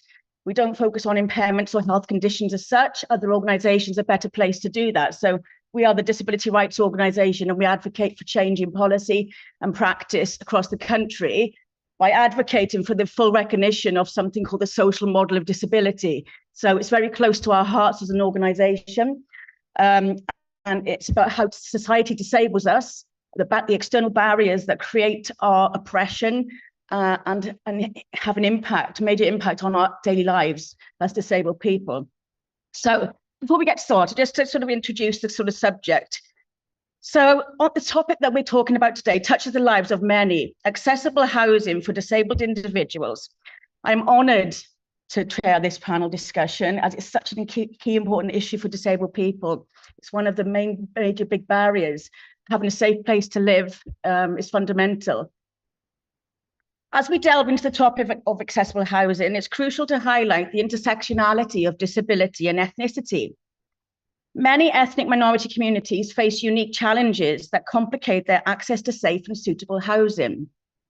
Research shows that disabled individuals from these communities often encounter systemic barriers, including discrimination, economic disparities, and cultural stigmas that can exacerbate their housing struggles. It is vital that our discussions today address not only the physical accessibility of housing, but also the broader issues of equity and representation. We must strive to ensure that policies and programs aimed at improving housing accessibility are inclusive and specifically consider the needs of ethnic minority communities across Wales. This means advocating for culturally competent services, equitable resource allocation, and the involvement of diverse voices in decision-making processes. By recognising the distinct challenges faced by disabled people within ethnic minority communities, we can create a more inclusive approach to housing solutions, one that truly reflects the diversity of our society and ensures that everyone has the opportunity to live in a safe and accessible home.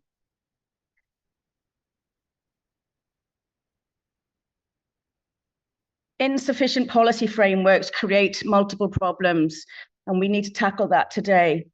We aim to shed light on some of these challenges now by handing over to the panel members, who will share their wealth of experience lived experience as well as knowledge, and to aid in this discussion. Please remember that accessible housing is not merely an issue for few, it's a collective responsibility that requires our attention, creativity and commitment. Together, we can advocate for a future where everyone can enjoy the dignity and security of a home that meets their needs. Such a basic thing to cover, yet multiple challenges involved in meeting that today. So I'll just hand over to our first panelist, Damien Bridgman. Damien is a disabled activist, a key player in the field, in the sector.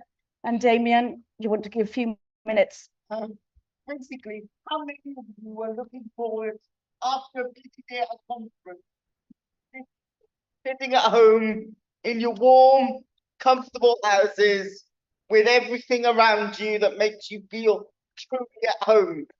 Can I have a show of hands? Because there's people like me that struggle every day to get in the house.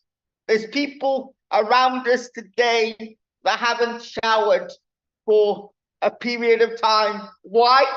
Because social services don't think it's necessary to put accessible housing on their plans. There is people living in houses in Wales, in Cardiff Bay, that can't actually get out of their one room. And that's all they want. That's all they want to do, is actually keep people in what they're calling social housing, but it's not actually fit for purpose. So how many people actually realize that disabled people have to overcome all of these struggles and all of these other struggles that we talked about today, but actually something really fundamental as a home disabled people struggle with on a daily basis? Okay, and just to give a bit of personal narrative, I come from a multicultural background. My stepfather was Afro-Caribbean. My granddad heritage was Romani heritage. But again, I'm one of these, I look white, I've supposedly got white privilege. But actually, if you look at my history, I haven't got any privilege. My disability was caused by medical, hand it to me. Thank you. My disability was caused by medical negligence in a university hospital, Wales, that is supposed to be here for everybody. But again, people like me get excluded. So when I sit here with the privilege I've now got because of my education, and I get to sit with House of Lords, I get to sit with kings, queens, or everything like that. But actually, something that's really fundamental is homes. And I have one final request.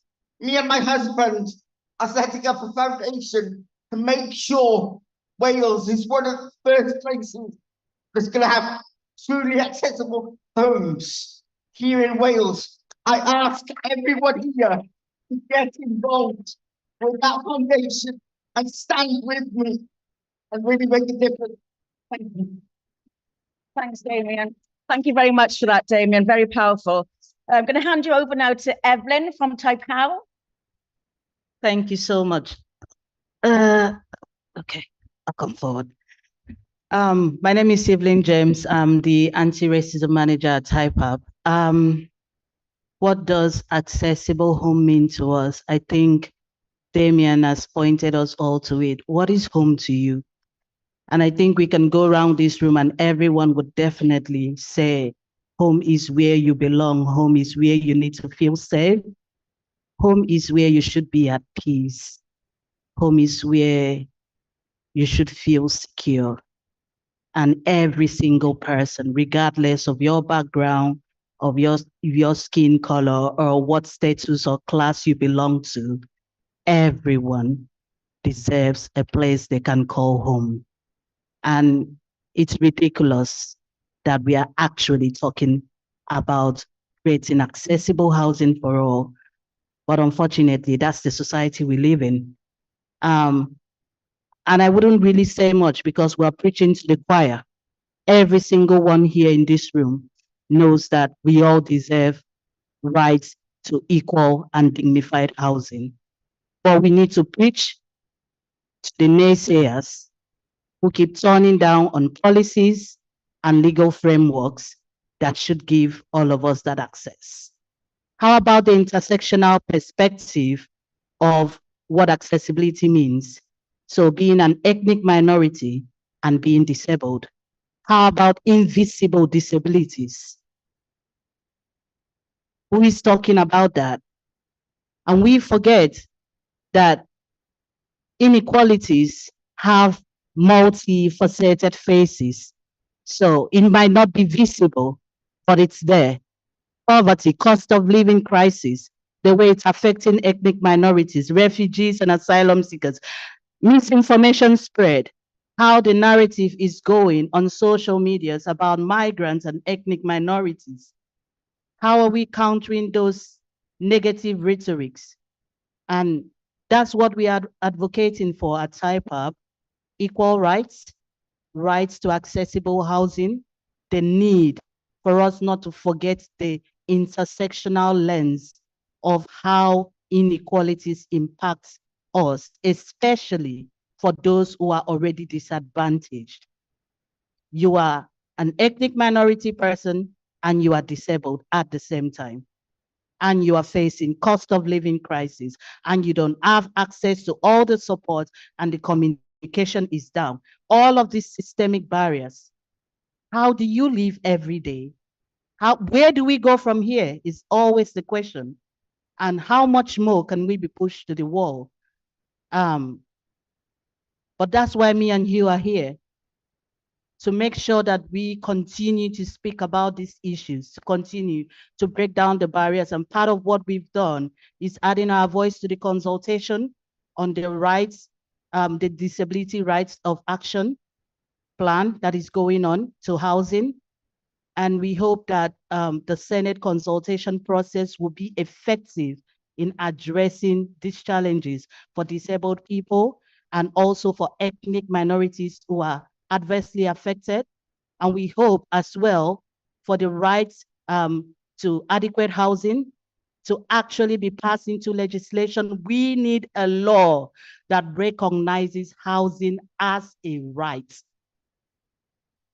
We need a law. And that's what we are advocating for. Until we have laws that are passed into legislation, then we can hold people accountable. Because accountability is at the peak of the issues that we are facing. Who do we hold accountable when we have people who are facing racism? Who do we hold accountable for the Anti-Racist Wales Action Plan? And that's why we're calling on all housing stakeholders, all activist groups to back the rights to adequate housing bill. We need all our voices at the table. And we need you to be part of our This Not Words pledge. That's what we're doing at This Not Words, advocating for wider diversity within housing, in the panels, in job recruitment, in housing policies that are being made. Our voice needs to be present at the decision-making table. And until we are part of those discussions, we will continue to fight this. But that's why I'm here as well, to ask for your support, that when we call on our communities, like the tenants panel, when we create workshops, when we create forums where we need our voices to be present and reflected in the work that we are doing, please don't stay back. Don't say it's business as usual. Your voice matters. Those lived experience will add to how we change the narratives. When we call on our partners to be part of the work that we are doing, like Damien is talking about, like Shelter Camry is doing, like every other housing stakeholders are doing, please don't take a step backwards. Know that your voice is critical to the change that we need. Let's bring those actions to life. We can only do it together. And please reach out to me as the anti-racism manager. I'm here to push those actions to life. The Anti-Racist Wales Action Plan will just be a plan at the end of the day if we do not push for it to be implemented. And it needs you and I to do that job. Thank you so much. Thank you very much, Evelyn. I'm just going to hand you over now to Shafili, Vice Chair of the Commonwealth Society Cymru. Thank you very much. My name is Shafali Verma. I am a Vice Chair for Royal Commonwealth of Society of Wales. I mean, there is a lots of information, and of course, at this panel, we do talk about housing. Housing is biggest issue that we have. At the same time, we have so many buildings popping up all over the Cardiff also. Where is the space for social housing? Where is the space for people with a minority? Where is the house space for the, like you said, invisible disability? So where is all this housing are going? Who's staying and who's making a more financial benefits out of that? So that's what we also need to talk about it, that we also need to see that, you know, we have a policy. What is the policy about the housing? Who is staying over there? And when there is a new building is coming up, how many is associated with social housing? How many are with, you know, with housing with people with any disability? So there's a lot more to talk about it. There is a lot more already said with my panelists, and a lot more information is there. But, you know, this being mindful at the end of the day, everybody's looking at it, so time for us to go now. So, we already covered most of the information, so I'm going to pass it to my another panelist, and she could continue with more information. Thank you. Thank you. Would like to come in now. Good afternoon, ladies and gentlemen. My name is Valerie Rajway. I have to say I know very little about housing, with the exception that we all need a safe home, whether we have disability or not. My background is actually in healthcare, in mental health care over the years. Housing, what I read about disability and housing, well, I knew that I was going to come on this panel, and how it pertains to Black and minority ethnic people, was the fact that 5% of people from Black and minority ethnic groups do not have adequate housing. And I was just kind of quite shocked by that, because I have to say that housing and disability is not an area that I have put much consideration into. But what I will say is that I think it is beholden on all of us to advocate for that, for housing to become more accessible, more affordable for everybody. I mean, right now, the cost of living, I can't imagine how impactful that must be if one is disabled and is unable to work and having to rely on benefits, and benefits that is talk about being reduced, and the impact that would have on one's mental health and one's social position, you know, in the world, in the community in which that person might live. I can speak a little bit about accessibility in housing for people with disability, because I witnessed it within my own family. I witnessed it with my father, and to some extent my late father, and to some extent my late mother, and how difficult it was for us, all of their children, who were fairly well educated, my parents who had worked and, you know, had a small amount of income and their state pension to help them, but equally how difficult it was for them to be able to get aids to make their home accessible, for them to be able to go up and downstairs, and for that to come about as quickly as it was required, for the you know, to be able to get out of the house. And I think those are all of the things that are really, really important when you talk about accessibility to homes.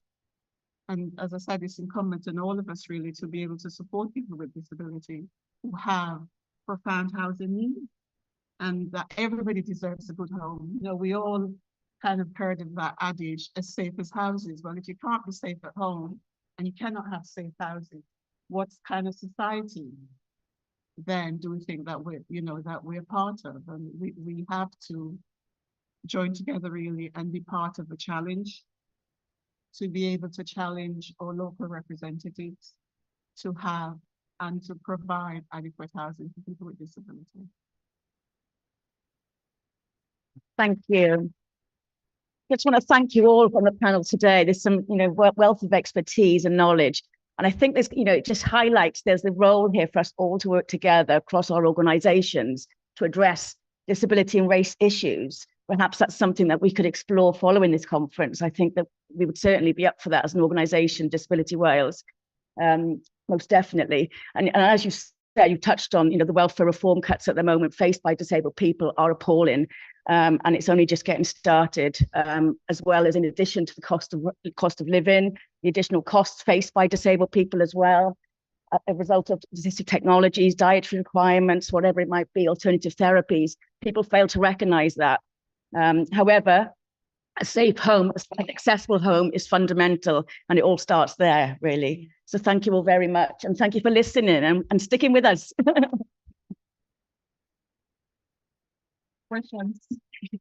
Yeah, so any questions from the room? We have a few minutes, I think.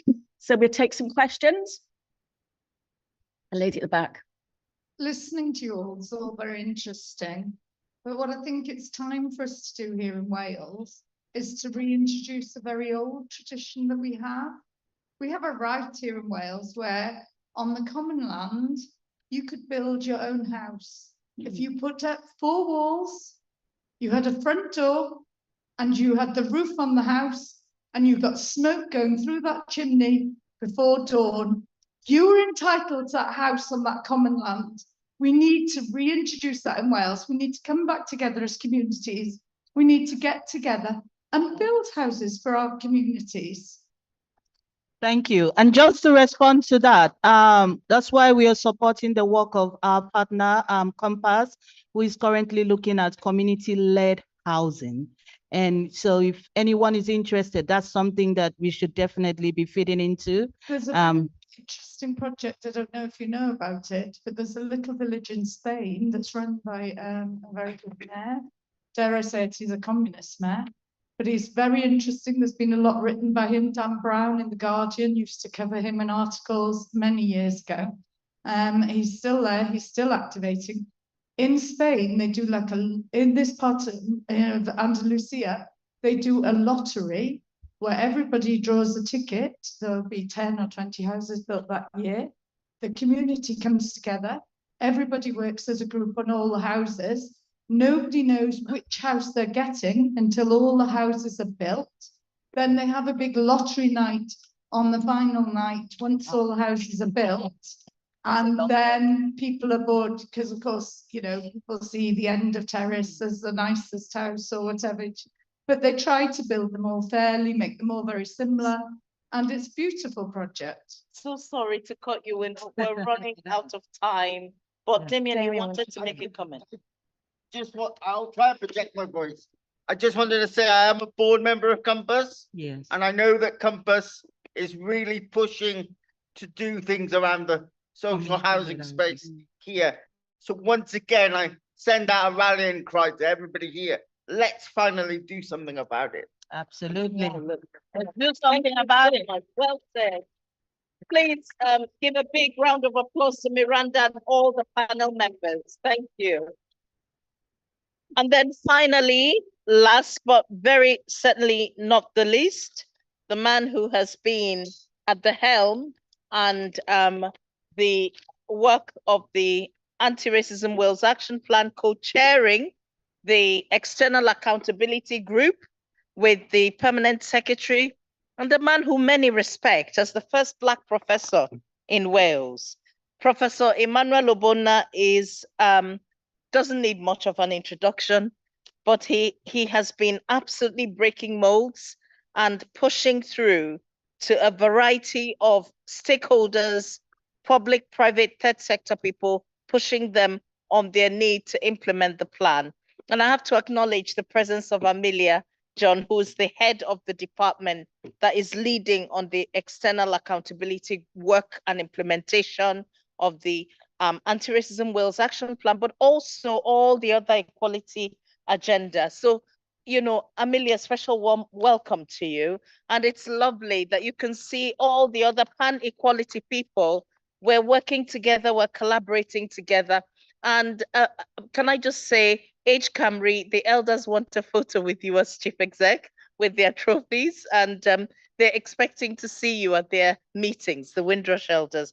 So this is the first time H. Camry is meeting with the Windrush Camry elders, and the Home Office, they want a photo with you as well because you've become quite close, and we're taking the Windrush elders to the Home Office on the 1st of April to show their film in the Home Office. We were told is a historic moment. They've never screened a film in the history of Masham Street. Well, the elders are about to shake the place down. I hope Dr. Sima Malhotra, the minister, is ready for the elders, because the elders are ready for her. So sorry? Oh, security measures have been put in place in case the elders make away with any important bits. Well, trust me, even Prince William couldn't hold these elders down. So brace yourselves for the storm. And a big, big thank you to everybody. I want to thank the Race Council staff, because honestly, Ife, hands up, she has a baby and she is running between her baby and this work. And Wale has a baby. He woke up today. He hadn't slept. I don't know what it is. Everybody in Race Council is having babies. But they both, their children are very, very tiny. Wale's baby is not even up to 2-3 months. And, they have worked their socks off and they've led this work. And I just want to say that, Ife is ahead of comms and is Welsh government that fund her role. Without her role of promoting this, BBC would not have come, ITV would not have come. We're hoping to see something in the news. So a big thank you to Amelia and Minister Jane Hart for this. And also, I want to thank every single partner. Honestly, you guys blew my socks off. TIPAB, working with H. Camry, working with Children in Wales, working with Sub-Saharan African Partnership, the Windrush Elders, the Black History, the Black Lives Matter, thinking of Disability Wales, Women's Equality Network. They couldn't join us this time, but we hope next time we also extend a warm invitation to East, and hoping that more people, Alzheimer's Society came to me and said they want to be a part of it next year. And Kenevin, sorry? See, we need him for 2 days. Dr. Geno Legal is shattered and exhausted. And of course, over BAME Ed, TIPALB, all of you have been incredible. And I just want to thank the researchers, Dr. Wu and her colleague, and of course, Dr. Rob. You guys are incredible. I mean, we need more research like this to help us put the finger on the pulse and keep pushing forward. I want to thank the Senate team, especially the lady who helped us and coordinated today. And I want to thank you for persevering to patch in the United Nations speaker, and also Dr.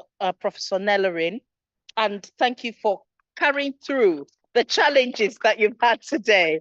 And a big cheer to the catering company. They absolutely wowed us, didn't they?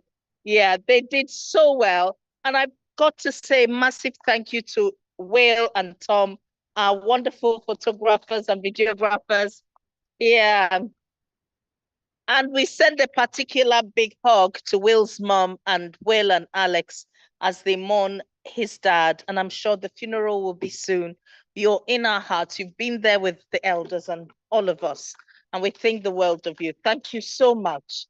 And a big cheer to the Ethnic Minority Youth Forum for Wales, Mr. Ali Abdi. He turned up. And I have to say, The Voice newspapers are here. The Voice. Yeah, The Voice are here. And I've been promised an interview later and a bit of a write-up on this conference. So honestly, together we rise. Together we rise. Yeah, thank you all. Did I forget any partners? Ife always tells me. Who did I forget, Ife? Oh, more of this. Yeah, absolutely, Evelyn. And now warmly welcome Professor Emmanuel Obona, CBE.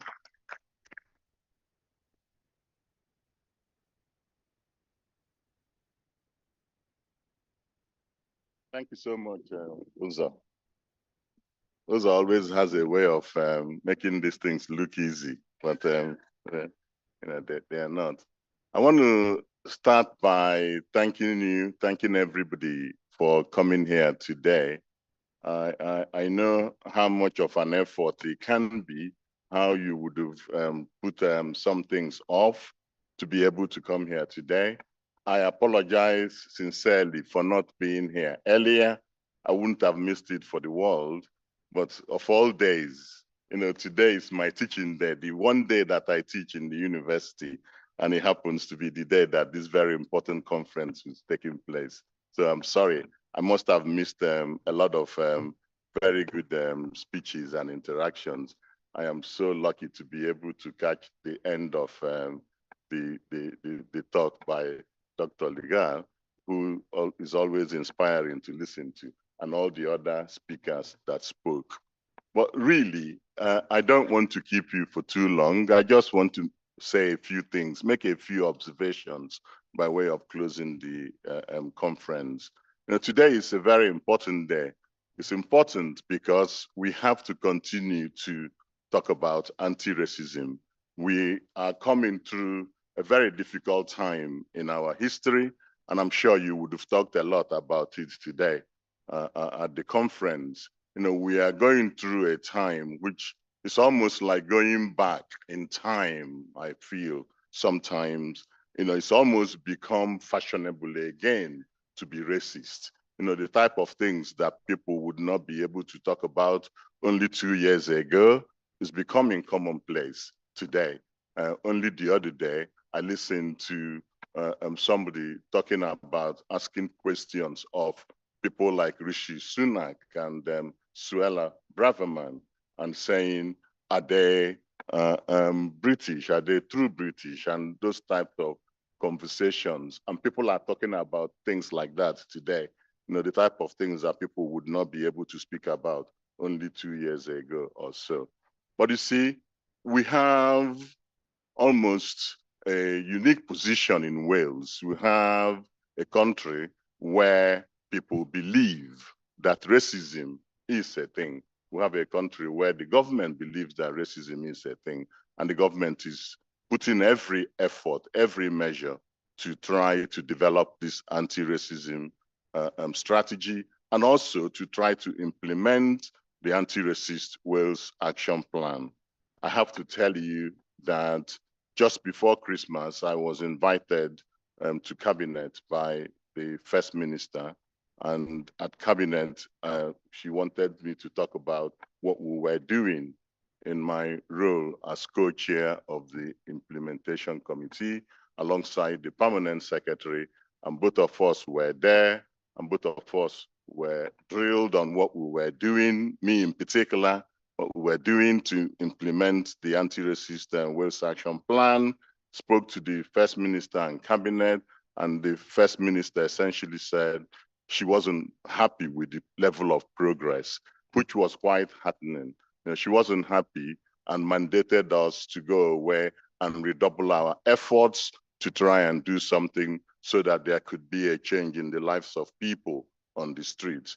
And one of the things we have done following that meeting is to redouble our efforts. In the last 3 months, I've been going around and meeting with all the chiefs and regulators and heads of parastatals, asking them, what are you doing? And one of the things that is emerging from those meetings is that at the level of the top executives, people are actually very interested in making a difference.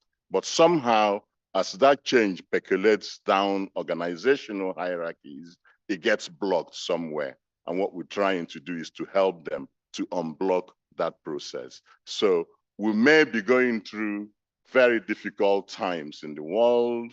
And I know it's an experiment that is destined to fail. I think it's already beginning to fail in the United States. I was in America 4 weeks ago, and people are boycotting organizations that are saying they don't believe in diversity and inclusion. In fact, one organization, Target, the shareholders have sued the company, and they've said you should have reasonably foreseen that by not being diverse enough, or by boycotting, by leaving out diversity and inclusion, that it's going to lose the organization money. And if the organization lose money, we lose money as shareholders. So they are suing them. Nobody knows what will happen from that. But also beyond that, some of the people that are being laid off in their employment are top scientists, top academics, top every area you look at. Now, these people are the people that are wanted around the world, because the competition we have in the world now is based on human capital, and those people are going to leave and go away.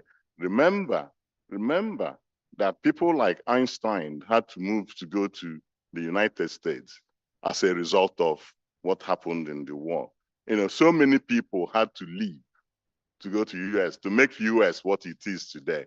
If the US have decided that they are going to be anti-intellectualism or whatever that is, then people are going to move.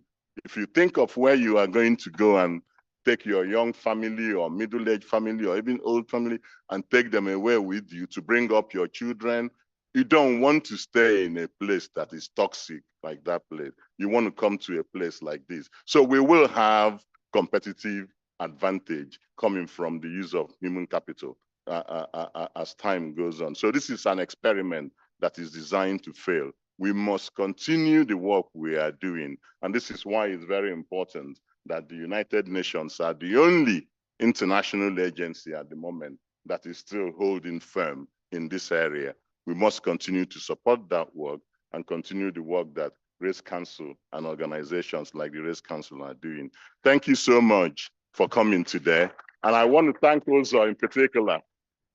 Uzo is a force of nature, and I don't know how she manages to do it, but I keep saying to her, you must get some sleep, Uzo, because she's texting at 2 a.m. and then you wake up in the morning and you get it and you think, does this woman ever sleep?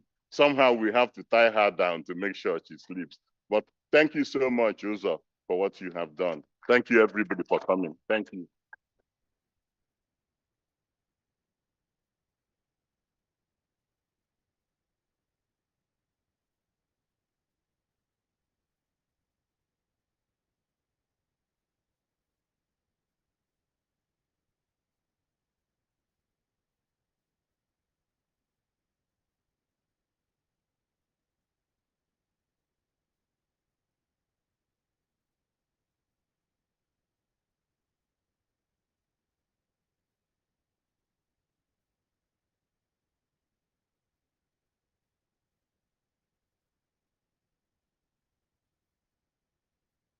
Please, let's see me. Missing key here. I don't want to put it on.